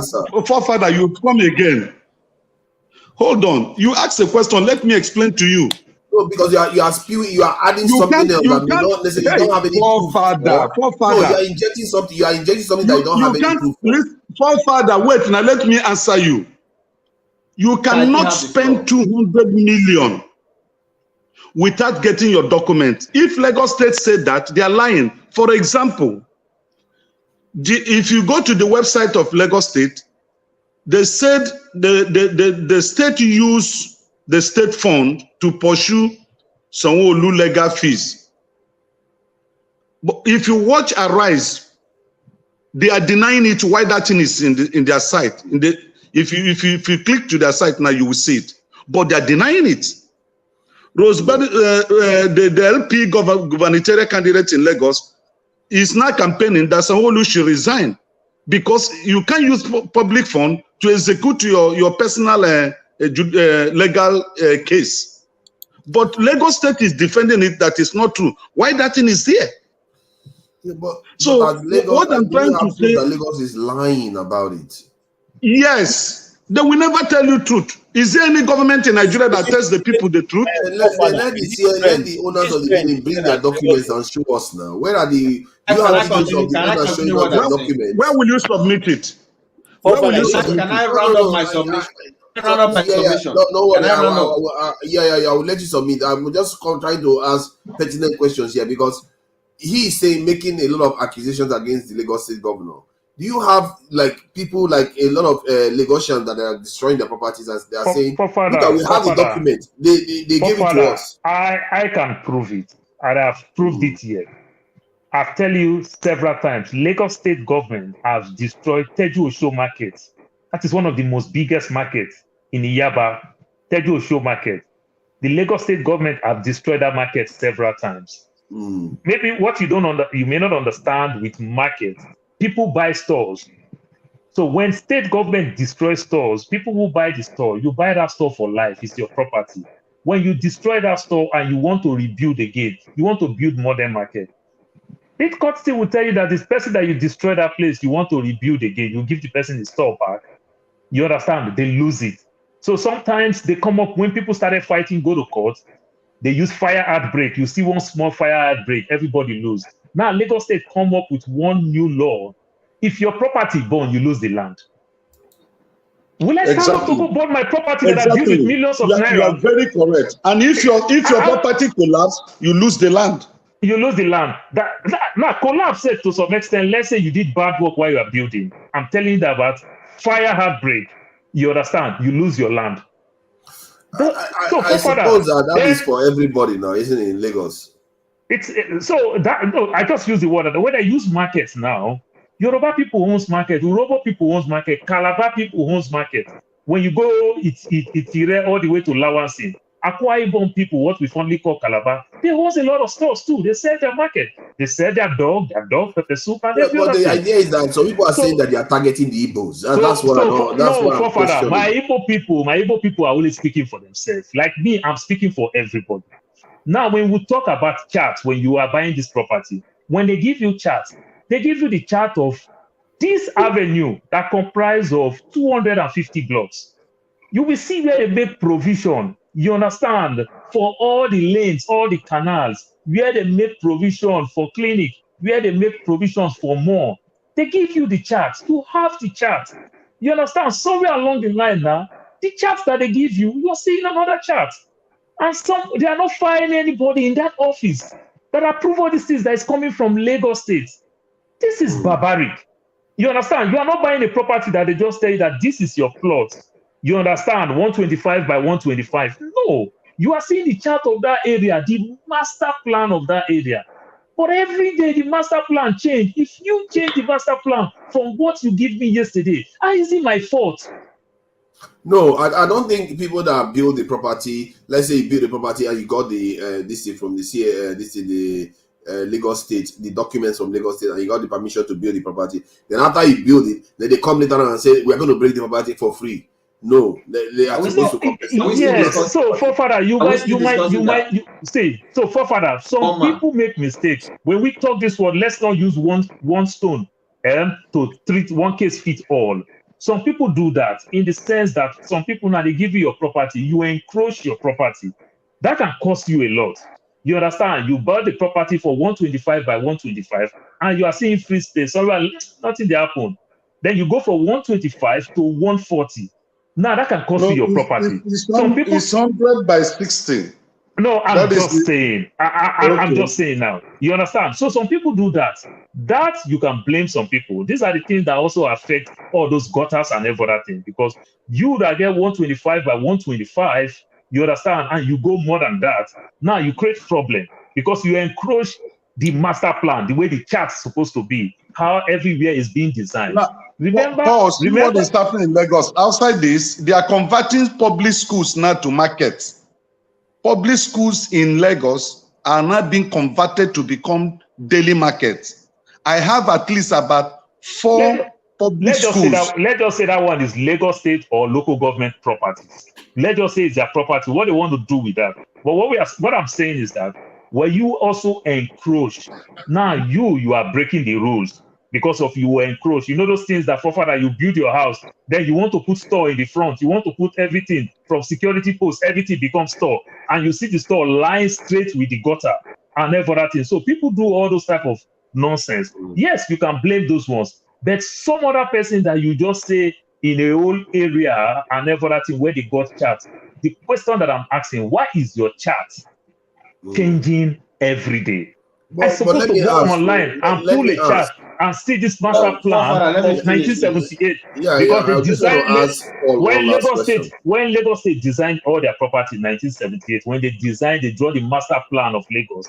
That is where Lagos State stopped this thing called CFO that you call. They call it governor's consent. When you get your deed of assignment and everything, it is your deed. They put the governor's stamp. That's why they call it governor's consent. That's why Lagos State is good when it comes to the GPS. Lagos State is very good. If you are using GPS in Nigeria, it works almost very well with Lagos because of that chart. But what I'm saying, I just don't get it. Let me ask you now. So this demolition that is happening now, they are not compensating the people that actually got governor's consent, that they show proof that they've got governor's consent, and they are still demolishing their property for free. No compensation. This is what makes me go crazy. This is what I don't understand. Government all over the world. Hold on. They are supposed to compensate them. You can't just come overnight and destroy things like that. Forefather, the recent one they are destroying very close to where I'm living, First Stack. Okay. In fact, it was God that saved me because one of my friends that lives in Spain, few years back, I was really on him. I was telling him somebody wanted to sell off his own. He wanted to relocate to Canada. So I was pressurizing the guy to buy the 2 plots that he has already fenced. So when I went to Alausta to chart that place, because I don't buy any land in Lagos without going to Alausta myself to chart. When I go there, I will give them tips. They will help me, because sometimes if you meet a wrong person there, he will just tell you that the Oga that is in charge of chart is not around. So when you tip them, they will be willing to do it. So when I charted the place, it was free from government acquisition. That's number 1. 2, it is allocated for public building. 3, there is no plan for industries in that area. So I now call this my friends. I picture it from the chart and I sent it to him. So we went and get this machine to check the kind of where the air, if you build in a direction or dimension that the air is contrary, it will affect the building. We've paid for that in about 120,000 and got every information we needed. So he called me. He said he did the business 2 days before that day and the money ceased, so he cannot buy it. Now, the guy that bought that place now, he has erected 2-story building. His building is one of those buildings that were demolished last week. You can imagine. And when I got there, the guy, I was not the one that sold the place, another person sold. So the guy was telling me, he said, I have spent over 300 million here. What will I tell my wife? Because the wife lives in the US as a nurse. She is the one sending that money that this guy is using to build this house. And the same checking I did was what he must have done to buy that place. So they are clearing that area now, very close to Sister Avenue.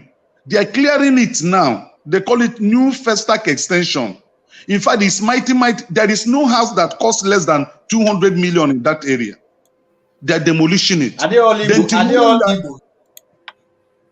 I'm not saying they are all Igbos. I am not saying, that's not what I said. Okay. You understand?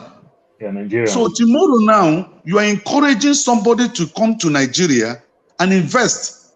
Because if you invest, you don't know what is going to happen tomorrow. Unless you are investing in these areas that they are ancient places, maybe Aguda, Surulere, Okota, Isolom. No, they will not come. They will not come. Can I finish my submission? Go ahead.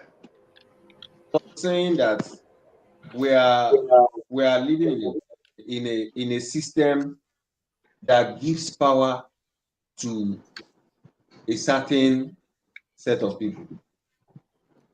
And we have realized from the last election, we saw how the people wanted to take back power. But still, what happened? The same system beat us down. And let's not forget, during that election in Lagos, they shot at, there was a lot of bullying. You can't vote, right? All these things, they are all symptoms. The real sickness is the system that we need to collapse. If we don't, as a people, decide, come together, forget all our differences, come together, say we don't want this system again, and demolish it and start afresh, and remake the constitution, or if we want to separate and operate as region, we decide that. If we say we want to fight it individually, it will be tiring, and by the time you know it, our generation will go, the next generation will be more confused. We are fighting a system that gives power to a select few, and they can be somewhere far and determine our fate, and there's nothing we can do about it. There's nothing we can do about it. Whether we like it or not, this is the found ourselves. The country has been captured, and for us to break this chain, we need to fight it together. However we want to do it, we must do it together. If we fight it separately, we will waste our efforts. We will be beat down by the system. The system collects your taxes and uses your taxes against you, and it will demolish your house, and it will not give you medical checkup when you need one. The system will fail you at every juncture when you need it. It will fail you. It's not only in big buildings. You ask yourself how many times you have seen ambulance come to pick normal citizens and take you to hospital. The system has failed you left, right, center, and you are still thinking about they are doing this. And if you don't fight it together and break it, you are just wasting your energy fighting it as one tribe or the other tribe. The system is dealing with everybody. Okay, the Yoruba person now, does he buy food cheaply or does he change dollar cheaply? If you are sick now in that country now, if you don't have your money, can you get treatment? Are you insured? The system is not built for the people. It is built for the rulers. We need to put heads together and break this system and then decide whether we want to separate. If you don't do it, well, you are just dealing with one symptom. They will demolish Igbo houses for political purpose in one small state, and then in Imo State, that one will allow military to come and kill his young people just so that he can retain power. And in River State, that one will use his own power. That's how they are used. The system empowers this individual small gods, and there's nothing we can do because we are busy fighting the symptoms. We are not fighting the system. That's what I just wanted to say. Thank you. Mr. Xero, you've spoken so well, and that is what I want us all to do. Without that, honestly, we'll just continue. This is what these people want us to be doing, fighting each other based on, oh, you are a Muslim, you are a Christian, you are Igbo. Among these people that are killing us, you have Igbo among them, you have Yoruba among them, you have Hausa Fulani among them. You can never see them fighting each other. It's we, the common people, that are suffering, because that is their strategy. Until we ourselves be honest with ourselves, and we can't do it, like you rightly said, individually. We need to collectively see how we're going to start from our grassroots. Like I said earlier on, when Mrs. What's her name? The lady that was in the group earlier on, not the Lou. Yeah, no, not Lou. There was a lady before I attended to my guest when I first came in. We need to go back to our own local government, our own grassroots, educate our people. Let people know, if you are a church leader, be honest. Don't do, let's I don't know how to say. We need money, but the love of money is really killing us. We love money too much. Mr. Xero is not begging me to leave or beg me for food. Mr. The righteous man is not begging me. Everybody is okay on their own level. But because we have this arrival mentality that I'm better than you, my house must be bigger than yours, I must use the big car. It's really killing us. Look at the developed country where we are. Except if you are a celebrity. And even if you're a celebrity, Mr. Wale, all you've been saying is true. Listen, let's just be honest with ourselves. Okay, if I say some certain things, some people will start warning me that the channel will be shut down. Listen, what happened in Ghana needs to happen. It's just as simple as that. I need to start going to shooting range now. Maybe I'll go to America and attend some shooting range to hone my skills that I've listening. Listen, guys, you need to get yourself physically fit, because when it kicks off, it's really going to kick off. What happened in Ghana is the only answer. What happened in Ghana is the only answer. You're welcome to Arizona.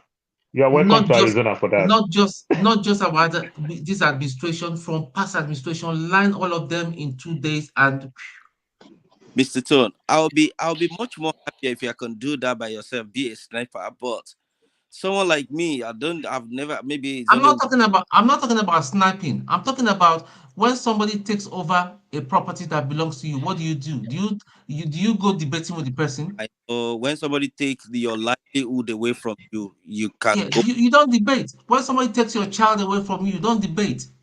Listen. You show the person the other side of you and all that, and snatch back what belong, and that's what we should be doing. And it's going to happen soon. Like Mr. Emmy and Mr. Etero said, until we fight everything collectively. Okay, look at the situation now, because it doesn't happen to me. It doesn't really, bite me. It doesn't really have much in me. But if somebody whose house has Do been you know pulling, an honorable woman that lives in London lost her life because of this demolition? Yeah, I'm telling you, a honorable woman, I know her one-on-one. She took mortgage in London to build this house. She has finished it, painted it, tenant entered. All of a sudden, during this Fashola time, they marked that house for demolition for no cogent reason. This woman came back, flew from London, came back here. After 3 days, she died. I will give an example. Somebody came and shared a video about the area that was. Sorry, hold on. Somebody came and shared a video about the area that was demolished. That's the demolition happened, and how what it was affected. I'm not sure that it has merits from the point of view of if those houses actually got the governor's consent, because in the end, that is at the core of most of the discussion I've had so far. But let me just show you some of the stuff. This is from a Southeasterner. And sorry, let me just say something to CM about what you say when you go to Southeast and put up a flag. Why don't you just stop at, we'll go to the Southeast and develop the Southeast? Not necessarily, you don't have to put up a flag. People will have to come and do the same. Then you treat them the same way too, that they treated you. Like if they come to your area and want to come and build and they are treating you badly in their area, you treat them badly too when they come. You don't have to put up a flag and want to break up the country. Listen. Southeast is not underdeveloped. In fact, throughout the whole country, Southeast is the most developed. Let me say, without Abuja, remove Lagos as capital, federal capital, and the Abuja. Then you don't have anything to worry about. Highly developed. Southeast. Hey, now listen, no, not that, but some of us are living in UK. Do we buy houses here and live? We have houses at home. You can't carry your house from Southeast and move to Abeokuta if you want to live in Abeokuta. Some people go to do youth service. After youth service, they got a job. From a job, they start doing business and they settle there. That's how it happened. This but the thing is, I think you can't. do youth service. Hey, no, because when I'm coming, when people say Southeast, no, listen. You can't just go one tangent. I know. We have to talk to and fro, so we exchange. When people say Southeast, go and develop. Let me tell you, for most of anybody that puts up a mansion in Lagos, they have one at home. Maybe few, maybe 1 or 2, or maybe 1%. But the rest 99 that has mansions in Lagos, they have it at home. Yeah. What else do they do? Yeah. No, you have already corrected that. I think that point has already been taken. You've already corrected that. Then you don't have to go to the Southeast and put up a flag. Then you have to ask yourself, one, they are not coming to the Southeast to do the same thing in your area. So you don't have as much opportunity to retaliate, treat them the same way too. So in a way, it's a win-win. You go back to the Southeast, you remain where you are, and they stay where they are, if that is the case. But there's no need to start talking about, you go to the Southeast and you put up a flag to break the country up. There is no, that's an escalation that didn't need to be there. No, why I'm saying that is that the one we built in Port Harcourt, no compensation. The one we built in Lagos, no compensation. The one in the north, no compensation. These are trillions of naira. They stop building in other people's land and build in your own area, but you don't have to put up a flag. Forefather, you always come up with this. Hold on, CM.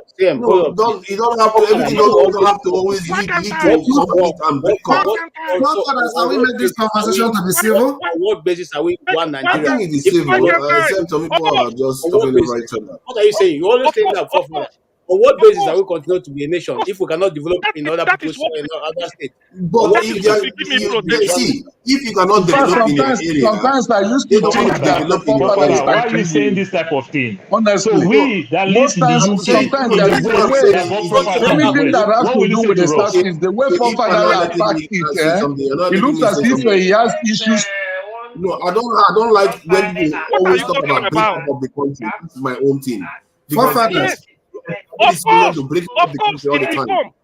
Of How course, many of us? Every time it's in it's other words, you not. are in a It's roundabout my way talking right. about war. If I don't want to belong, I go. How many of So us have? I'm not war. I'm going my it's way. war Is you're that a talking war? about. That's what you're I'm talking going about. on my Because own. Is it's not that a just saying, war? oh, I'm War going to put up a against who? flag. War How against many? who? Now, Yes, Or the war Nigerian against who? state, you said it If I yourself. live, They should not send soldiers. They should not send soldiers to you because you Wole, know that you're about to do something that is going to lead to soldiers yeah, being sent. exactly. Wole, let me tell you. Listen. Of course, let me tell you, Wole, if I leave you in your southwest in Lagos and go to my place and be, am I fighting a war with you? Is that a war with you, Wole? Am I fighting No, a war but with you are you? saying I you're leave going you to in put up a Lagos flag. with my house demolished. I go to the You east. see what he's Yes, saying, of but that's course, I not go what he there and said. then become my own country. Yes. Exactly, that's the problem. I said I Why become my can't you own just go country. back That to the is still on my own southeast? flag. Nobody's taking your land from you. Why can't Is you that, just stop there? do you have a problem with that? Right. You have must I be in the same country Forefather, with you are you? a father now. Must I be You're in a the same country moderator. with You you? don't do this kind of thing, No. please. I'm asking a pertinent question because you cannot just say, Forefather, you are the moderator. You Why don't need to do this. Hold on. I'm saying you have to be proportional. You can't explain overreact to me. to something like that. Why must I be in the same country with you? Why do you need me in your own country? Why do you want us to be together? Can you force unity? You I don't are want to be already with in you. I your want to land. go. You said you're going to go back to your land. My brother. Yes, but no. Brother. I mean, I I don't know what you're going on about. So I because they clap didn't for allow us. you build in your area, you want to build up the country, No. Why? My brother. which is Are highly you debatable afraid? in the Are first you place. afraid of me leaving? My No, brother. I'm just saying that you are Must I just be in going the to same cause country conflict. with you? See, Yeah, if must I? you are just going to cause Must I be in conflict that's going to lead to a conflict with lot of who? loss of life. Me, I'm not I'm going causing conflict. me. You are just the person causing conflict. Quietly, I left. You are using your Quietly, I left. overreacting. My Must point I is be in the that you same are country with you? overreacting. I You can't are be. overreacting. I don't want to be in No, the same country you're with not you. Is it by understanding. force? Is it by My brother. force? So The way you are because saying somebody it is didn't like allow you you can't to live build in your without area, me. you say no. What I'm saying Listen. is that if Listen. one person says No, no, it's war. forefather, that is not correct now. Forefather, that's not If I correct. can't declare That's not war what because you somebody said. that Please doesn't moderate. No. Moderate. People are talking above each other. Moderate. If I go on my please, own, CM, calm I down. want to leave. I don't You are know. being disorderly, You can't force CM, me to be in the same calm down. country with you. My Hold brother. on, see. Me, I'm going to leave. Let me quickly pass this before I go. I love you all, and I really appreciate everybody's contribution. As long as the system remains the way it is, we'll continue to fight each other. We all live abroad. I mean, let's say, for example, in UK, they're not going to say because you're a black man, you bought your house, you paid your mortgage, and because of one reason or the other, oh, we are taking it or we are demolishing your house. It doesn't work like that. So until we put a system in place, it doesn't really matter where you come from. If you like, build your house in Kano. If they're going to demolish it, they should be able to pay you compensation. They should be able to, the insurance should be there. When the construction is going on, somebody checked it and they ensure that you are using the correct materials, you are doing it the way it should be done. Why should it be when you've completed and be living in the house, that's when they want to demolish it? If there's no, who did the land check, who did who did everything? We are killing ourselves. We are not really being honest. We are here all abroad. We have mortgage. Did the government ever said one day that, because you are from Nigeria, you are fantastically corrupt, your mortgage is being taken away from you, you're going to be evicted from the house? No. Until we actually look at our problem and know what the solution is. It's not about you are Igbo, you are Hausa, you are Yoruba. Our common enemies, we know it, but we refuse to fight our enemies. We're not fighting ourselves. Like I said, these buildings that are being demolished, it wasn't built in a day. I'm sure an average house would take nothing less than 6 months. Those people who are in the authority, are they blind when the construction was going on?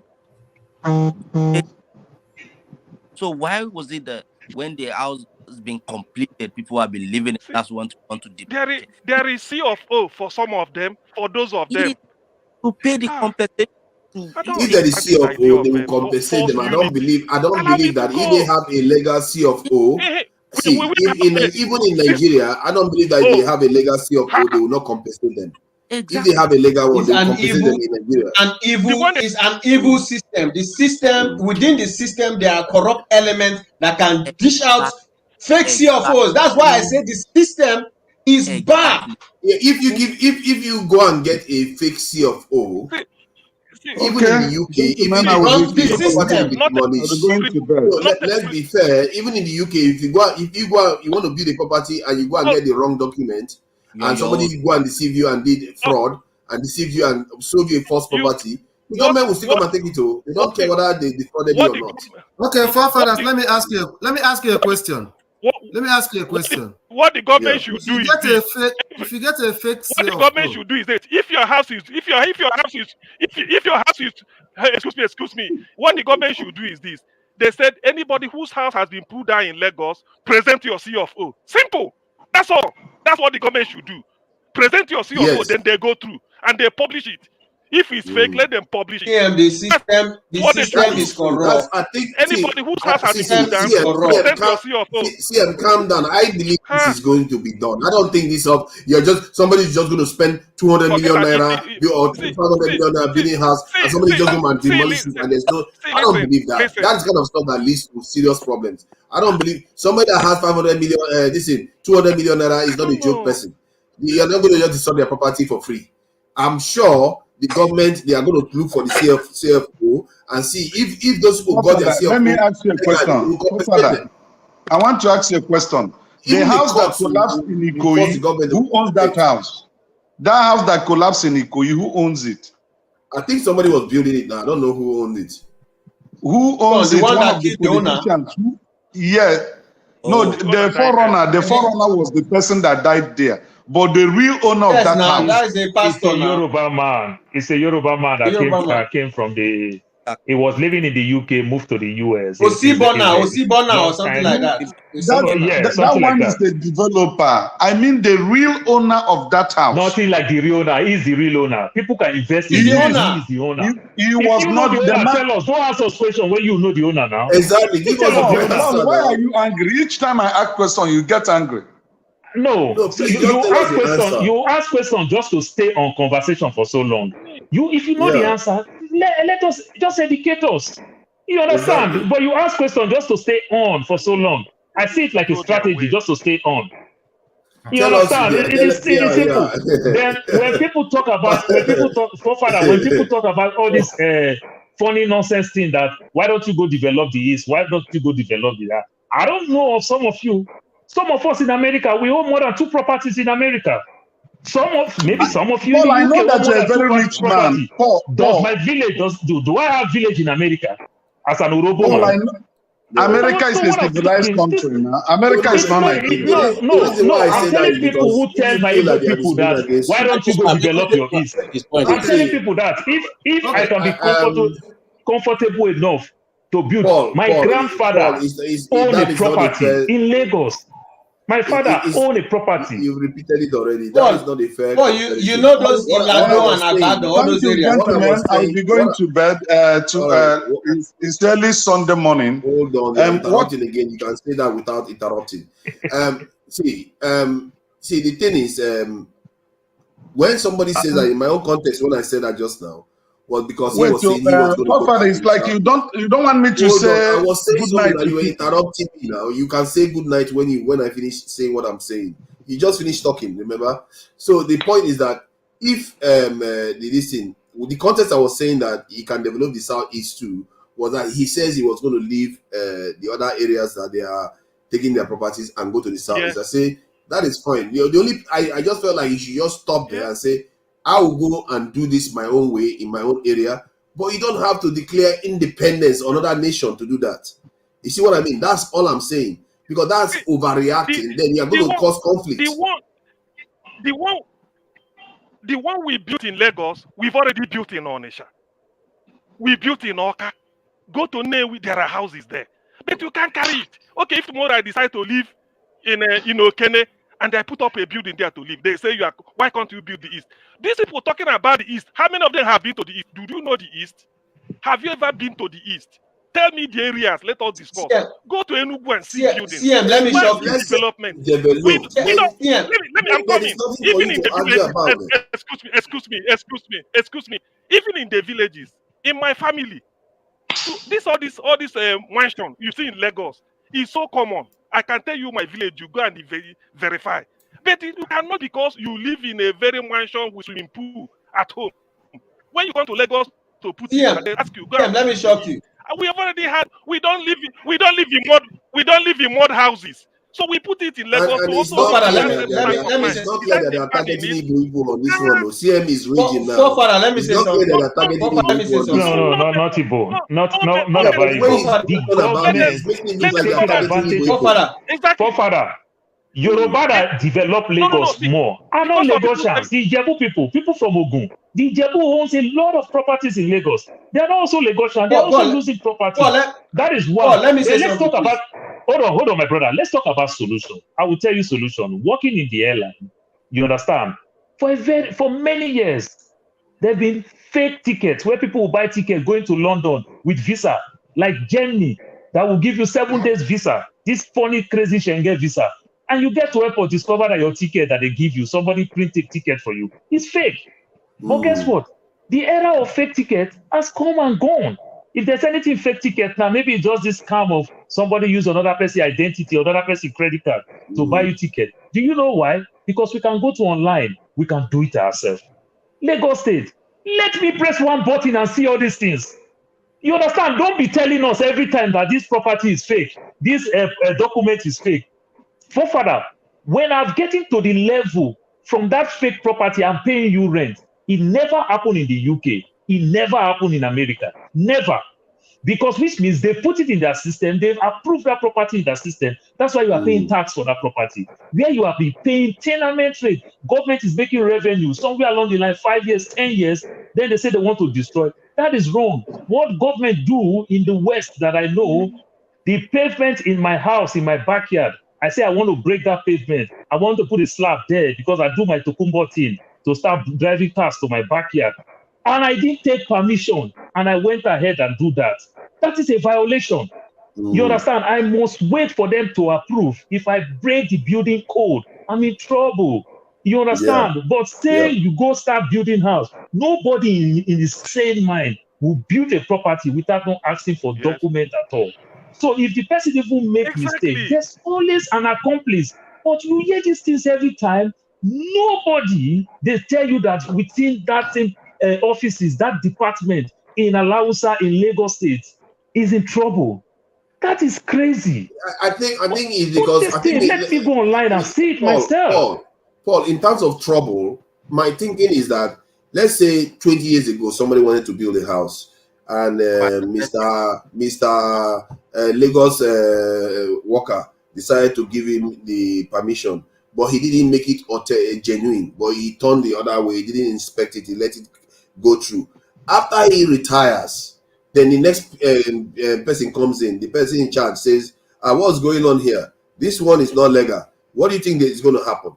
They are not going to care that the person that was there was in their office that did it. But who did they take blame? That person represents you. What are you talking about, Forefather? It's true. If you slip and fall in the mall, what happened? Hold on, let me finish the point, because it's a technical point here.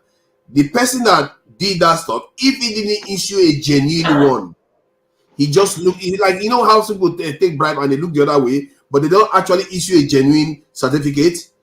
The office doesn't have any responsibility. It's when that person issues a genuine certificate. Forefather, is that not why I make example about tickets, travel tickets? Lagos State government, put this thing online where I can press one button, *3005. I will see everything that comes to me. Don't make human being too relevant. I agree with you. Don't make human being too relevant. Just press button. Forefather, There's this Hold medicine on. that we're I beg, 10 seconds. Let me play this video. Please. It's going to go on. It's 17 Hold minutes. on, 10 seconds. I won't exceed 10 seconds. There's Hold on, this medicine that we're killing people, fake one in Nigeria back in the days. Dora really did something. Use your MTN, your Airtel, your Econet. Just put *322. You understand? You send it, and when you send it, it comes back to you. You see that it's original. And if it didn't come back, which means it's fake. That answers the whole question. The government need to do that. You understand? To answer your question, sorry, there was this website that Fashola used 40 billion to build. So you mean that all this information were not there? No, Mr. Paul, before I go, please. Not only that. Before I go, CM, please. CM, please. So we've gone before I go. We've gone beyond, I'm coming. Please, CM, please, before I go, please. I will soon go. It was before that. Please, CM. Before that, when indeed we buy land in Lagos, they will now say fake CFO. The PRO of APC in Lagos, Joe Igbokwe, is an Igbo man. Everything goes through him. We know the genuine. Is he involved in the land matters? When you buy land, they say not involved. He will tell you the direct office to go to, and when you get it, it will be vetted. So all this land they are buying recently, all these things they are demolishing, none of them is fake because it was in the 90s. When Tinubu was there, early 2000, they say fake.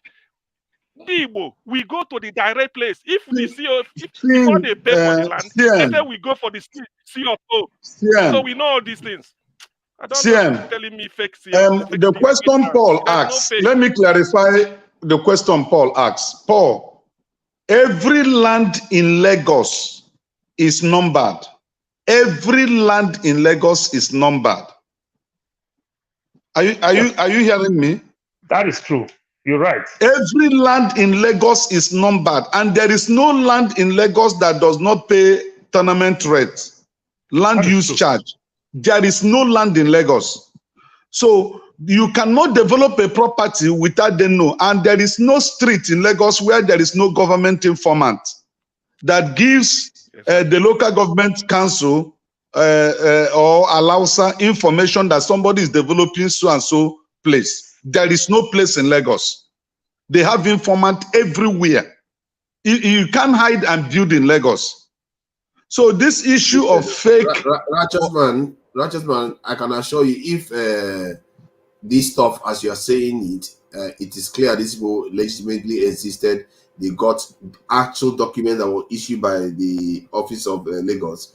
I think they will be compensated. I don't buy the idea that they're just going to break the house and they get away with it. But the ones that were defrauded, that's going to be on them.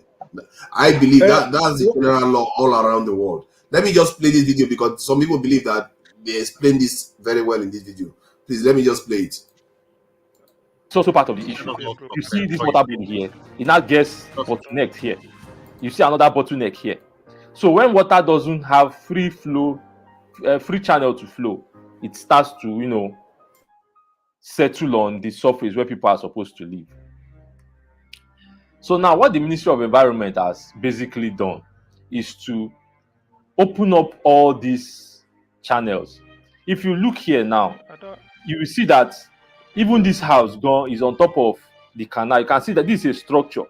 You can see that even the map recognizes that something has eaten into the, let's say, right of way of the canal. If you go further down here, you can see how this place has been narrowed down.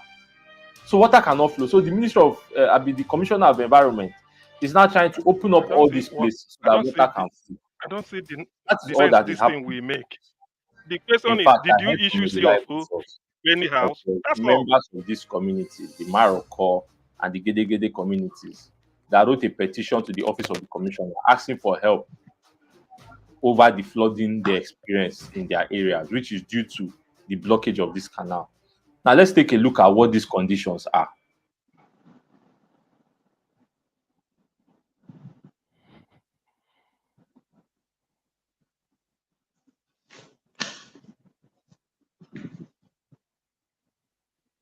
Wow.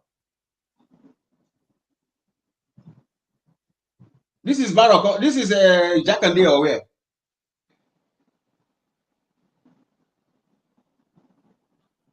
I think it's in that area where they were demolishing property now. This is just trash, really. I can't believe how Nigerians live. We can't even take care of our environment well. Look at that mansion. Look at that mansion. Wow. Yeah, isn't that what we are good at doing? Building houses while everything else is rotting away. Wow.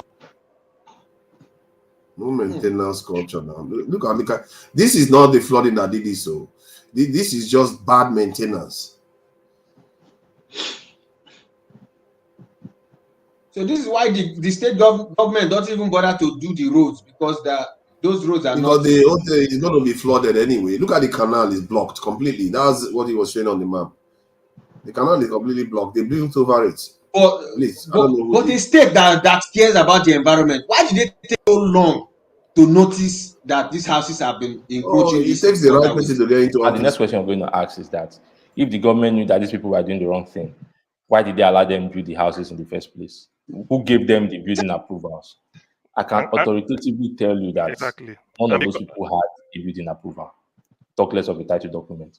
There are some building regulations you can flout and can be overlooked, right? Maybe setback, airspaces, and all those other small infractions. They can overlook it and still process your approval for you. But no government agent will give you approval on a land that is flouting, some kind of rules. This one now obstructing a canal, right? Because they know that if an investigation is done and they are found out, they're going to lose their job, and in worst case, is even arrested. So what happens is, I'm going to explain this with a story, right? When I was young, and NEPA comes to cut our lights, right? Maybe we are owing areas of about 100 and something thousand naira. So the electricity agents come and we just rally around them and give them maybe 2,000 naira and they leave us. But that 2,000 we give them doesn't reflect in our bill. Our bill will still be accurate, right? Until a point that it gets so bad that we keep on bribing, and maybe we are not owing 500,000. They just come collect the entire wire, right? They took our wire a lot when I was younger. So this is the same case. So when these government agents come to carry out their functions, Nigerians won't allow them. They'll try to settle them. And if you go and watch the video done by the commissioner himself, you will see a place where they were trying to, settle him. Look at this video. This person who's out to work in the community, sir, we can all of us just mitigate the pains. We can put money together. To me, all these are just propaganda. The long and short is, if they destroy your house, show correct CFO. That's all. That says it. And not when you issue CFO, you go and demolish people's house. I mean, listen to me now. Listen. Let us be fair to all concerned. How would you feel? My own is if before we started the enforcement. Do you see it? So this is what happens in every situation. So it's not everybody that is as principled. Not in every situation, my friend. Keep quiet. To blow off such proposals, right? And this is what also needs to be aware of, that in Nigeria, you can be getting away with a lot of things. Like somebody like this commissioner. Listen, there are some top officials that can be lenient, right? They would have listened to the police. But you see this commissioner, the guy is a very stubborn man. If you see the way he talks, the way he carries himself, or let's say principled, right? So there are some people you see, and you know that there's something different about. Let me talk like those women then. This is nonsense. Develop society all over the world. Before you start issuing building approval for building, you develop all your landscaping. Why don't states supposed to do all the landscaping? My brother, thank God every one of us here have living abroad, plus righteous man. Before they start building us in anywhere, when you were in Europe, don't you see it? It looked like they discovered gold there. They'll be digging ground. They run, the internet cable people will run their cable, electric will run, the seaway will run, everything. They finish landscaping before they will start to put one block on the ground. So if they themselves have done all those due diligence, nobody will build on Kano because you've already do all our institutions are not functioning at all. The institutions are not functioning tremendously. Don't blame the man who lost 200 million only. That is my pain. But what you have to understand too is that if they didn't issue them any legal binding document you can't suddenly now say Lagos has to be responsible for the damage. Because you didn't issue and you are taking rent from an illegal property. Are you not part of it? Illegal property. It depends. What are you talking about? I don't know whether they're taking rent from them. If you don't know about that part. You stay in Lagos. You don't pay tenement rate. You don't pay land use charge. I've asked you to give me a little time so that I can go to bed. But you just shun me. Hold on now. I'm coming. The reason why people would do that is probably because the tenement. When you are coming to take the tenement rate, you don't check whether the property is legal or not. That's not your priority. That is wrong. Is it not registered to a number? What are you talking about, for That's what I'm saying. Did he register to a number? He had what he said. He had his explanation. They might bribe people to do that, give them a number. I am asking you, did that property register to a number? Would something tell you that this place is supposed to be parked, not supposed to be a property? Why are you taking rent from it? People don't know that. They are not the... Let me ask you a question. About the government. Let me ask you a question. Try it in UK there. Try it in UK there. Find an empty space. Just start putting in, not even blocks. Just start building a temporary kiosk and see how many minutes before the authorities are going to approach you. That's why I'm saying that this state, exactly. So this system is bad. You had the explanation the guy gave, and that was the explanation I gave to. I said, if somebody comes around and you bribe the person, and the person says, we are going to look the other way. It's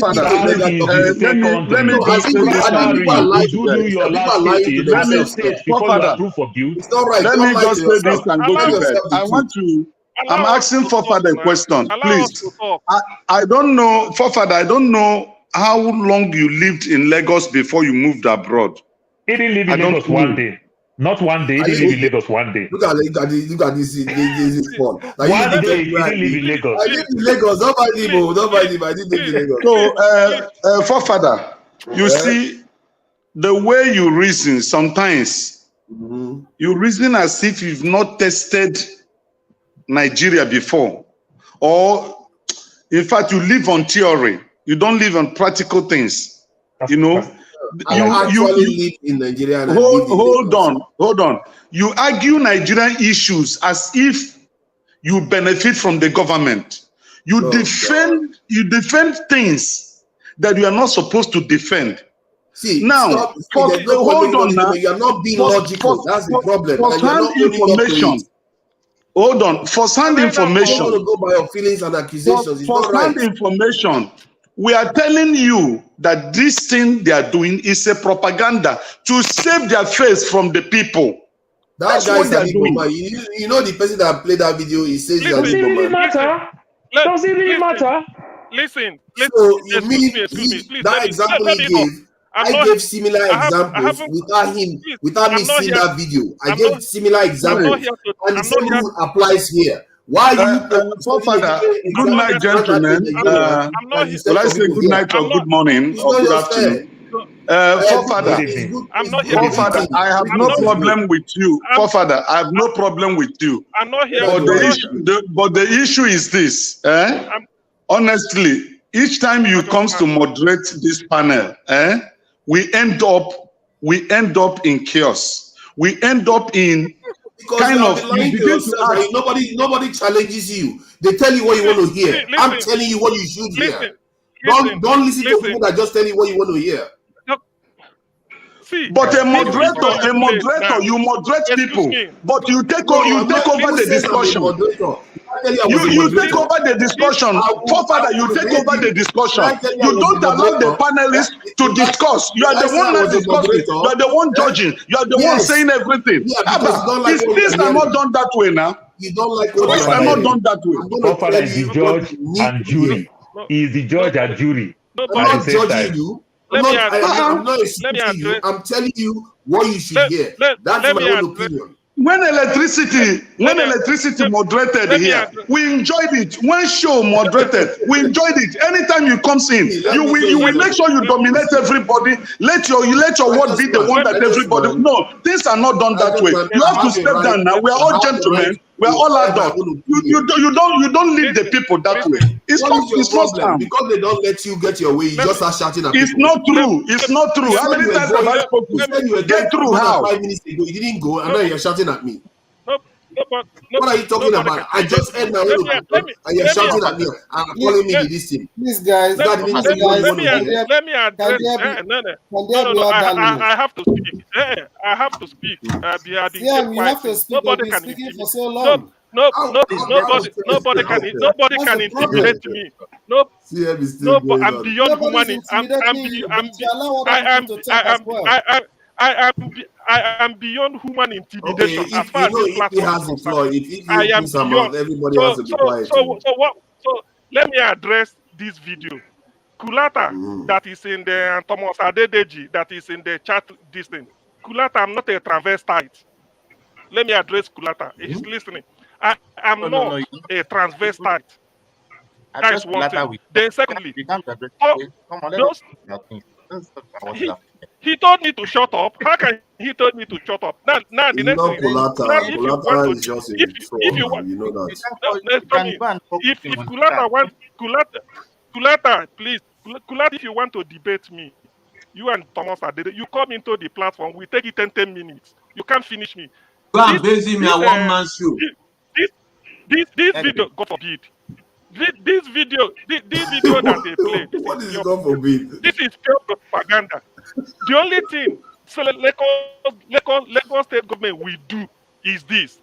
If you know your house has been demolished and you know you got your C of O genuinely, present it for compensation.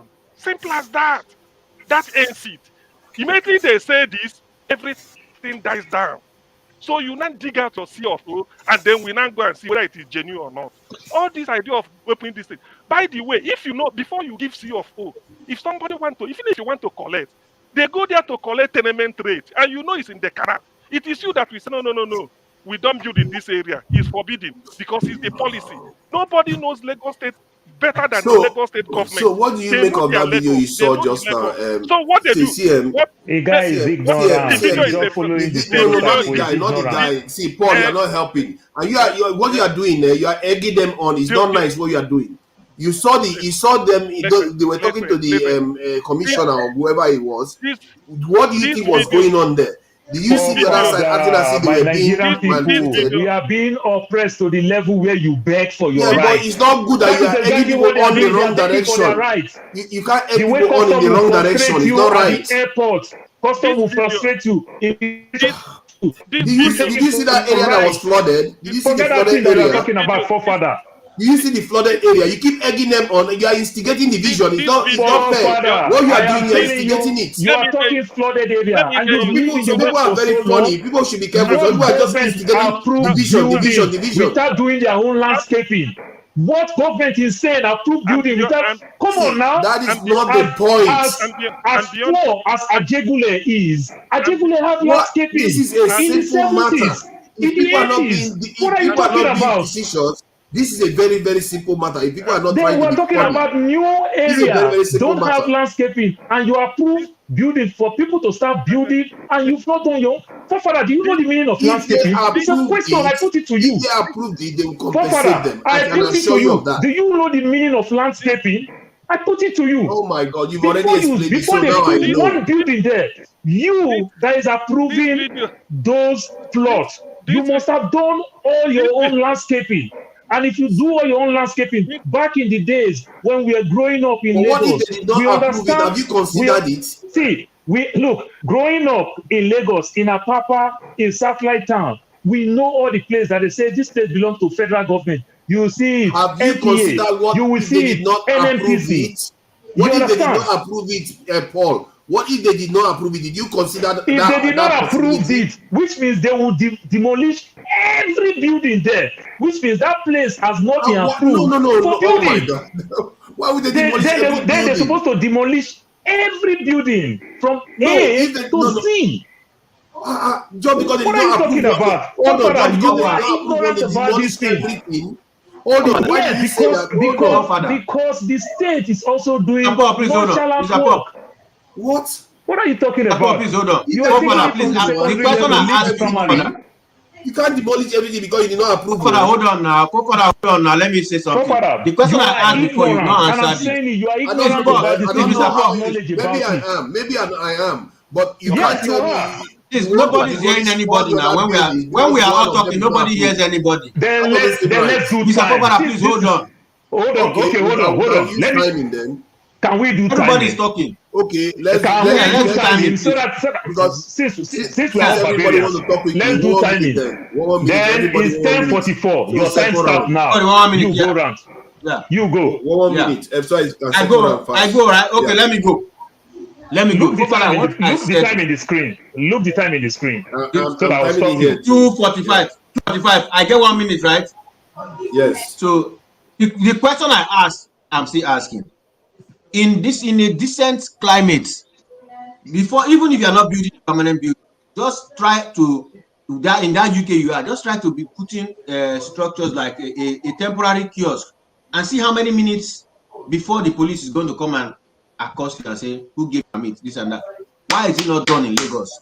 And they are taking taxes from every business. Who are they paying with those taxes? What are they doing with the tax money? If you cannot readily approach a person who is building and say, where's your permit, and tell him on the spot that this permit, we are going to check it, just like you check driver's license and you can see immediately that this person's license is fake or real, or like checking your residence permit and see if it is authentic or fake.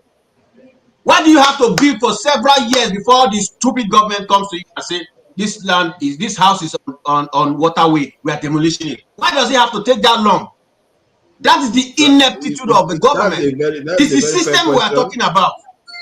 Yeah. Thank you very much. It's a very fair question. Paul, you want to answer that? Or you want me to answer it? No. Let us follow the algorithm. I don't want to answer. Let it get to my turn. Okay, who is next? 1 minute. The next man. All right, yeah. Can you hear me, please? Yes. Yep. Okay, yes. Forefathers, please moderate this thing. Let us have discussion with okay, this is my point. Yes, we may have issues with the government, and of course, the government can't just absolve them of their responsibilities. If truly they want to have it, they should be planning, and I believe that they should be planning for all these places. And it is wrong for them to have them, because how would you just watch a building like that from being built and you didn't say anything until people started, they started living there? You're not, no problem.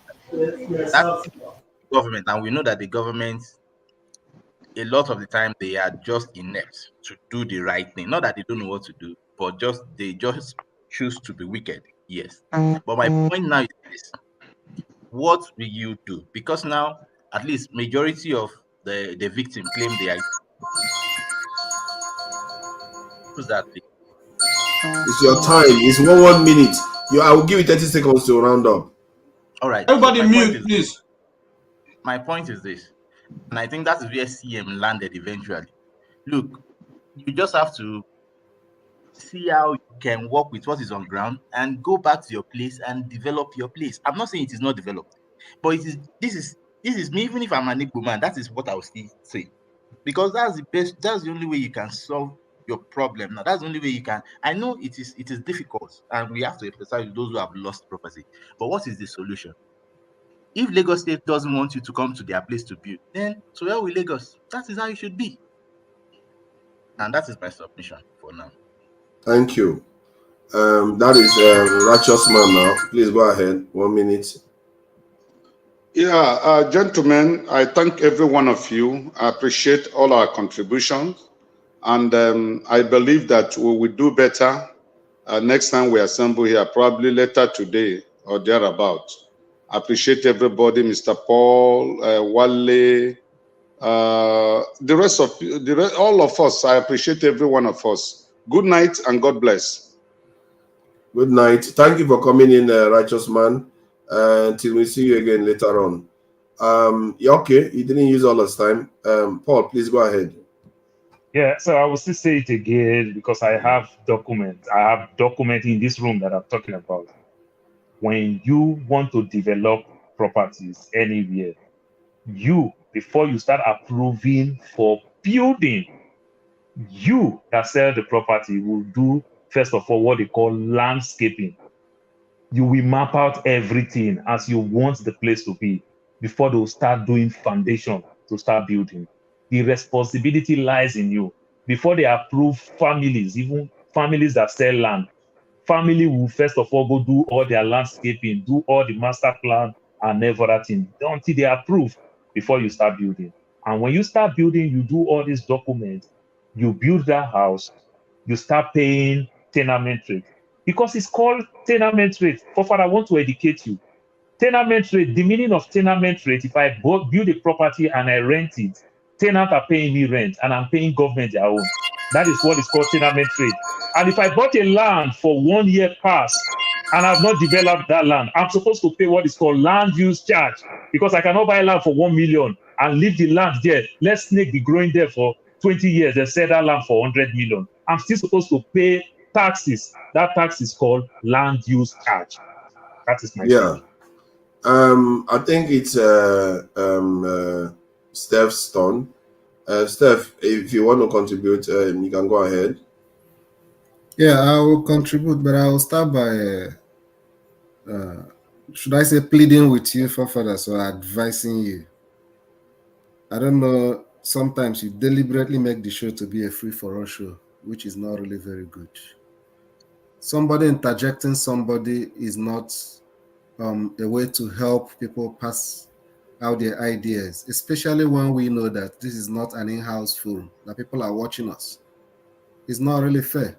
And it becomes worrisome when it is the person who's supposed to moderate that want to correct or interject or make a suggestion when somebody is talking. Every other person takes a cue. If you know, but I'm not saying, I don't subscribe to the idea that you as the moderator don't have opinion. You have opinion. You should have your own bias as well, not just opinion. But you should also try to make it orderly. Even if you want to talk when everybody finish ending their view, let's allow somebody who is talking. You are the person that have the power to mute people, just to make sure that it's only that person that you want to talk. Keep talking until when he finish talking. If you are cutting the person off and say, okay, you've exceeded at the time I want you to talk, then cut the person because the person have exceeded. But not just when 2, 3, 4 people are talking. It doesn't really make sense. It doesn't make sense. Sometimes what I ask since this show started, different topics, this one we're discussing now, the person that I wanted to address to before was Bello, and I was asking, what is our humanity? Where is our humanity? We are quick to condemn what is happening on in Gaza. Somebody said, Bello said that when he saw the buildings started pulling down the building, he was so happy. Where is our humanity? Even if they're on the wrong, why would you say you feel so happy? I don't really get it. It's a tragic situation. It's tragic.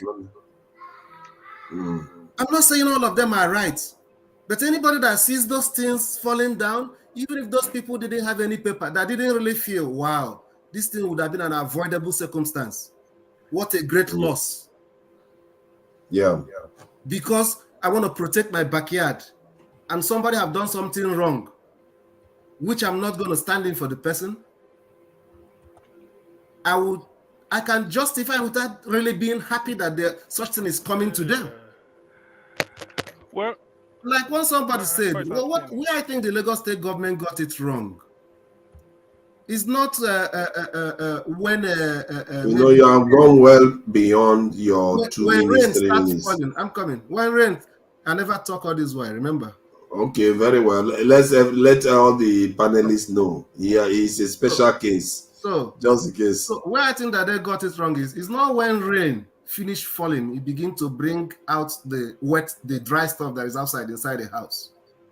When you want to set up this thing you want to do, I don't want to say that they don't have enough evidence of what they're doing, or they have, but they should be transparent. They should have started from saying, okay, this is what we intend to do. This is the reason, this justification. Then we are here because not today we started hearing complaint whenever they want to do demolition. They should know what's going to be the kickback and all those things.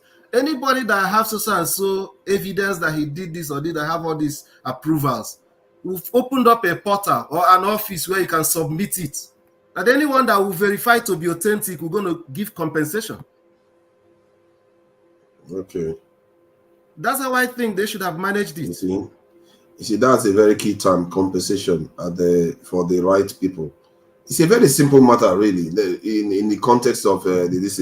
CM, please go ahead. 1 minute. Yeah, the thing is, because when I say something, people feel that they can intimidate me. The Chinese that are not Nigerians are building in Lagos. Nobody's telling them to go to China to go and build. Look, Ndi Igbo, listen to me. We built in the north, we lost. Built in the south, beyond our south, we lost. We built in the west, we lost. No victor, no vanquished. It's a ruse. When we go home, we raise our flag. If anybody cannot live on their own without Ndi Igbo living with them, that is up to the person. We don't have to beg anybody for that. There is no, why should a Chinese build in Lagos? Nobody is telling him, China, go back to your country and build. When Igbo want to build, they say go back to Igbo. Are we one Nigeria? Who are we deceiving? Ndi Igbo, I'm speaking to you people now. Let us go back home. Is the Jews lost? Today they are the biggest in the world. Let us go back. We've lost. When we go, we raise our flag and go our way. Let the forefather come and hold us back and let us see. Let forefather come and hold us back. Let us see. I'm not going to be able to hold you back. Yeah, I can't even hold you back on the panel. Yeah, I'm talking about holding you back. But the logic will decide. Logic is eternal. It's woven into the actual fabric of the universe. It will decide the fate of everyone else. If you want to say something, I know you are very much not happy this evening about so many things. We are all human beings. We all deserve a little bit of allowances. Take it easy. Welcome, Ify. Our network is not too good. Good evening. Our network is fine. She's just being calm. Good evening. Welcome.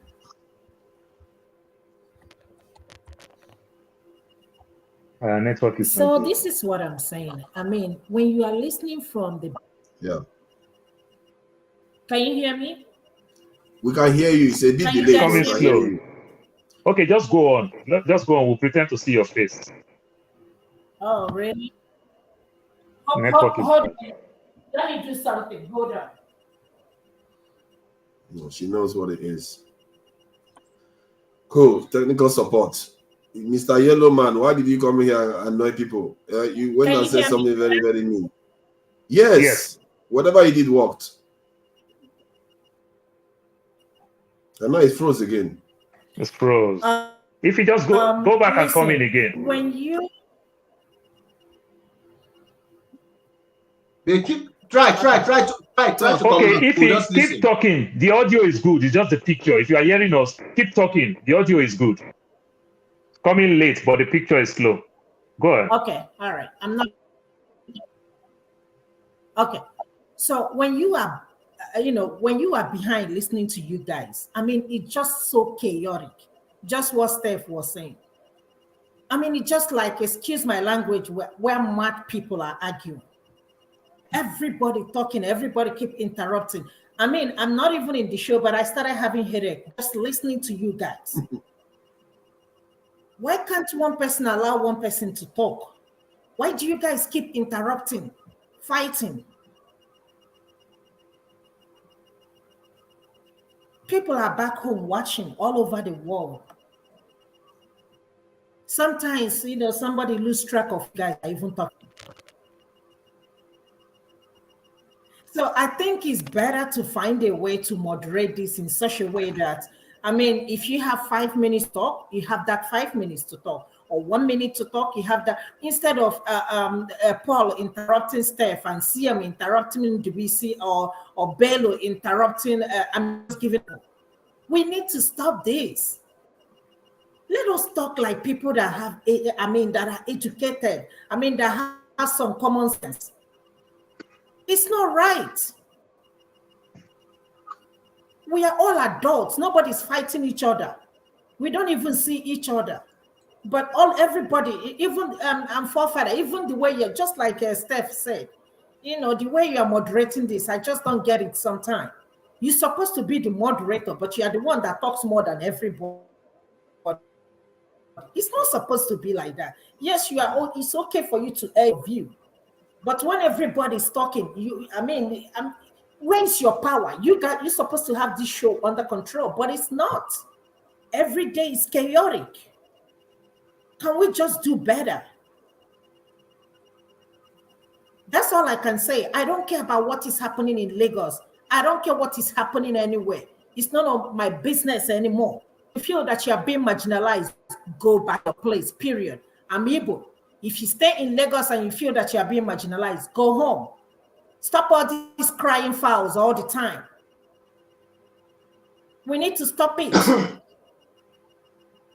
The only issue I have for destroying people properties is this. Somebody awarded that land to them. And like you guys said, and they went through all this process, built the house for like almost 2 years, 10 years before you start demolishing them. But if you feel that you are being marginalized in Lagos, then go back to your way. They tell me that all the time. If you feel that you are this, go back to your country. My patients tell me that all the time. Go back to your country. Do I have a choice? I have a choice to go back to my country. Let us have some sense and let us have some sort of dignity on this platform. Respect each other's opinion and feelings. I'm not yelling like people in a marketplace. Even people in the marketplace are even better than all this going on this evening. I don't think it's right. I don't think it's fair. Everybody's entitled to their own opinion, but let us do it professionally, respectfully.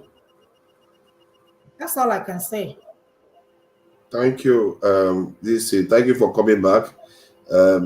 You saw Lou was here earlier on. It would have been great I am sorry, Lolo. I am sorry on the channel. Lolo, yeah. I'm sorry. You started now. Let me just. This is not a joke. This is not a joke. Here. I won't be something here. I wouldn't be here. After this election, stop coddling Showore and having him running his mouth. He cannot running his mouth. Local government. Single local. You are the one running your mouth. You are the one running your mouth.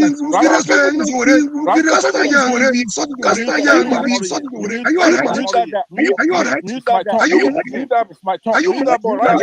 Are you alright? Are you Mute that son of a bitch. No. You see, I'm playing that to remind us that this happens with Dr. Damages too, and it's part of the debate. I think sometimes when we have discussions, we forget that if you have to go deep, people are gonna have catch feelings, and you moderate it. I get the idea that you moderate it. Sometimes some things fall through. It does fall through. That is the truth. And I'm not even a professional moderator, so it's not like I'm a journalist. I went to journalism school.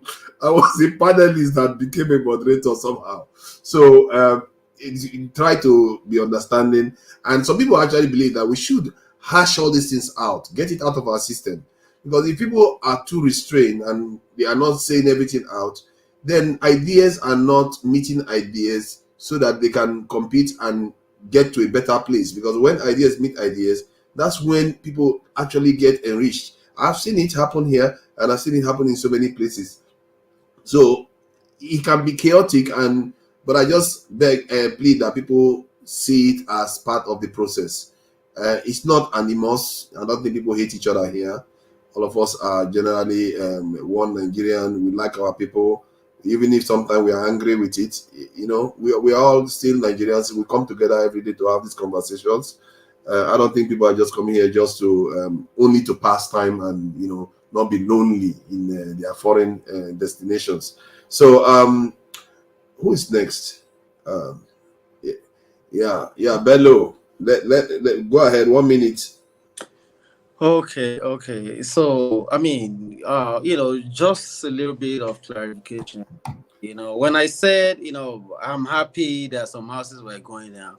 With due respect to the people were affected by the the demolition situation. I mean, I commiserate with them, and I understand. Like, I mean, looking at the situation holistically, I mean, there's a little bit of a government failure, in the situation, because there is no way, somebody will want to start a building and there will not be a little, or maybe little knowledge from the government or an approval from the government. This is all afterthought.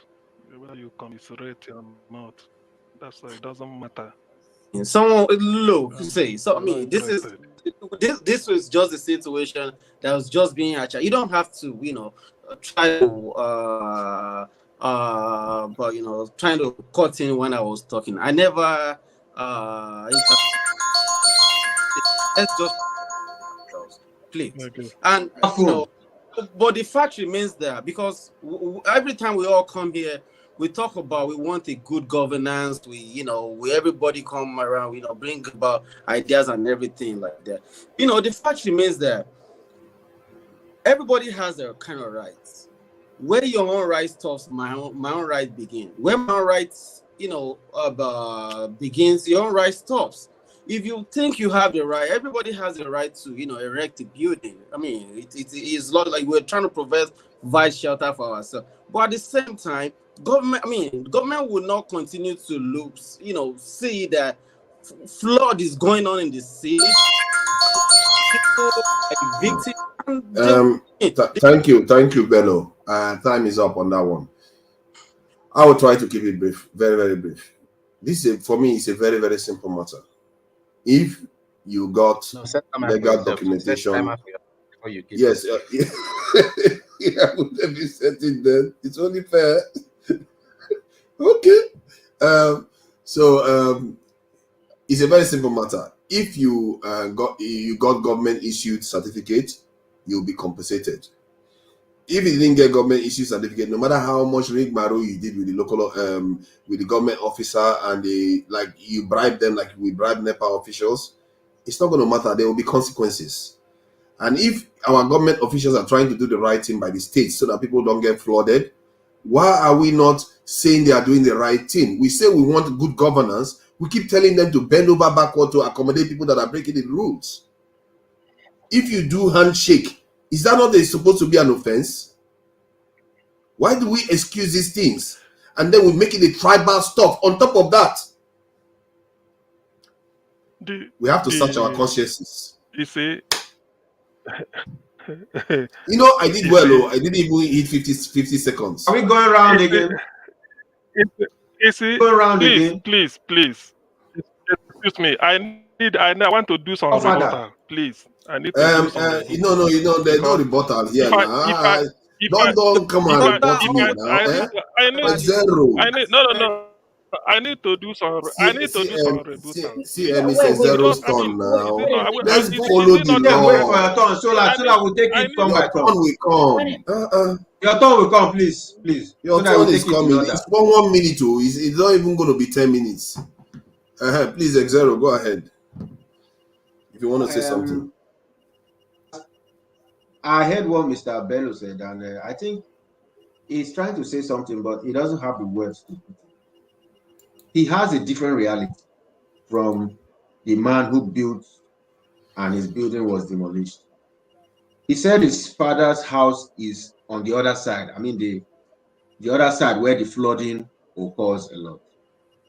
And he was trying to express his joy in finding that the government has finally found a solution to the flooding that has been disturbing his home, So now, at least every rainy season, there will be no floods and they will not have to pack out. But I think the words failed him.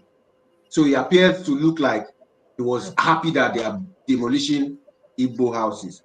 So sometimes we should also, I could see he's struggling with some words. Maybe it's his first time on a show like this. But we all have different realities. But the basic thing is the government cannot tell us. You cannot tell me that in a state like Lagos is not that big land-wise, that you cannot have men monitoring the landscape and knowing when somebody is building something illegal. Thank you. Your time is up. Sorry, so I can get to CM. Emma, please, can you say how you pronounce that this thing? Because every time I keep pronouncing it differently. ME. That is it. ME. Okay, ME. Okay, please go ahead. All right. So once again, if we, as they say it in the Yoruba language, that if you throw the hand fan up 20 times, it will land on the flat side. You see, the flat side of this is this. For the set of people who think they are marginalized and they are being targeted, the solution, as Ify, the lady, has also said, is let us go back home. It may look crazy. It may not make sense because I can see some people thinking, but this is one Nigeria. One Nigeria, or if you like, don't use wisdom to define one Nigeria. Think you have the right. You will continue to spend the money and it will continue to be targeted. There will be one reason or the other.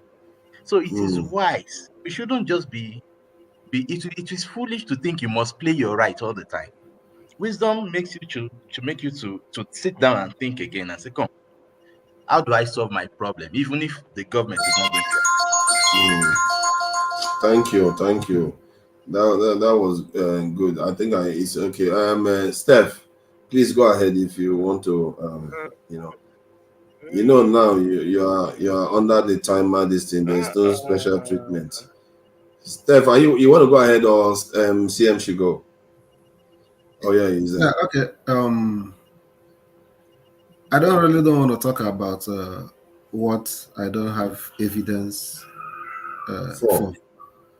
But I strongly believe that anybody that thought that what happened in February this year will finish happening and there will be no consequences, the person is just deceiving himself. The person is living in an alternate reality. I knew that there's going to be consequences. And most of the consequences was seen weeks after February or March. And some of them are still going to play out even beyond November 2023. But I still subscribe to what some of them have said. If you feel that your investment is not safe where you're making it, why do you continue making it? For personal reasons, I've decided long ago that I can't make such investments in Lagos. That's my submission. Unfortunately, that's my submission. CM, please, it's your turn. Thank you, Steph. Yeah. At least they said when people speak, you know what is in their mind. I'm not the only person listening. I now know the meaning of one Nigeria. I've learned it tonight from ME, Bello, and the other chap. I now know the meaning. That is your own one Nigeria. My own one Nigeria is my own independent flag. So everybody has got his own meaning of one Nigeria. That I should be building in Lagos. I shouldn't build in Lagos. I should go home. But a Chinese, Lebanese can build in Lagos and remain there. That is one Nigeria. Nobody can come and tell me. I pity those that can't live in a country without Igbo. It's their own fault. I can't help that. But this time, that thing that Nnamdi Kanu preached with what is happening, it will come to reality. What delayed it was these people that contested politics. They delayed it. But now, even those that their house are demolished, they will carry it in the head. So this time, people should prepare to live without Igbo. Because thank you. We CM, are going home. Thank you, CM. If you like, come and hold us. I don't care. Nobody can stop you, CM.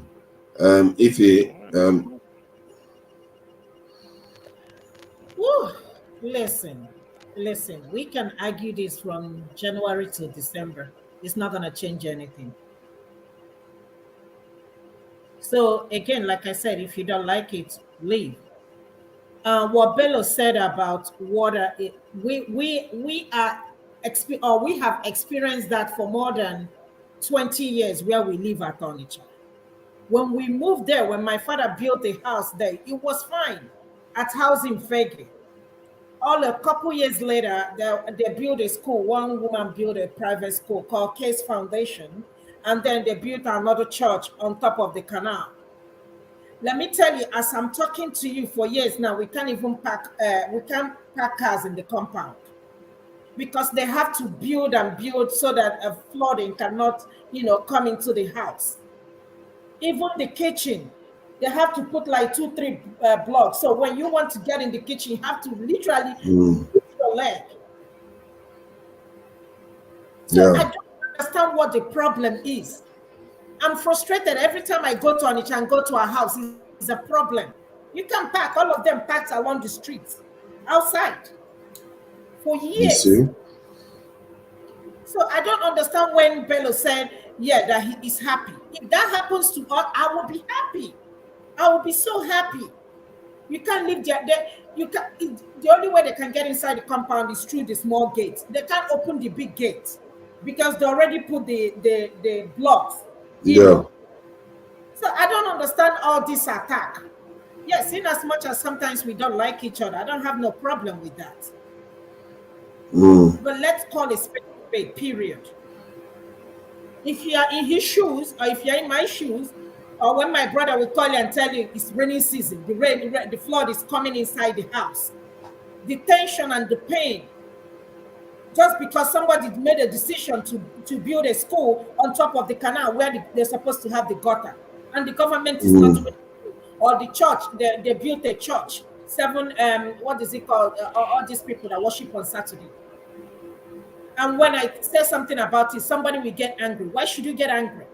That is somebody's property there being damaged. If I show you a picture, what my brother sent to us about last year, we have to spend almost 400,000 just to, patch it up. For how long will you continue just because somebody wants a piece of land to somebody? And when somebody complains, you're attacking the person because it's Yoruba. I understand that. We have our differences. And that's why I say, if you don't like it, go back to your country, go back to your state, and go and develop your state. Let us stop being these sentimental Igbos, Yorubas, Hausas. Yes, I understand that some Igbos are being marginalized in Lagos. But you can't come here every day and keep. Let me tell you what's going to happen. Tomorrow, if they come back and sell the land, somebody will still buy that land. Somebody will still buy that land. So what are you talking about? Let us have some common sense. There are some places people that they have destroyed, years later, they will come back and sell the land, and the same people will buy the land. Oh my God, Nigeria, my God. What mentality do we have? And you're calling the government. Hey, Ify, I forgot to time me. I forgot to time me, Ify. I guess I guess you're a special member. You are representing at least 4 women. Don't treat me different from anybody. I know. That's exactly your point, to be fair. That is the point she just made just now, that you can't expect the government to do their job at the same time favor law breaking. And this is at the core of the debate. If they were being unfair and people actually got their housing document and legal work for the local authority, and then they go and destroy a property without compensation, that is injustice there, because the local authority gave them the property, the papers.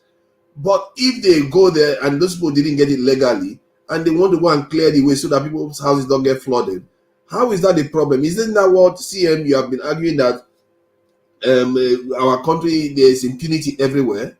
People just do stuff anyhow. And look at the flooding that happened last year.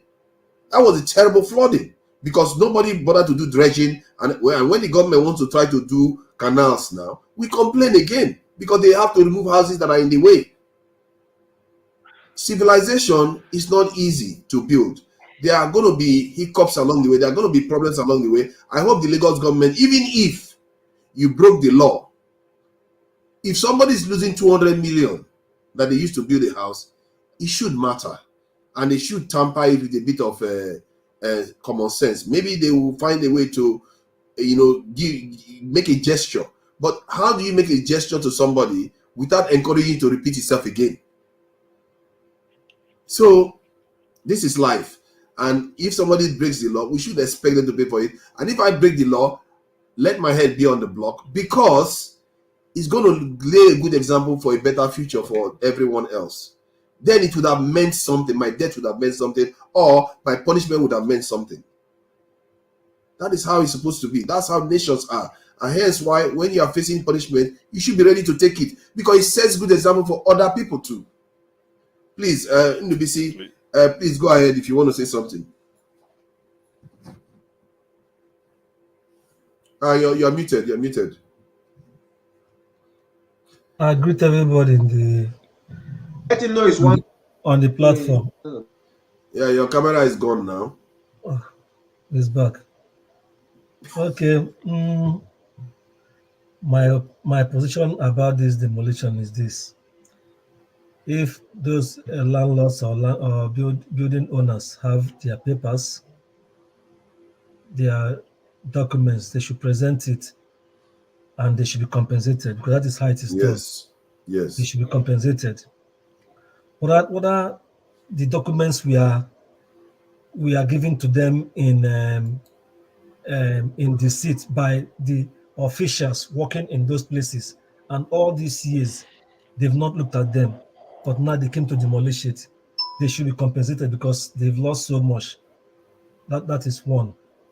Then the issue of waterways is normal for areas that are flood prone, but I wouldn't know. One part of my mind is still telling me that there are some political motivation for that demolition, because I know Lagos to some extent. There are so many places. Lagos has so many swampy areas. Some areas have just been left like that. They are just managing it. They manage them. But targeting this area, I don't know why. But the bottom line is, if they have documents, they should be compensated. Well, that is how it should be done. They shouldn't be left to just be without a roof over their head, or if it is a landlord that lives elsewhere without any compensation. That should be done. So, and secondly, this issue of it's unfortunate that even those of us overseas, we still can't get rid of this our cling to tribal affinity, even when the issue is very, very clear and objective. Even when we're supposed to look at things clearly and talk objectively, apportion blame where blame should be, but trying to excuse our own people because they are own people and put the blame on others is not helping us. We live in the Western world. We see how things are done there. That is what we should be telling our people back home, that this is the way it should be done.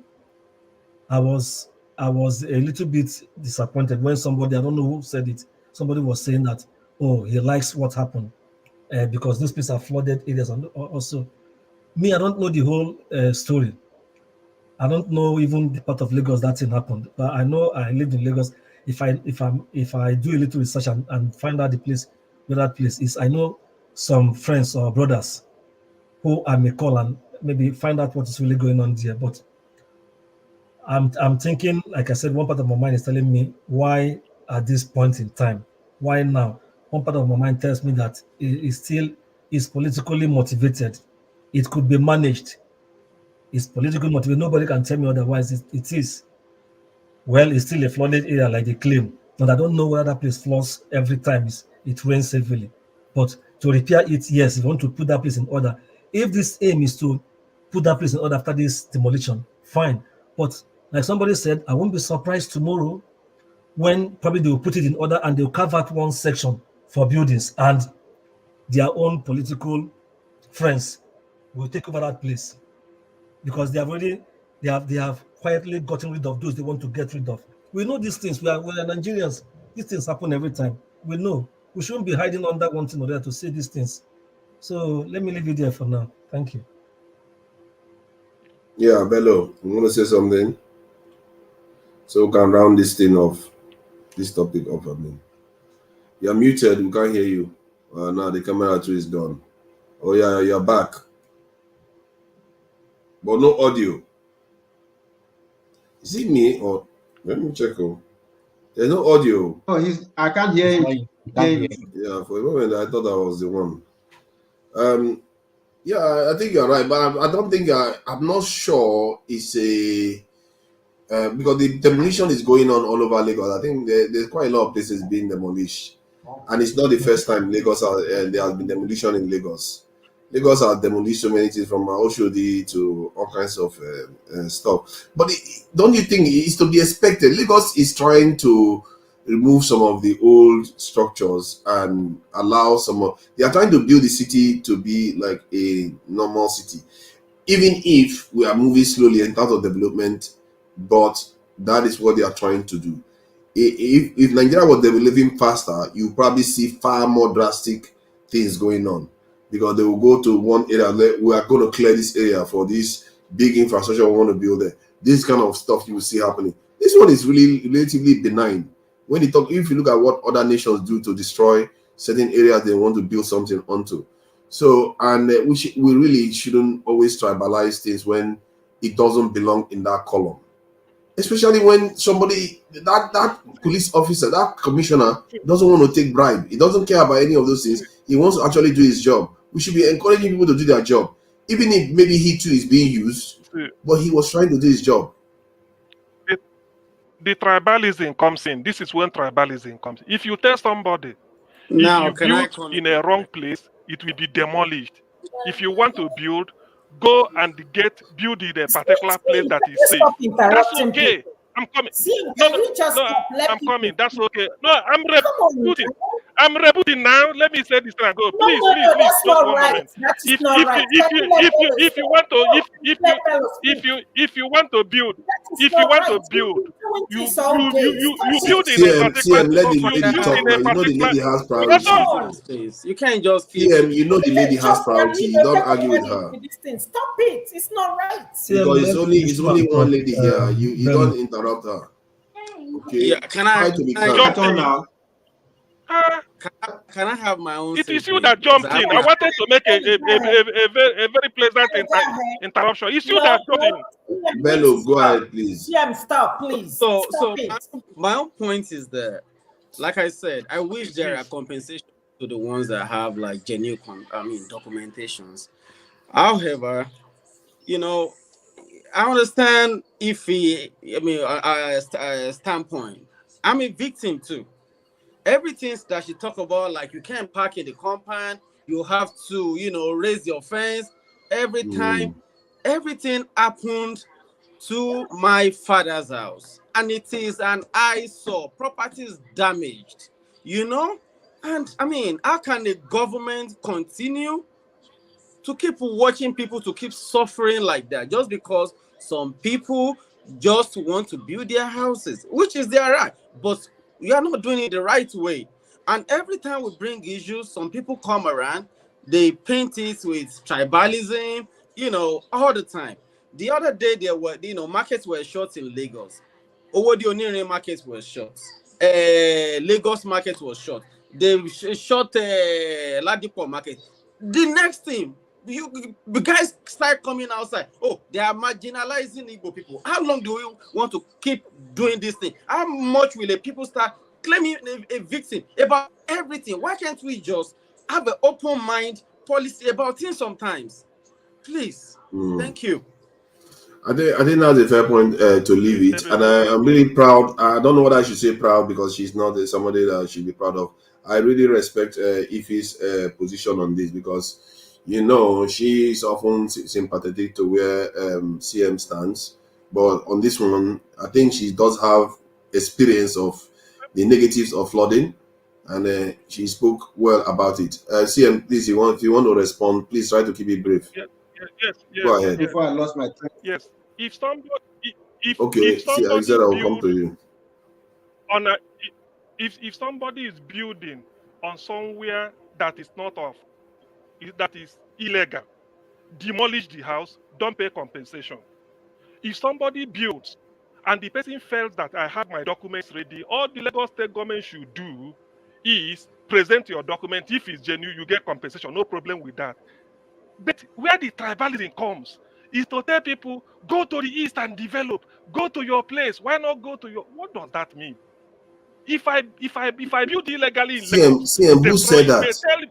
Who said that? Didn't you hear it yet? Bello said it. He said it. I was quoting they what said someone it. No, said. hold I'm on. not an ethnic jingoist like you, hold CM. on. No, Bello, leave it. I'm just trying to get to the bottom of it. Don't worry, I'll come back to you. If you didn't say it, I will ask what you exactly meant. Exactly. You can always go back to when he started. He said, "Why can't you go and develop the issue?" You go before. That was what made me to bring Professor Dapo Shogbeso, who built Onisha Business School. I told them, but the Yoruba man built in Onisha Business School owned by Yoruba man. So what I'm saying is this: tell me a story of telling Onobamiro. Igbo, I graduated from Olabisi telling Onabanjo Igbo, University. telling me Leave that it. Bello, you are being disrupted now. don't You are being interrupt. You see, Bello, you can't interrupt now. you We see, want this to go smoothly. listen. When you say, why can't you go? Igbos, go and develop in your southeast. One Nigeria does not mean stay in your place. Look, it's not a bad thing you tell me, but when I go, I do what I want in my land. When I raise my flag, don't come and stop me. That's what I'm saying. You tell me to go to my father's compound, it's not a bad thing. I'm not saying it's bad. But when I go to my father's compound, I raise a flag, say I want to be a different country. Don't come and stop me this time. That's what I'm saying. The normal way now. Let's go to the normal way. This is not yeah, sorry, I will come back to you. See, this is something you've said before, not even in this context of property. Most things you say now, you round it up with going back and putting up your flag. So I guess I will get from Bello what he actually said. But you can't, this thing where some people said Southeasterners, go back to your home and build it. If some people are saying that, it's wrong too. It's clearly wrong. Please, Xero, go ahead. Sorry for the delay. No, it's recorded. You can go to what he said before. Go to, it's recorded. Please, guys. There's something I wanted to ask, and I don't want to forget it.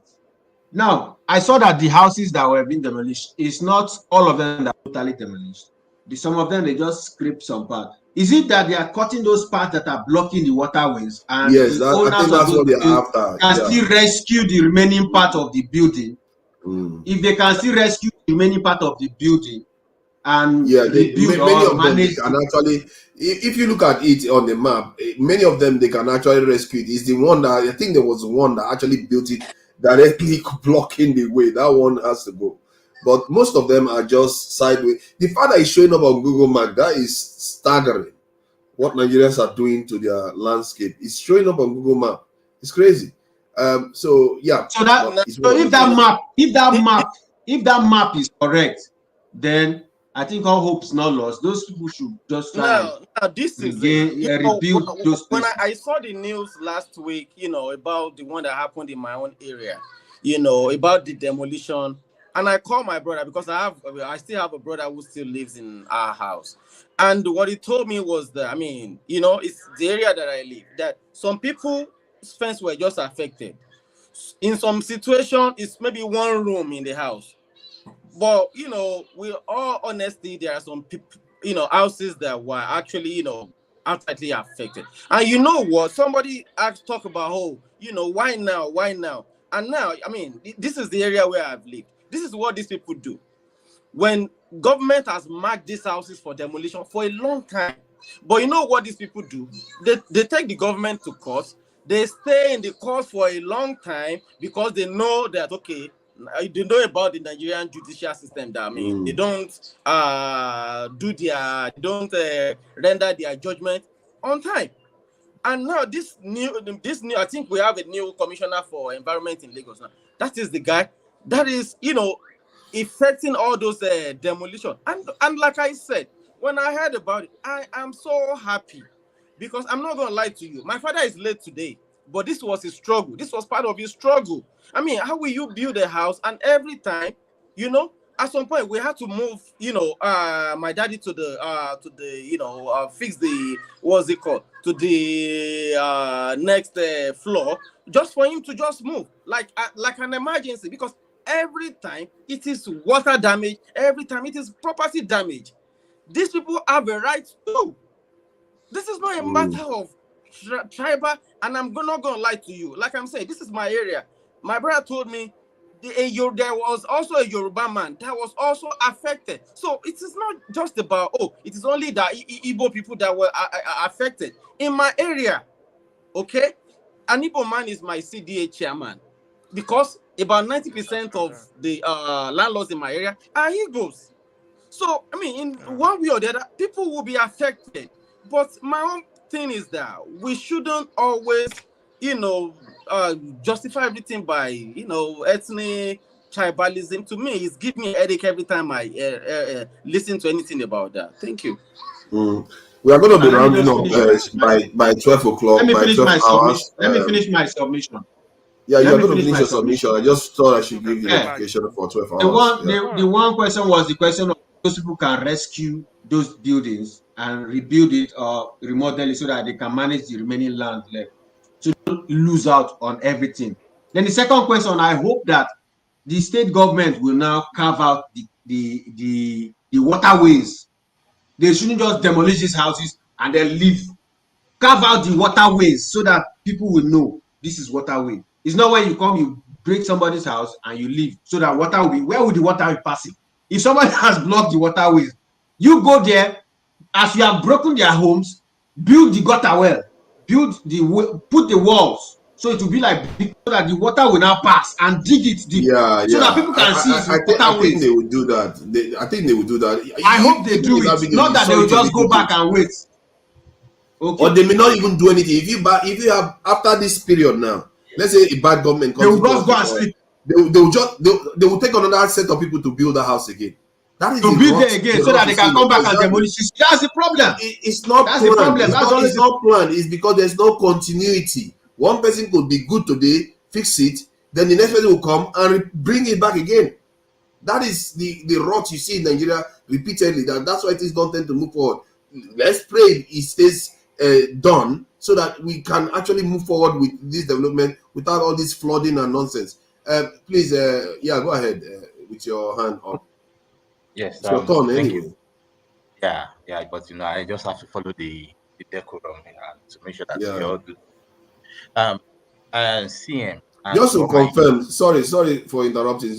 Where are you in Nigeria or you are overseas? I'm overseas actually. So where are you now? Don't tell me you are in the. Oh, you don't want to disclose your country? Okay, don't worry. I'll just think that you're in Afghanistan. Then it's all right. You're welcome. That's fine. I'm honest. Okay, but this is my point. I am not a tribalist, and I don't need to defend myself in that. But if you can't find reason in what I'm saying, then you need to just go and reevaluate again. Look, when I said that the Igbos should learn the lessons and go and develop their state, I'm not saying maybe they don't have a developed place, but they always say word is enough for the wise. Because if you are fighting the one Nigeria, but yet you suffer from it, Maki, it is not only Igbos that suffer from this one Nigeria, even the Yorubas suffer from it too. But they don't need to make their noise because fine, their leaders is still part of the Yoruba, so everybody move on like that. But what I'm trying to say is that if you think you are being marginalized and you don't want to look at what Bello just said, and you can't still find a good reason in what he said that okay, some people are suffering, I think the government can decide like this. But if we believe that there are still some political undertone, which can be true, we shouldn't just it can be true. There could be political undertones as well in those decisions. No problem. But if you think you're being marginalized, what is the solution? Because if you go back and buy some other properties again, spend 200 million, 300 million on it, claiming, but we are one Nigeria, who will still lose that property eventually? You get the point. So I'm not saying that go and develop your place because I'm trying to be tribalistic or I'm trying to. No, it's a basic advice I'm trying to give to somebody I believe that shouldn't suffer. And there's one thing that if you bullshit a place, eventually you have a good mouth to talk because you don't send them. That is my point. That is what I'm trying to. That's the point I'm trying to make. That it's not maybe I say, the Igbos should. No. I hear the point. I think it's been well made. I think you made the point very well. And I hope say CM you hear what he's anybody that saying. says go back to your place is Almost everybody tribalist. here don't mean any mean It's not. stuff for the Igbo people. I ask, And CM, you tend to mistake it I quite ask a you a lot that question. they mean I, I, something negative. I ask you a question, EMHE. I ask you a question. Yeah, Emmy. Yeah. Everybody, like you said, Yoruba is also suffering one Nigeria. Igbos are suffering one Nigeria. Maybe you are educating me on what it means. Now, if I decide to solve my own one Nigeria problem by hoisting my flag, will you stop me? Great. Now, this is the point. You can get to a point where you now need to fly your flag, but it shouldn't be a threat. You are wiser than that. No, you can play all your exactly. technical No. games That's what. No, without I'm coming. threat. No. I'm coming. But I'm coming. I'm not threatening. if you It's raise not your a flag, threat. it doesn't That's help why I you. said. No. I'm coming. Remember. I told my people I addressed them. I said we have lost, whether they pay compensation or not. We have lost. I said the Jews lost all they had in Europe. They went home. Today, you know where the Israel is in the world map. Gaza is being leveled. They are losing. Ndị Igbo, we have lost. We lost in River State, South. We lost in the North. Now we lost in the West. When we go home to solve our problem, that's why I said we will raise it in Lagos. When we go home, I raise it. Are you going to stop me? Because that is now I've laid my card on the table. We lost Nobody is abandoned going to stop property. you. No, exactly. That's all I wanted. And if this thing has taken place, we wouldn't have been where we are now. I am not The government. Let me know. Let me. No, I'm coming. CM, you know it's not your time now. You've had more than enough time, CM, to explain yourself. CM, you can't carry on. Sorry. Steph, I hear what you are saying. This MH and CM, but I don't know why you say nobody's going to stop him if he declares a nationhood, because somebody will stop him. Because that would be considered treason in the Nigerian secession movement. That could be a problem. What I want to say, are you done, Emmy? Steph, no, I think Emmy's turn is done. Yeah. No, he's still talking. He can. What do you mean he can? You don't want to follow rules? No, I'm sorry. Just to Okay, go ahead. The way Sam sounded, he sounded like he was threatening us. He was threatening the whole nation. Like, if we go, we shouldn't stop us. Who are they? No. It's not. What you're suffering? Even many of Listen. It's like I can't threaten you. I can't threaten anybody. CM, you don't have to respond. It's going to be only between them now. You don't have to respond to him. It's just the point is that he doesn't mean any harm. He was just saying it in a kind of trying to say, do your own thing too. I clarified. I'm not threatening anybody. Don't please remove it from your mind. Don't understand it that way. I'm not threatening. I'm only fighting for my survivor to survive. I want to survive. That's what I'm doing. I'm not threatening anybody. If that will make me to survive, that is what I will do. That's all I'm doing. Right, I'm not threatening you. Exactly. It is your right to survive. That's all. Yeah, thank you very much. Steph, please go ahead. Okay. What I want to make clear to some of us is this. Maybe when CJ is talking about, or some other people say, okay, there is a tribal element in it or political element in it. It's not actually, or when CM is saying nobody can stop him. It's not he's going to stop you or Bello is going to stop you. It's not. It doesn't work that way. There is a kind of consensus between those that are not on the top and majority of those that are in the middle or lower, no matter the tribe they come from. You understand? Everybody is just interested in what is going to work. How do we move forward? You understand? It's unfortunate that we live in a country where it have come to this level where we are now. There's somebody like me, I don't have anything against anybody from any tribe that you come from in Nigeria. The problem that all of us have is a particular class of people. And those people are in every tribe. So, my brother CM, the elite in Igbo will stop you from hoisting your flag. Not me. Those that are part of the corruption in Igbo land, those that are the beneficiaries, they are the ones that will stop you. Okay. Not anybody like me in the West or in the North or wherever. It's those same people. That's the problem. That's the reality. That's okay. So we're going to hopefully come to a point where we begin to realize that the Mama Chukwudi in Lagos or the Kayode in Badagry or the Sule in Nasarawa, they are not really the problem. It's not. It's not. Unfortunately, if you don't have adequate plans and eventually nobody stop you from hoisting that flag, the same people that have made Nigeria not to work will still hijack that system It can be. that you've come back to. They'll still hijack it. So there's a deeper rooted problem that maybe until we come to the realization and be more articulate on how to solve it. In that case, I'll still join some people that believe that even that division may not work. It could work, but it's not like it's solid science that is going to be the solution.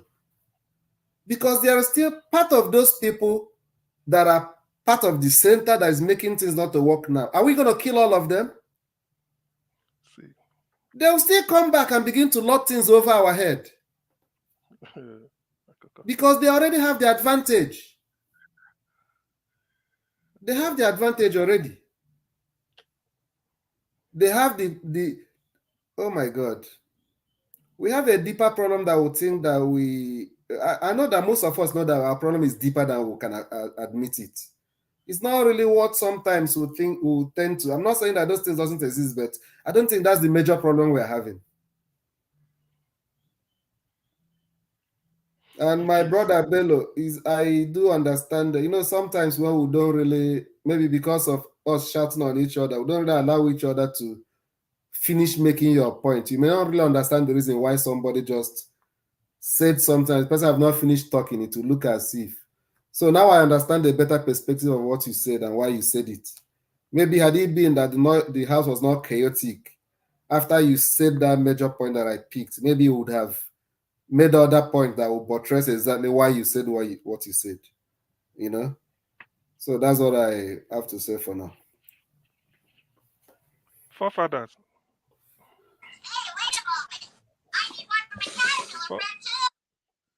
Forefathers, please. I guess Forefather just took a break. But I just want to say something. Okay. CM that is talking. It's CM turn, don't worry. Sorry about that. Yeah, everybody has rounded up now. It's heading to 12 hours, and I want to take this time to round up so that we can be able to gather for today again later on. And I really appreciate everyone for coming in. It's been a heated conversation today. I didn't think this last one was going to be this heated, really. I guess CM is an exciting fella. You are excited. See, just a minute, Forefather, please. And Steph, please, what you said is based on probability. It's not cocksure. I can agree. If it is based on probability, then it's okay. It can allow it to slide. But if it's cocksure, I will tell you that you are 1,000,000% wrong. Why? Thank you. This thing that since this is an eye opener. It is not the thinking people are having now that they had before. Let me leave it like that. Thank you. We are going to watch this space. I think this government. Actually, you have to think of all the possibilities whenever you are considering an action. You have to weigh both possibilities. Of course. Yes, I did. That's why I was quite emphatic. I did. Let's see. I don't know whether I should say pray, because pray just seems like we are asking for something we didn't work for. point is, let's watch the space and see whether things are going to improve in that country. So far, this government has made things very difficult for people, and not one thing they've done has helped. If the refineries come online, I believe Nigerians will start having a little bit of a room to start maneuvering, because that's extra change in their pocket. They'll start having. So, and it's just around the corner. The claim is should start in December. Let's see. They keep saying, for me, I want that to start. If that starts, maybe $10 billion Nigerians will save in a year. Let's see what he's going to do with that money. And the police that they are recruiting, if they recruit it, maybe Nigeria will start turning. We don't know. Let's see. So far, nothing has worked, but we'll see. And gentlemen, X0, man, I don't know whether you've ever done this type of long stretch before. Thank you for being here and spending time with us here. Emmy, thank you for being here, and you stayed from beginning to. I thought you just came to say one word and take off, but you stayed to the end. I appreciate it. And even if sometimes you all don't agree with what I'm saying, Steph really stood up today. Like, no, you can't say that. There is no discussion like this. It's all good. You see, that's the beauty. Everybody can have their own say, the disagreements, and we still get on to discuss other topics. CM, I appreciate you coming in today. You don't come in that much anymore, but you did come in today and you stuck at it, and you held your ground. It's all good, even if we don't share the same opinion on it. And if I really appreciate you. You're special here, and you came in earlier on. Did we chase you out? Because I think I'm curious. Lou said that we may have chased you out because we're just talking over you. Okay, I really apologize for that. I will watch out for that. I'll watch out for that next time. I apologize for that because you're supposed to have the voice of 4 women at least here. Nobody should be able to shut you up. NDBC, thank you for coming in. I appreciate you. And Bello Babs, I appreciate you for coming in. And let me say some goodbye to the Wami K Carls, Ife King. It's you now, isn't it? Ife. It's not you. That Ife King. Oh my God. Okay. Ife Kings, thank you for coming in. Let me see. Facts uncompromised. That Wami, who is that Wami Carls? Wami Carls is just insulting everybody. Oh, is he only him? Some of them, they don't relent. Clapsal doesn't even relent. Whenever he sees tone here, he just starts having a go at him. It's like he just goes after tone constantly. Blessing Chukuma, thank you for coming in. Peter Justin Fury, thank you for coming in. I've not seen that name before. I don't think I have. Facts don't compromise. I see you there. Adesina John. Let's see the Kings. Kenry Bar. Thank you for coming in, Kenry Bar, for quite a long time. Kim T, I see Queen T, I see you there. Guy Wanlele, I see you there. Fumi O, I see you there. Fumi was disagreeing with me strongly. Me and her, we are disagreeing strongly these days. Oh, hey God, I don't know where we're going to go here. Sometimes we do agree. Florence O, thank you for coming in. Let's see who else is there. Ray Abua, thank you for coming in. I see you there. Who else? Let me shout out to Uzo Chukwudi. Thank you. I see you for coming in. Let's see what he said. Do you know why Nigeria? Let's see what he said. I don't think I've seen that name before too. Let's see who's new. Gwen Man, thank you for coming in. Let me highlight your comment. Kolata, I see you there. And Kolata was the one that sent us this last video. I appreciate it because it was very long. That's why I didn't play all the video. It's 17 minutes. Because that guy shared a lot of information and he showed the properties that were blocking the road, the actual property. He did show them. So it was too long. That's why I couldn't just play it. What's this Gwen Man saying about me now? How did I beat about it? Oh, no. I think this was probably before. You don't know them. They always complain. That's what they do. If you don't have the same opinion with them, they'll just complain. Like a horse in an open country. Thank you for coming in. I've not seen that name before, like a horse in an open country. I've never seen that name before. Thank you for coming in, Peter Johnson. Very okay, I've mentioned that one before.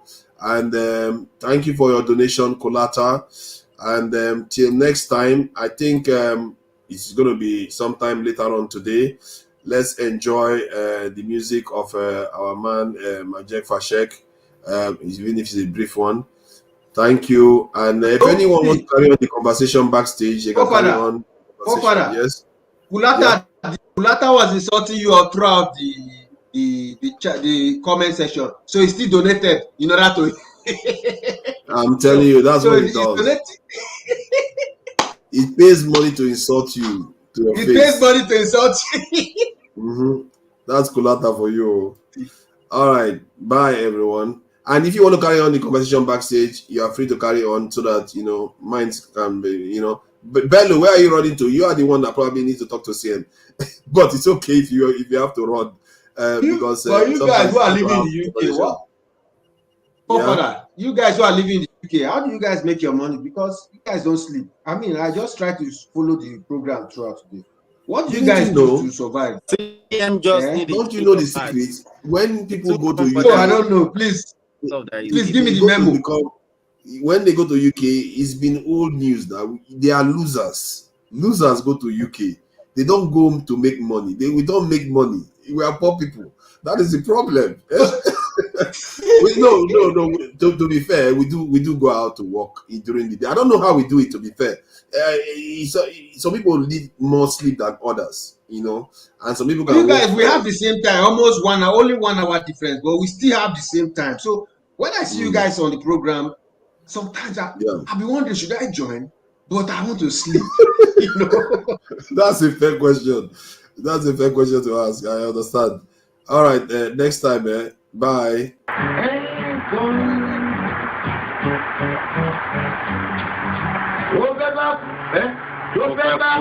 Tó fẹ́ kú torí ẹ̀ o.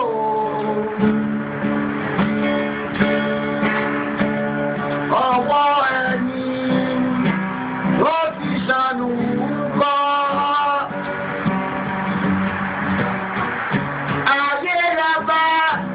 Ayé la fi sílẹ̀ sí.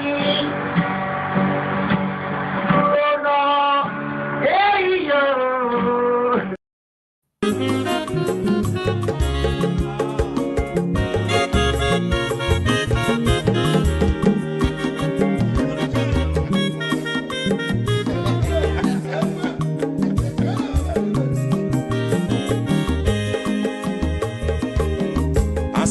Onye ọma zoro obi o, akwa nwa zoro obi o,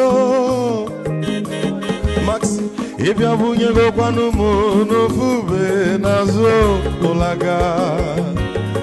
ụlaga n'ịbịazigo, mmanwụ ụlaga do n'ịbịazigo, akwa nwa ilochi o, biko rapụ zoro ka ọ nabazi ya. Onye ọma zoro biko, abọmma wazoro ndosari, ịbịa wunye n'ego na m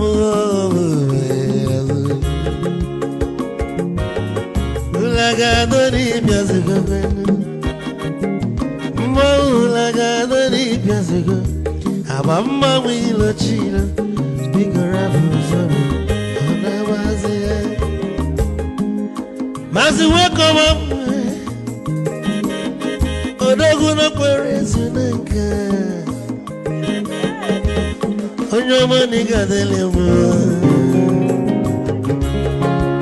Mazi ni mazi ngame. Ibu go with melody.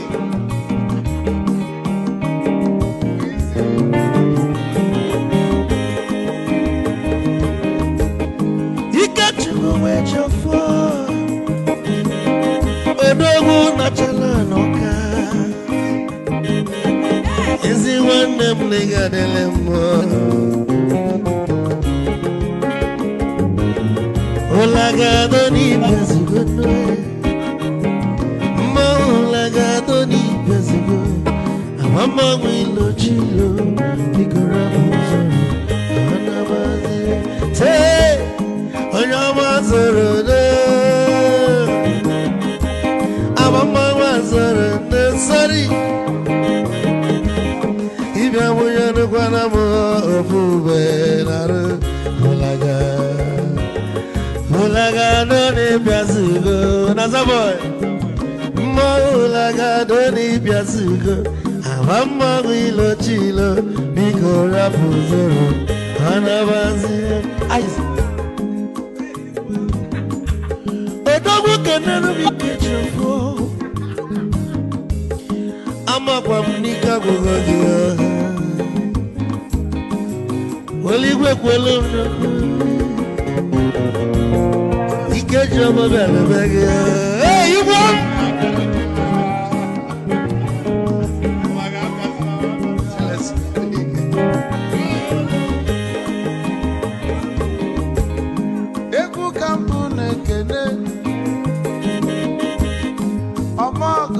So Chukwu Mekalumo Ike Chukwu Negaji Esi nwanne mekene Ịlapụlụ ife niile na-eme wee bịa Nke gosili na anyị na gị bụ nwanne Wisdom Igaji